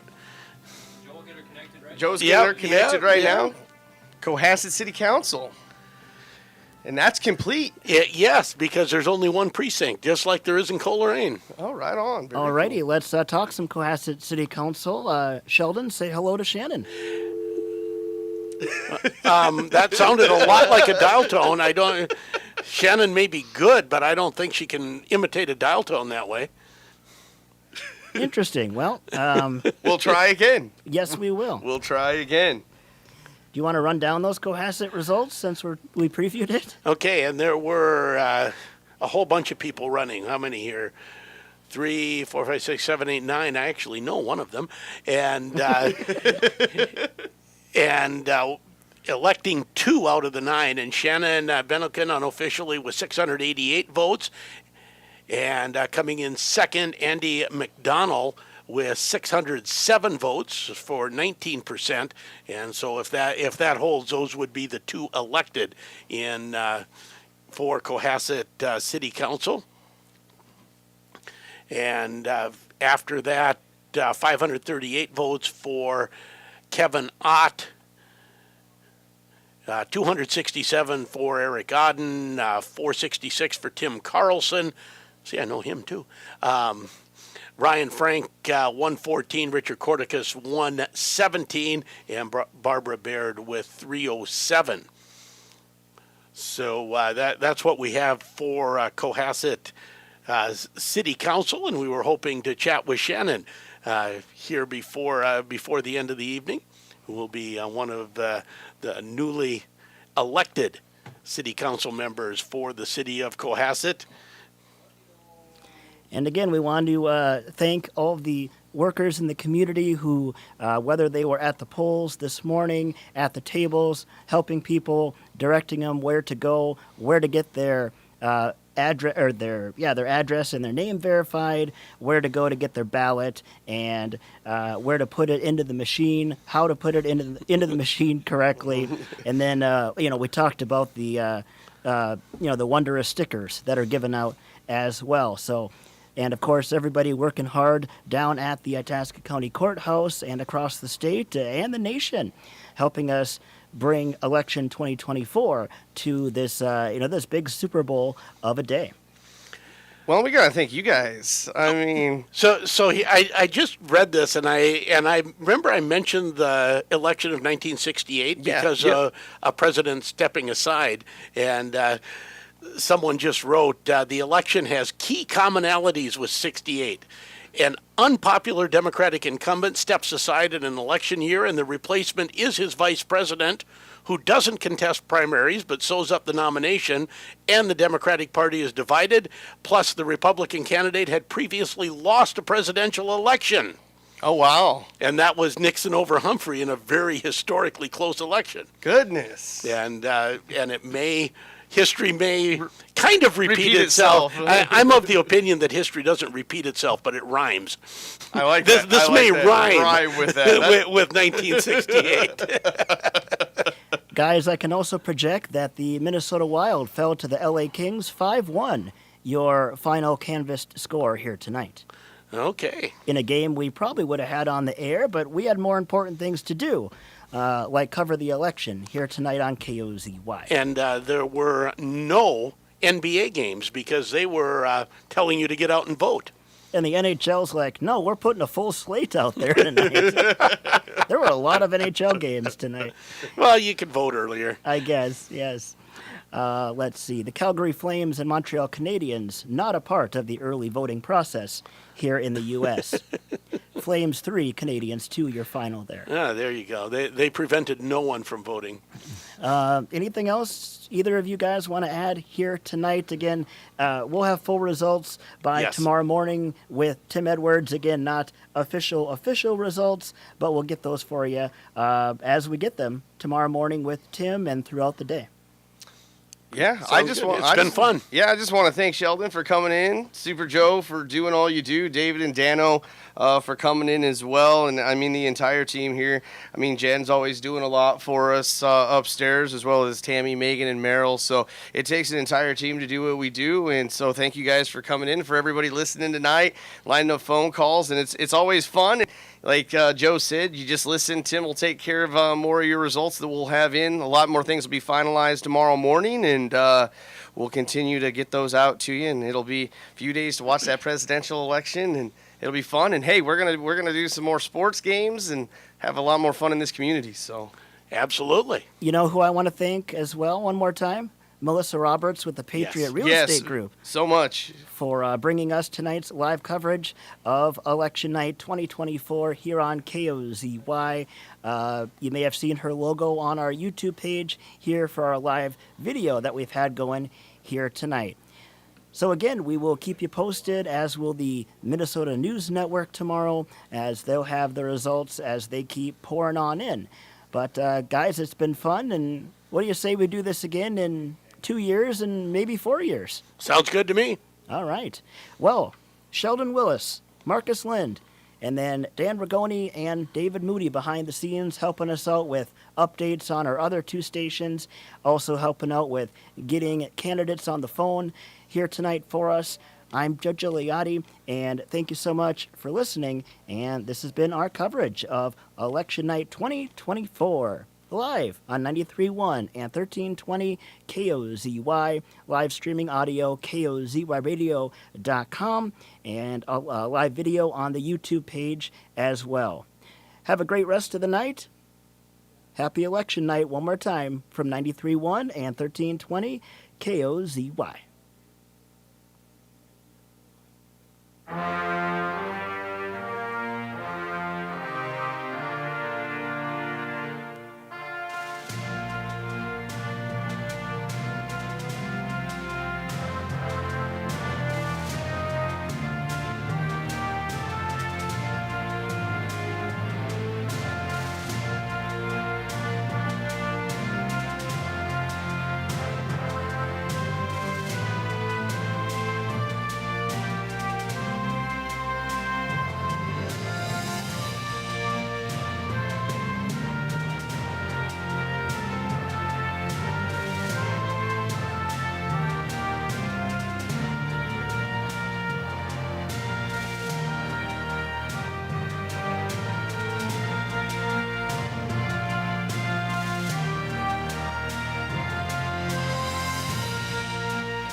Classic Hit Radio, 1320 KOZY Grand Rapids, and FM 93.1.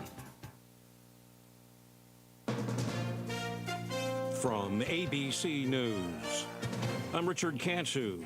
The nation continues to wait to learn who will be the next president of the United States. Vice President Harris and former President Trump notching early wins in reliably Democratic or Republican states. What's motivating voters? Democracy is the top national issue in preliminary exit polls, narrowly edging the economy. But swing states tell a different story. In Georgia, 40% of respondents to these preliminary polls say the economy's their chief issue. In Michigan, it's 25% who say the economy, compared to 35% citing democracy and 18% who say it's abortion. ABC's Brian Clark. Democratic North Carolina Attorney General Josh Stein easily defeated Republican Mark Robinson for governor. We chose hope over hate, competence over chaos, decency over division. But ABC News projects former President Trump will win the state, Harris to win Virginia. Florida voters rejected ballot measures protecting abortion rights and legalizing recreational marijuana, both opposed by Governor Ron DeSantis. In Ohio, Republican Bernie Moreno is the ABC News projected winner of the U.S. Senate race there, ousting incumbent Democrat Sherrod Brown.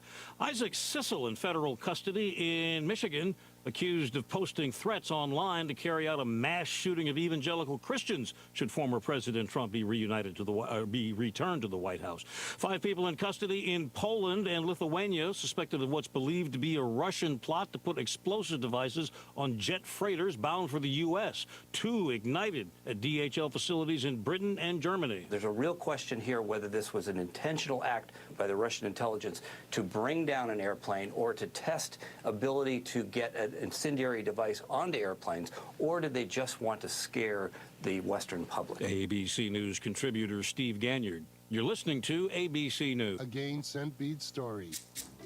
Jim was at the laundromat when he heard his ear said, "Maraca, senor," but his nose said, "Hey, freshest scent ever." Following his nose, Jim found a man pouring a bottle of Gain Scent Beads into the washer. The scent, the freshness. Jim blurted, "Sir, your scent Maraca smell amazing." Actually, Jim, most noses call them Gain Scent Beads. Try Gain Scent Beads. Way fresher than detergent alone. Still getting around to that fix on your car? You got this. On eBay, you'll find millions of parts, guaranteed to fit. Doesn't matter if it's a major engine repair or your first time swapping your windshield wipers. eBay has that part you need, ready to click perfectly into place for changes big and small. Loud or quiet. Find all the parts you need at prices you'll love. Guaranteed to fit every time.